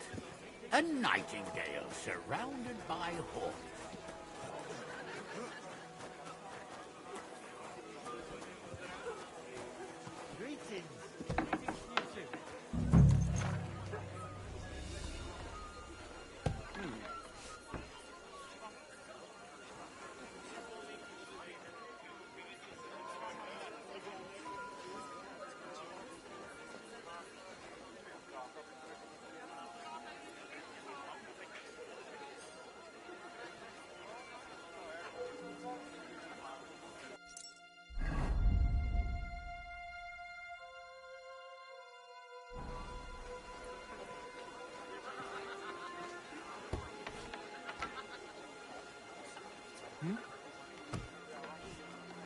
Huh?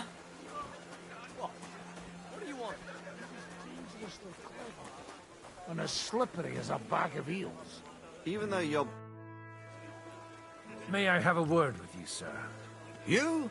Anytime. With you, at least, there's some sensible conversation. Unlike this pack of conceited upstarts.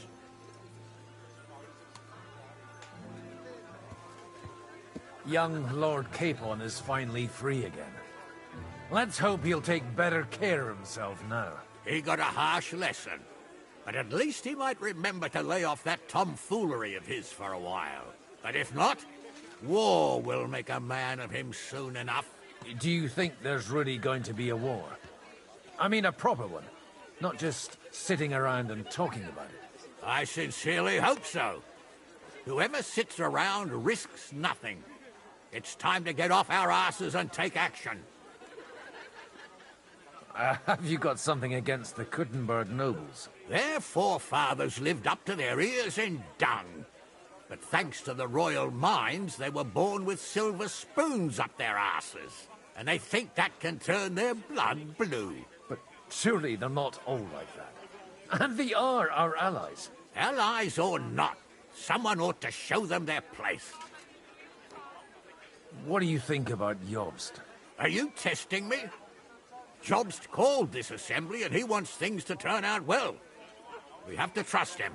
To turn out well for whose benefit, though? Some are up to their elbows in silver and blood, so others can live in freedom. Better make sure you're among the latter, then. And in the meanwhile, help the former to keep their losses to a minimum. Godwin, you wouldn't be avoiding me. We didn't have much time for conversation on the way here. Let's rectify that. With pleasure, sir. As it happens, there's something I'd like to ask you. What are you expecting from today's gathering, my lord? Well, I have no great expectations. But, all going well, we may be able to establish some joint steps towards the future. As long as we proceed without prior agreement and mutual support, we will be very unlikely to achieve any progress. Where did you leave Sir Divish? Surely he's not too old to miss out on such an event. Haven't you heard? Lady Stephanie is with child. No one even imagined Divish would produce an heir at his age. As they say, doesn't matter who kneaded the dough, as long as there's a pie in the oven. Godwin. Well, it could be a miracle. Praise the Lord! I couldn't help but notice your son has a bit of a talent for getting into trouble. To put it mildly, but not to do him an injustice, knowing young Lord Capon, he undoubtedly contributed to that more than a little. Although, if they didn't pull each other out of trouble, God knows where they'd be now. Wise words. Still, Henry's come a long way on a thorny path. I trust you're rightfully proud of him. You know, I am. And Martin would also be glad, even though Henry chose a different path than he. May God grant him eternal rest.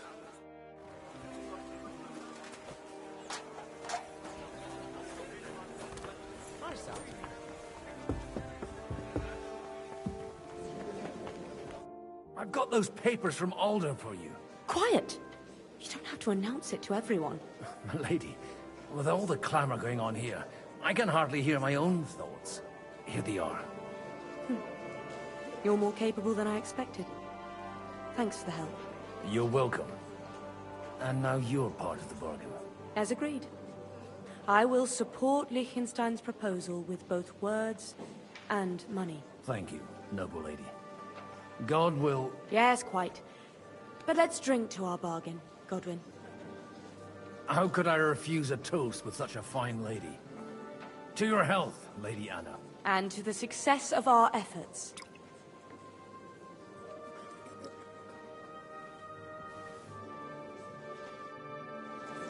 Christ be praised. Greetings to you, friend.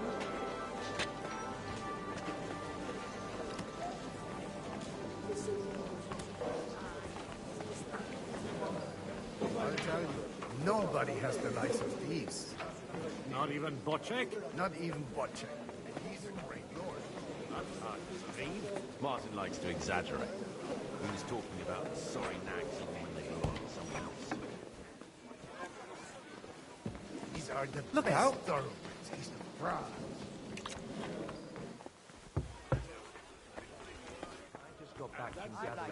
Why we mustn't push Why too Prague? hard. And at a time like this, Patricians and use. You seem a bit out of sorts. Anything wrong? Oh, these grand aristocratic assemblies are nothing for me. I'd be happier if they just told me in the morning how it all went and what my boys have to do next. But then you'd miss all the grub and the booze. And the gossip. Oh, have you heard anything interesting here?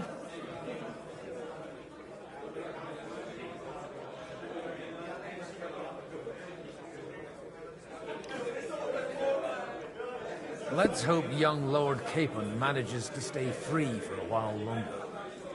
Ever since leaving Rattay, he's gone from one pile of trouble to another. That's one thing you can always count on him for. I'll gladly wager with you he'll end up in some other shit by evening. God forbid. Henry's not here now to pull him out of it. In that case, it'll be up to you. I'm sure you wouldn't leave him to disgrace himself in front of Hanush. It seems Liechtenstein's looking for allies. For his own ends. And how's he gonna do it? Didn't you see them all fighting tooth and nail here just a while ago? Well, different approaches work with different people. The only approach that'll work with Sigismund is open resistance. Maybe on the field of battle? A lot of people think the wealthy burghers will stick with Sigismund, whether out of fear or convenience. Well, that's to be expected. As long as Sigismund has the city council under his thumb, no one will rock the boat. Well, at least there's a few individuals here, like Ruthard. Sigismund confiscated his castle and half his estates. That'd be enough to make a man mad. Not to mention that his son was killed in a siege of the city. Sir Bocek, I need to speak with you for a moment. A man hardly puts his cup to his lips and someone comes along to put a flea in his ear. Jobst comes up with a plan as full of holes as a beggar's shoes, and now you're all jostling to win me over for him. On the contrary, I've come here with an idea how to improve it. Does that improvement include a few thousand men-at-arms? If not, you can go to the devil with it. A few thousand men-at-arms as a convincing argument. And 100 horsemen on top. Only in order to get them, we need coin. You've got my attention, but not my money yet.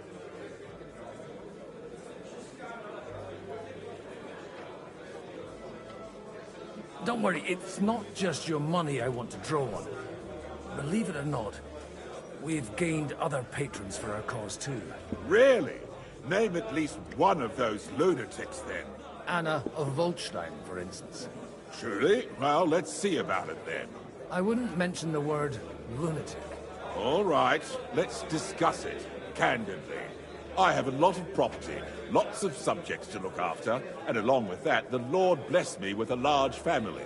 I can't risk it all in a conflict with Sigismund. So you need guarantees that you won't be left standing in the cold if you openly oppose Sigismund?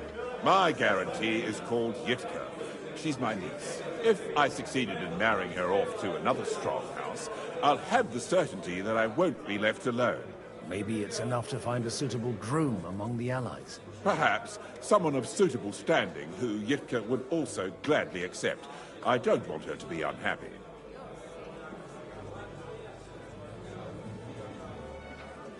How about young Lord Capon? He's a youngster still.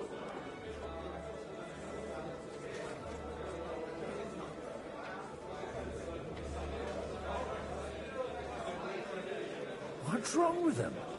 He's young, he's handsome, women are fighting over him. Yitka will like him, and he'll give her a whole bunch of children. And to half the wenches in his domain, too, eh? On the other hand, the lords of Lipa have a good reputation, and Hanush can always be relied on, despite his temper. Maybe it's not such a bad idea.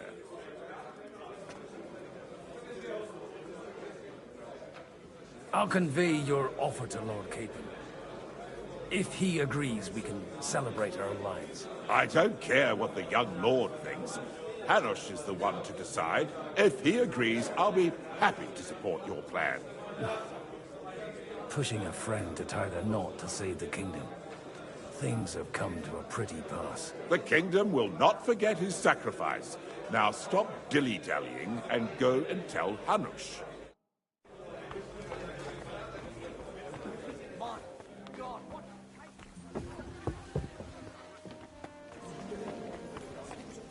I've got some good news and some bad news for you. The bad news is there's hardly any females in this whole damned place. There's some old bat standing there with 2 young girls, but she watches over them like a mother hen. So at least tell me the good news. You're going to get married. Good one. Is she at least pretty? I don't know. I've never seen her. You're really a barrel of laughs, Godwin. Wait till Hanush hears this. Now, enough nonsense. Let's have a drink to your health and my freedom. To your health.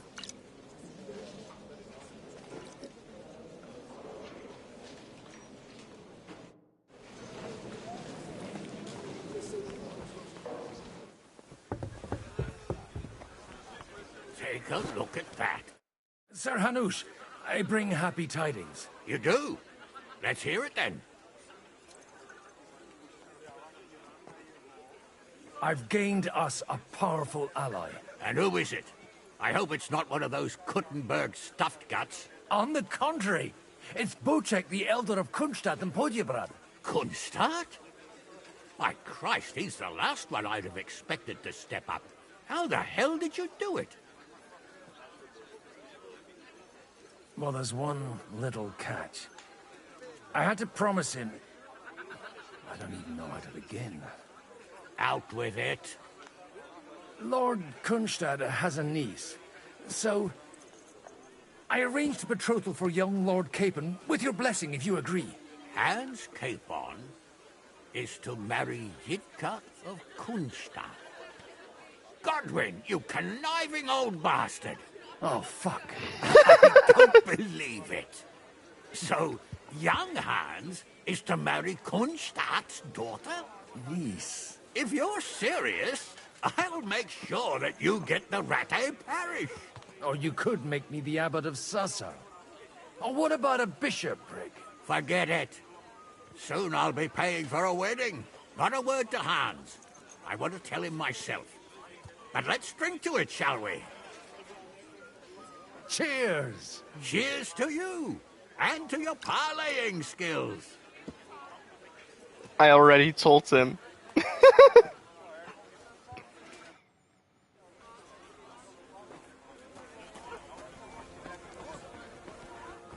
That's exactly why we mustn't push too... Sir Bocek, your niece Yitka can start preparing for her wedding. So Hanush agreed, without reservations. Indeed. Then I will fulfill my end of the bargain without reservation. Thank you, Lord of Kunstadt. Enough formality. We'll have a drink. What do you say?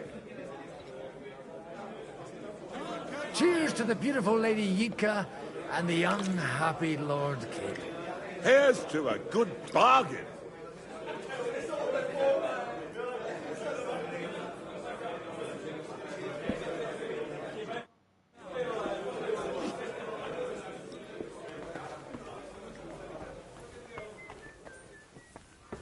Greetings.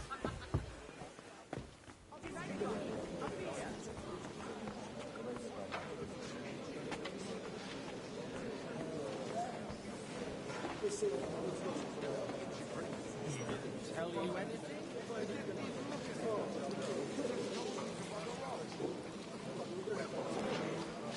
To help them.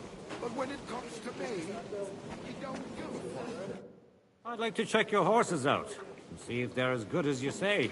Ha, even better. But you won't believe it until you see for yourself. And you might not believe your eyes when you do see them. Well, well.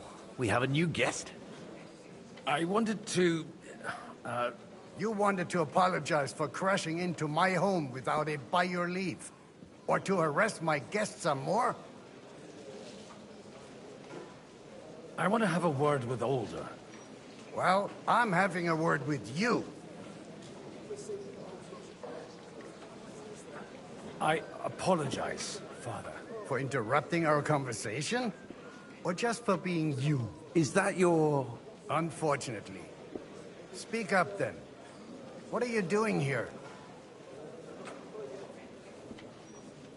We'll talk later and in private. Right now, we have more important things to attend to. Don't try my patience. Why so strict, Martin? 20 years ago, he was nothing but a cheeky brat, only interested in wenches and booze. I got him a place at the Archbishopric to have some sense beaten into his head. Only it wasn't long before they kicked him out. And then I find out he's settled in some backwater parish in Sassau. But he took his boozing and whoring along with him, lost everything, and then came creeping home again. Huh? Try saying it again a little louder. They might not have heard you in the outer courtyard. You have the impertinence to show me your face after the way you disgraced our whole family? You're exaggerating, like you've always done. Me? Exaggerating? You're the one who turned my home into a house of ill repute. Your whores wandering around as if they owned the place. Oh, actually, anything fun was strictly banned under your roof. But maybe you ought to try it yourself sometime. Then maybe you wouldn't be such a bitter old grouch. You're dishonoring your host. I can't dishonor someone who has no honor. If you had any, you'd be... That's enough. Christopher. You won't get away with those insults. I challenge you to a duel. I'm not happy about it, but I accept. This isn't how I imagined my first meeting with my brother. Make room for us. We'll just settle a very private matter. It's an honorable duel, man against man. Stay back. Cover your right side! You've got a gap there I could drive a cart through!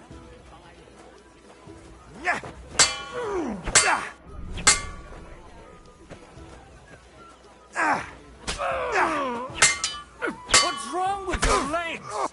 Enough! My God. Where did you learn to wield a sword like that? Father always said you were a good-for-nothing boozer. But you could teach sword fighting in a school. I was in a war. Right after they kicked me out of the Archbishopric. And you ought to know yourself. Not all the faults that Father sees are real. Well, I apologize for going off like that. I had to, so that... So Father would be satisfied. I know. Only he'll never be satisfied. And the sooner you realize that, the better. I thought he was the way he was because his first son let him down. And he hoped at least his second would become something. Not at all. I remember him the same since I was a nipper. When I was 6 years old, I fell off a horse and broke my leg. He wouldn't talk to me for a week because I'd let him down. The first time he took me hunting, he let me starve for 3 days until I was able to shoot my first hare. Only 3 days? He got soft. I always wondered who you were. There was never much talk about you at home. Look, I really did fuck up everything I could. I brawled and boozed until they threw me out of my own parish. But now, I have a chance to put things to rights a little. And that's why you want to talk to Alder.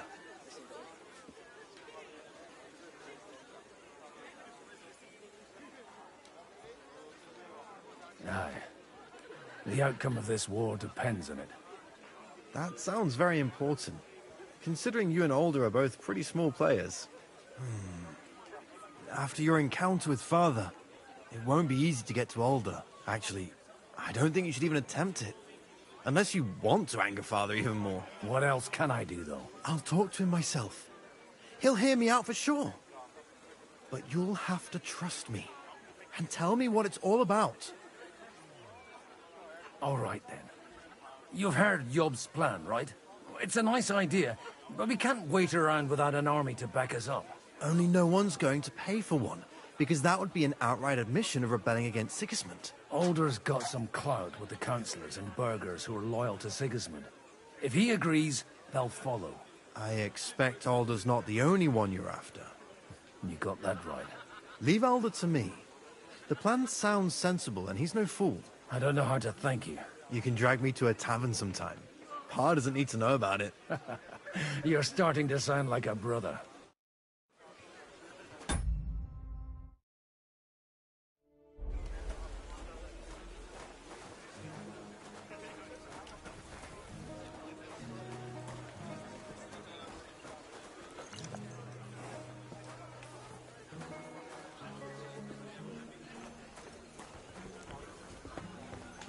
Mind where you're going. I'm still hoping it works out and we walk out of here with a clear plan. But maybe you were right. It was probably not the best idea to gather all the lords under one roof. At other times, I would celebrate hearing you admit it.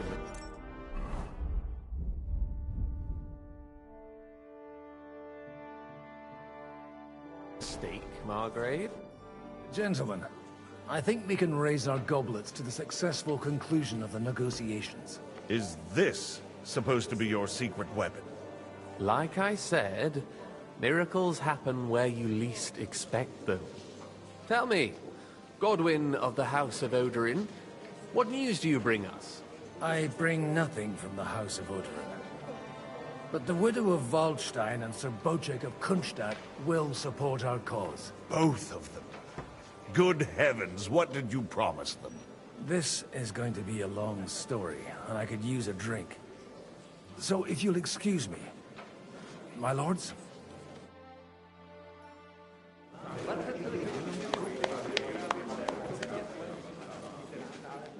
It would seem that we have all benefited from the break in these proceedings.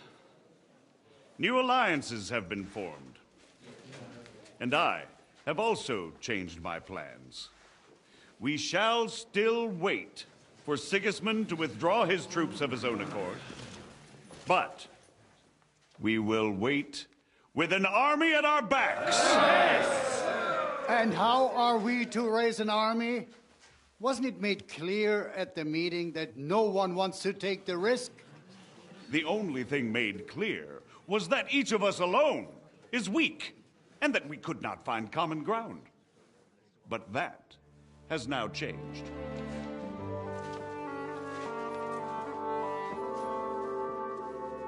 King Wenceslas is, by the will of God, the balbatim of all his subjects. Not only the Christians, our community, and not only ours, will give you coin. The Kuttenberg houses are still loyal to King Wenceslas, and we stand with Lord Ruthard. And if that's not enough, the houses of Leipa and Kunstadt will unite and march side by side. My niece, Yitka, will take young Lord Capon as her husband.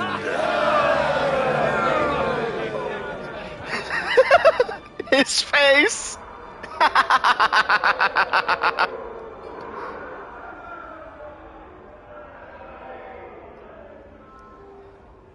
He's not happy. Lord Kunstadt, Hanush, Radzig, and I will set out immediately. God willing, we will be back within 3 weeks, along with an army. Now those are words worthy of a nobleman. My friend, I still believe that words are more powerful than swords. And our words will ring in 1,000 voices to the glory of King Wenceslas.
After we conquered the city, you promised to restore order immediately.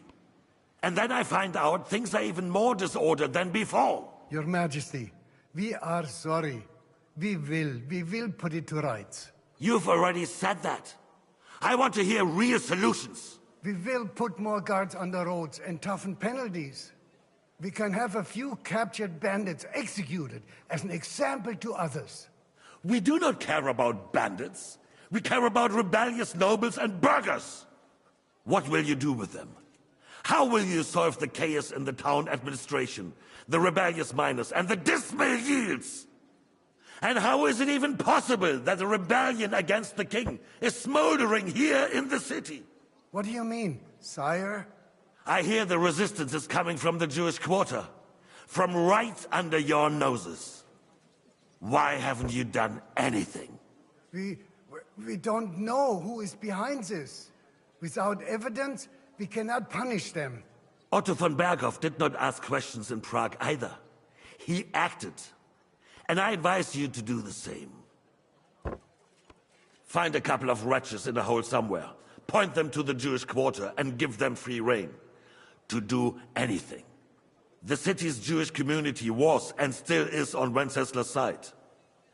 They need a warning. We do not even have enough men to... Marquardt, could you spare a few men for a while? Of course, sire. I'll assign them to Eric. He'll take care of it. So you see, all you have to do is make sure the city rebel get their share. You could at least manage that, couldn't you? And if the thought should cross your minds that you would get rid of the debts to the Jewish moneylenders this way, forget about it. Your debts will remain, up to the last groschen. Only now you owe us directly. And while we are on the subject of money, has the yield from the mines finally matched last year's? Sire, the deposits are dwindling, and mining is becoming increasingly difficult. And to make matters worse, the miners started rebelling. Don't take us for a fool. They'll stop rebelling when you pay them proper wages. Your Majesty, we can't do that. Silence! How dare you oppose the kingdom's protector? You're a bunch of incompetent sycophants. Chicken shits. Not any better than the scum hiding in the forest. I apologize, sire. I'll do everything in my power to... All I hear from you over and over again are excuses and prevarication. And results? None. I therefore placed the city council under the authority of Sir Marquardt von Aulitz, who is present here, with immediate effect. He will make sure you finally do your duty. But, sire, that would be a violation of the privileges granted to us as a free mining town. Silence! I am the only guarantor of your rights. You have to earn your privileges, not hide behind them. During my brother's reign, this idleness was perhaps tolerated. But that is over now. You were given a few simple tasks. But instead of working on them, you idled in the baths and lined your pockets. And let the traitors cast their nets undisturbed. But unlike my brother, I am capable of creating order. And I assure you, I do not distinguish between those who stand in my way. Be they beggars, noblemen, or city councillors. You have 2 weeks to restore order in the city and increase mining output. I want clear results, and you answer only to me and Sir Marquardt von Aulitz now. No one else.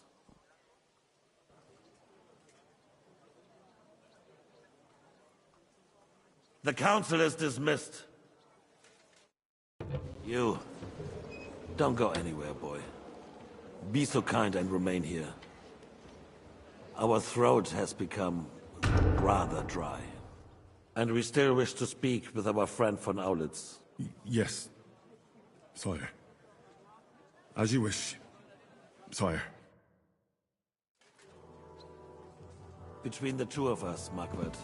Where are you going? Was I not Mind your perhaps own too harsh on them? And speak candidly. Wait, stealth kill? We have had enough of false Hey, flattery. waiter! Keep your distance.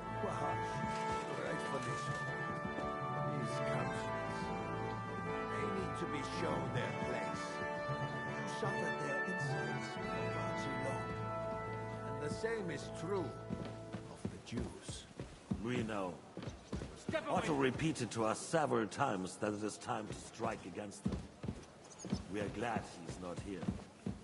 He would be intolerably self-satisfied if he knew we had heeded him. Boy, can't you see the king's cup is empty? You tend to us as if we were infirm. Boy, Nothing. pour us a monastic wine. The monks had a good year. We have concerns, friend. The Hungarians are rebelling. Our army is falling apart, and we have enemies here on all sides. Would we had a proper army instead of human mercenaries? They cannot be relied upon. And we are no closer to our goal now than a few months ago. Thank you. It is a good year. If our father were still alive, he would have been astonished by the mess that a few years of Wenceslaus' reign brought to us. With a single word, he would have put the nobility in their place, and the country would flourish. God grant him eternal glory. We won't need much more time. We'll arrest the traitor Odorin, and the rest will fall in line. You say the others will be brought into line, but what do you know of them? We know only a few of them. But there's a fortress standing on every damn hill here. What side are their lords on? Hey, we'll waiter, find out soon. keep your distance. If only Wenceslas were not such a stubborn ass, and relinquished that throne that he has no use for anyway. No. What kind of donkey are they?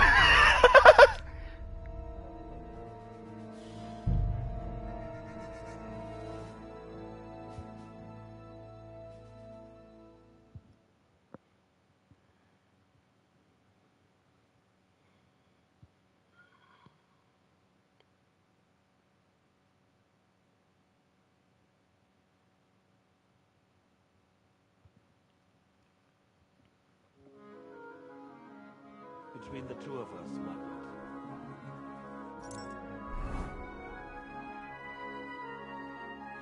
Was I not perhaps too harsh on you? And speaking of it,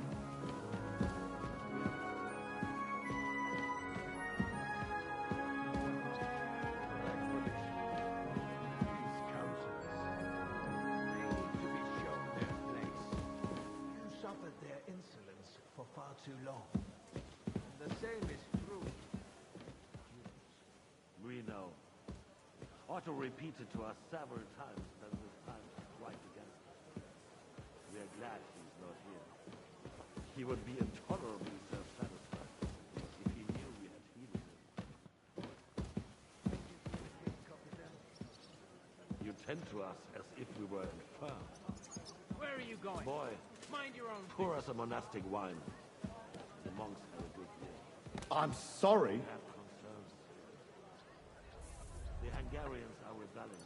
Our army is falling apart, and we have enemies here on all sides. Would we had a proper army instead of human mercenaries? They cannot be relied upon. And we are no closer to our goal now than a few months ago. Are you deaf? His Majesty asked for red wine. If our father were still alive, he would have been astonished by the mess that a few years of Wenceslas' reign brought us. With a single word, he would have put the nobility in their place, and the country would flourish.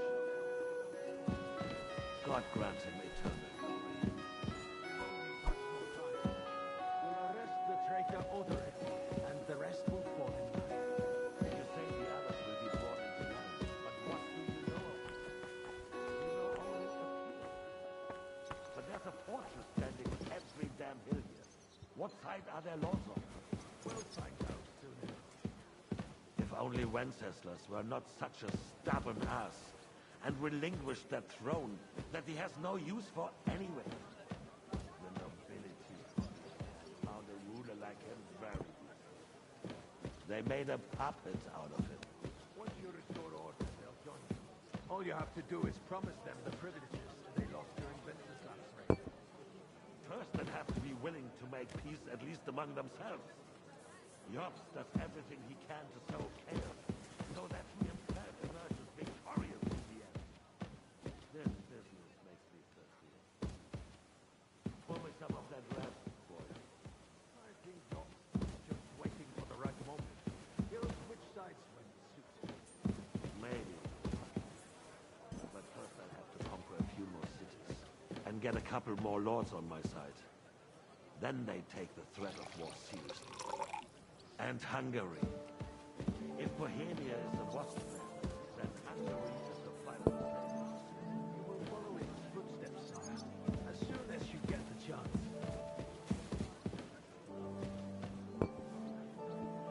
But the wine is good here. To your health.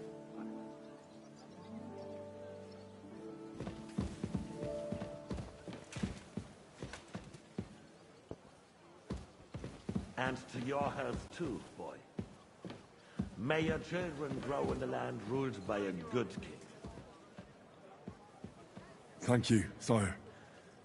You are too magnanimous. Why? You did a good job. You can be proud of yourself. Step away from your help. Now.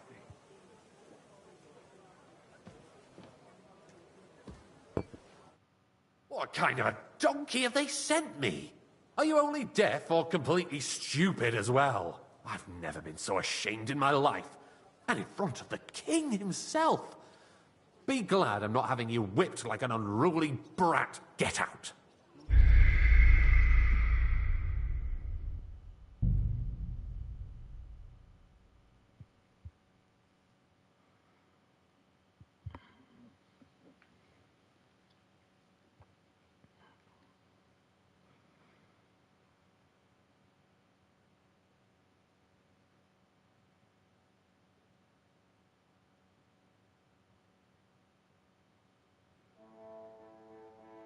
Between the two of us, Margaret, was I not perhaps too harsh on them?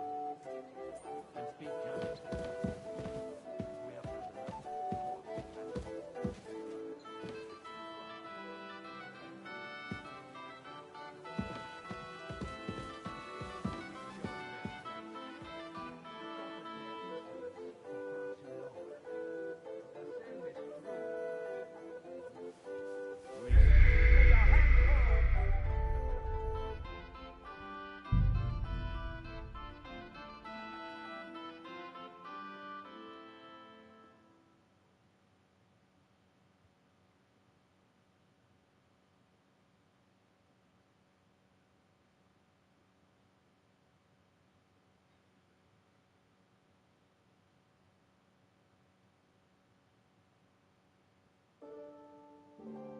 Between the two of us, Margaret, was I not perhaps too harsh on them?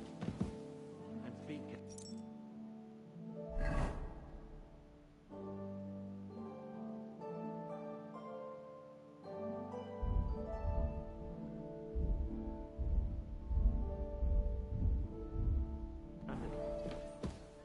We have had enough.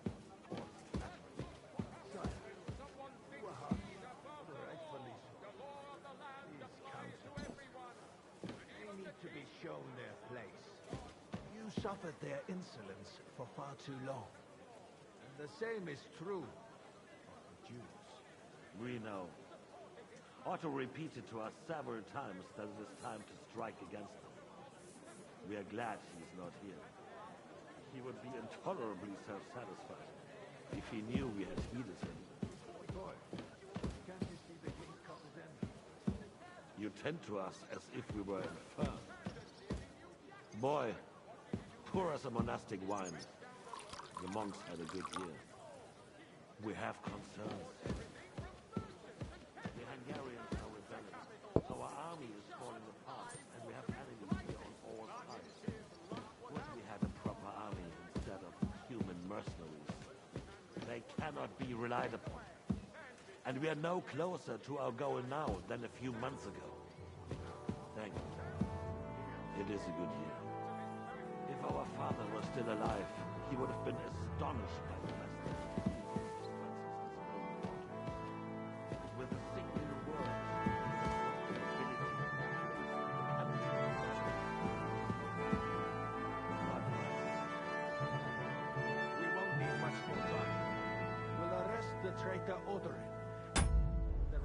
fall in line. You say the others will be brought into line, but what do you know of them? We know only a few of them. But there's a fortress standing on every damn hill. What side are their lords on? If only Wenceslas were not such a stubborn ass and relinquished that throne that he has no use for anyway. The nobility. Excuse me. Found a ruler like him very useful. They made a puppet out of him. Once you restore order, they'll join you. All you have to do is promise them the privileges they lost during Wenceslas' reign. First, they'd have to be willing to make peace, at least among themselves. Jobs does everything he can to sow chaos, so that he himself emerges victorious in the end. This business makes me thirsty. Pour me some of that red, boy. I think Jobs is just waiting for the right moment. He'll switch sides when it suits him. Maybe.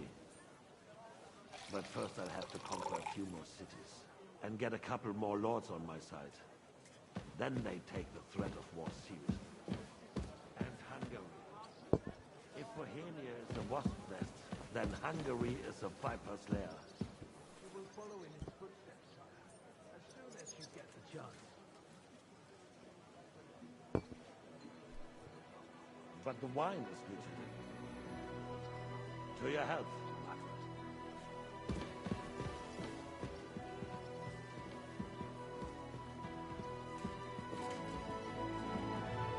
And to your health too, boy. May your children grow in a land ruled by a good king. Thank you, sire. You are too magnanimous. Why? You did a good job. You can be proud of yourself. For your health, Your Majesty.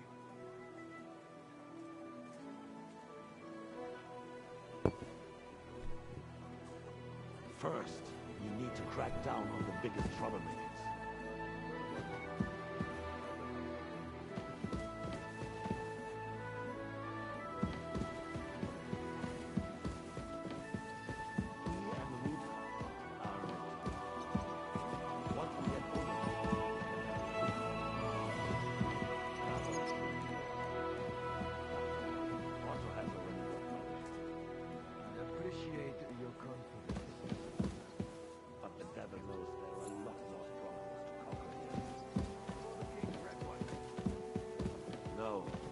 We shall have white. We have had enough of it. White. Quickly. Before I think von Berghoff's little contraption will find it useful. Need be. We could use it to raise this town also. I have some suggestions for other candidates. Not so fast. It's a wondrous tool, but we can't rely on it forever. Bring it here to the square and point it at the city hall. Those psychopaths benefit. Splendid. The councillors are quite fearful enough already, but they can have nothing. There's been enough fretting, sire. You shall see. Soon we will drink to the conquest of another fortress. You are right. So then, to victory. And you, boy, will you drink with us? So that you shall have something to tell your children and grandchildren. To victory, sire. To today's, and those of the future.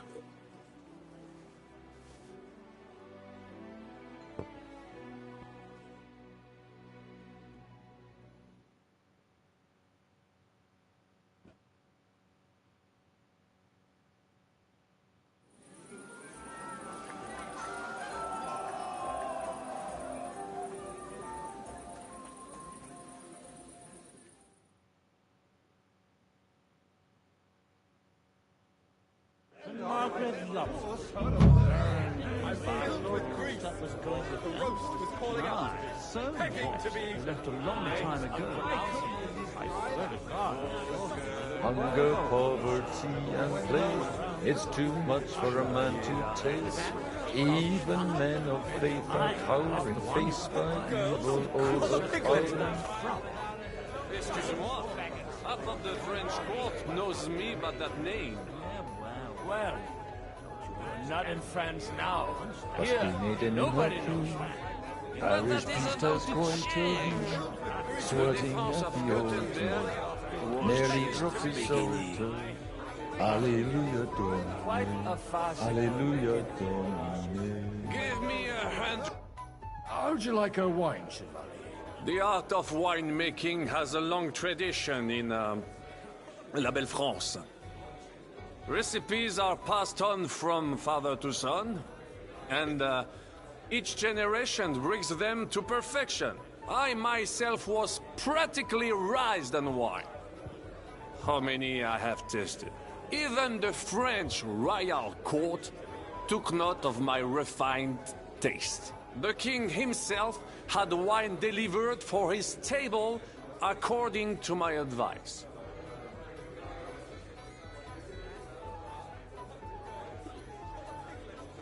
I expect his lordship had the best barrels rolled out. Now, if you'd only known he had a real connoisseur here. Best barrels?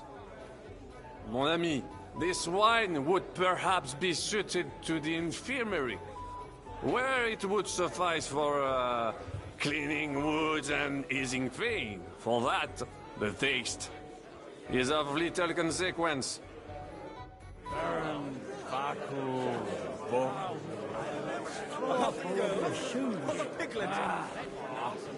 Fuckings for beggars. I'd rather eat well. Now we close our doors for the evening. People here know what to do. There'll be plenty more tomorrow, Saturday and Sunday too. A word with you, Cran. You fuck a bit, then die. Stulturen mater, St. Peter. You in need of something, my well-oiled friend? I'd like to drink a toast with you to our joint success. As they say, all's well that ends well. So, to brighter tomorrows. Touching. Come now. What's become of your poetic soul? I never had one. Truly? Not even a little? Well, maybe once. The older I get, the worse it is. Give me a few more years and I'll become a professional mourner. See now. I'll gladly drink to that with you. Only there's nothing to drink. We've run dry. Fuck. I've got a tongue like a slice of week-old bread after all that gabbing. Well, get something wet for us then. His lordship is so unsteady on his legs, he can't make it as far as the keg. To hell with that keg slop. Your father surely has something better stored away. I had my eye on him all evening. He had pictures brought from somewhere for himself and his closest friends, and left the rest of us to drink cheap dregs. Try and find one of those pictures for us, eh? I'm sure you can manage that. You can bet on it. I've got a nose for booze. I don't doubt it. Get sniffing quick.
beggars.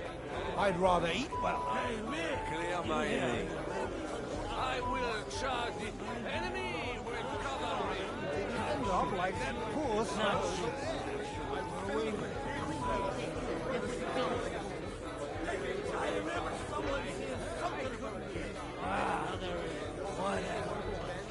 They got by without us so far.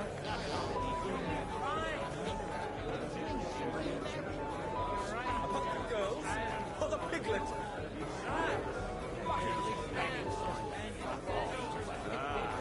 Strong words. Uttering maybe an old pinch purse. But when it comes to affairs like that, I'm talking about fucking figures, mind you, twat. I love my Alicia. All right. Sorry, mate. But you're right about sitting here for the either. Hey, Mick. Where are you supposed to keep watching things to get to do? I am not sure. Were we? I have a feeling I forgot. I remember someone said not too long ago. Shut up. Oh, throw up over 3 nights in 4 hours. and a tail. And I say it's a horse. You got a different idea. Good day to you.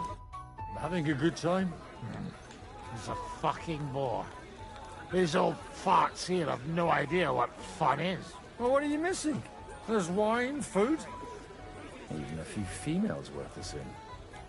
Well, I'd rather have a game of dice. Or a good punch-up.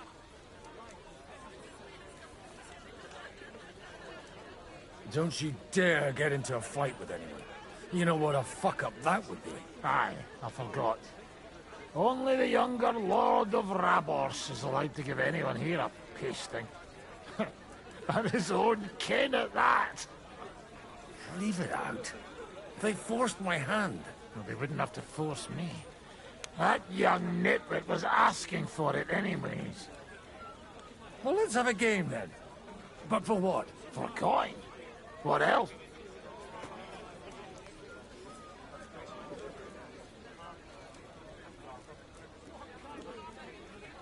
I don't play for coin. I'd end up starving.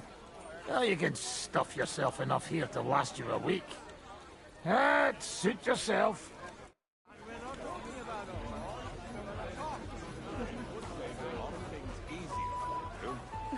And how should I interpret this question? In the simplest terms, I'm offering you a business deal. Without any ulterior... How come you're still here, sir? Weren't you supposed to travel with Sir Hanush? Raise an army, prepare a wedding feast and all that? All hail Jobst. He sorted things out here nicely. He got my money for a start, and that's more than I wanted to give him. But you know how it goes. Give them a finger. I explained to the Margrave that I'm not going anywhere, and I sent my captain with him. He's still young and full of piss and vinegar. I'm too old and fond of my comfort. Did you at least discuss with Hanush where the wedding will take place? Nothing to discuss. The wedding will take place at our castle Littitz, of course. It's the pride of our family. We can fit in 3 times more people than here, and that still wouldn't be much. But there are 2 castles in Rattay. I'd bet my right arm old Hanush will want to have the wedding there. What? In Rattay? Well, I ought to look into that then. But deal with him yourself, though. I won't be your gent's messenger anymore. I wouldn't worry about it if I were you, my dear. It's easy for you to say. You don't have to listen. Well, that's no great loss. We didn't have much anywhere.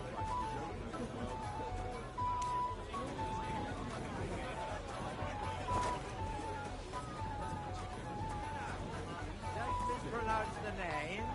And we're not talking about a horse, but a cock.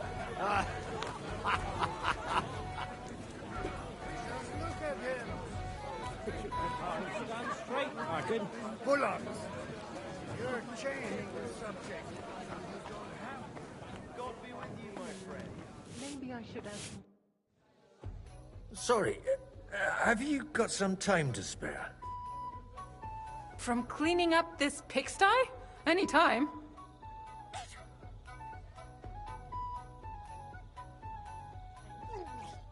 I've come to rescue you from work and responsibilities. Really? Why don't you save that sweet talk and tell me what you want? Well, it occurred to me we could maybe spend a little time together. Of course. What else? Do you play dice? You mean strip dice? You strip if you like. Either way, you'll end up bare-arsed and with an empty purse.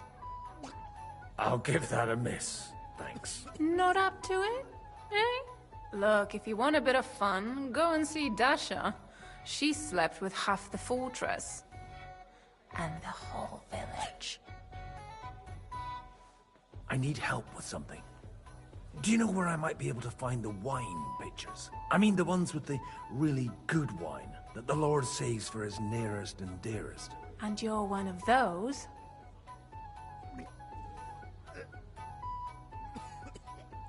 I should say so. I'm his son. And I'm the king's daughter. Anyway, I don't know nothing about no wine. In case you haven't noticed, I'm sweeping the floor, and I'm about to mop up vomit. Try asking my ma. She's the cook here. You farmyard beast!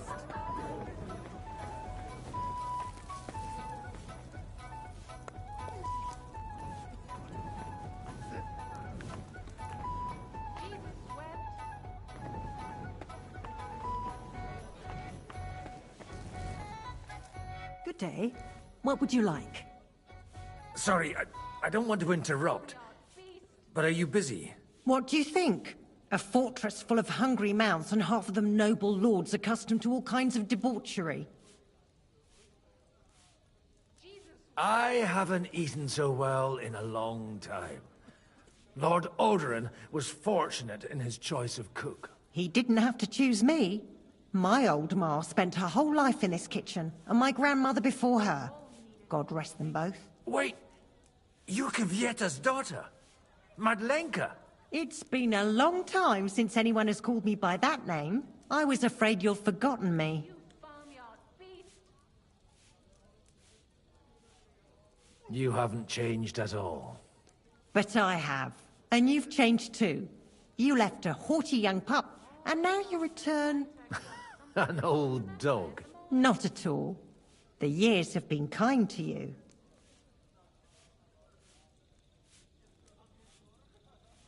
And how have you been all this time?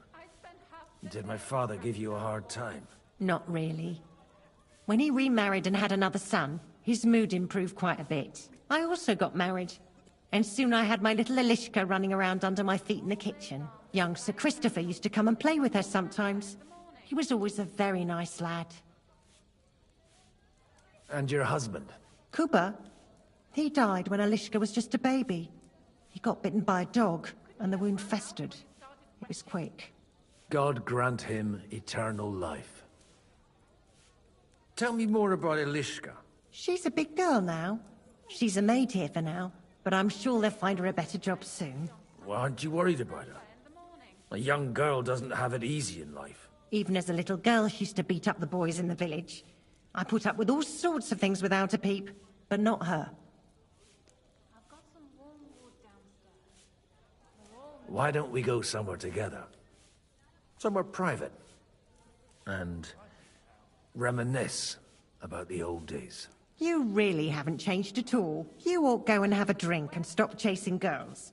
I mean, it's embarrassing at your age. Where might I find the really good wine here? Why? You don't like the stuff from the kegs? It's not for me. One of the distinguished guests asked for it. Aha. If you go down the cellar stairs, you'll see the pictures lined up on the table. It's Lord Odoran's best. He's drunk plenty of it himself today.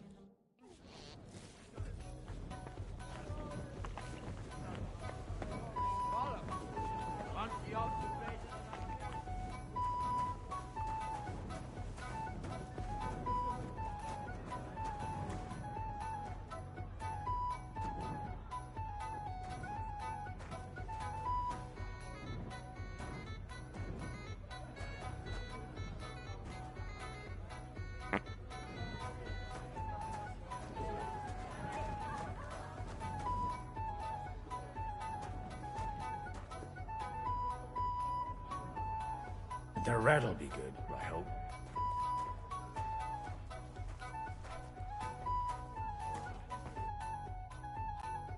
Now there's a piece of horseflesh for you, Rudard.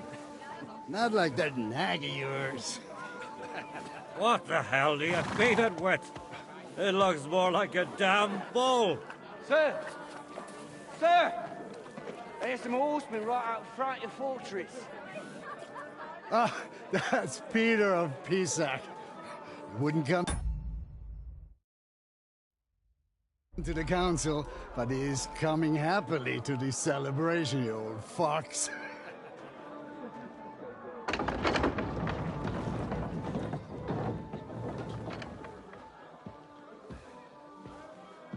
Come on in, sir. There's wine aplenty.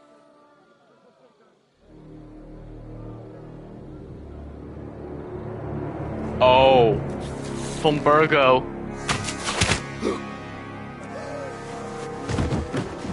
Hey! Hey! Intruders! Enemies at the gates!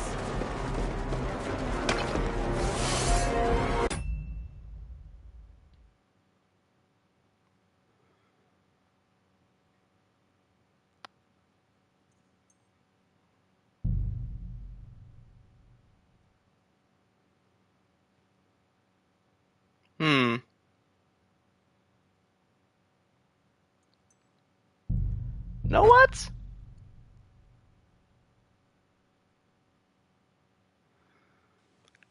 I'm gonna do that later.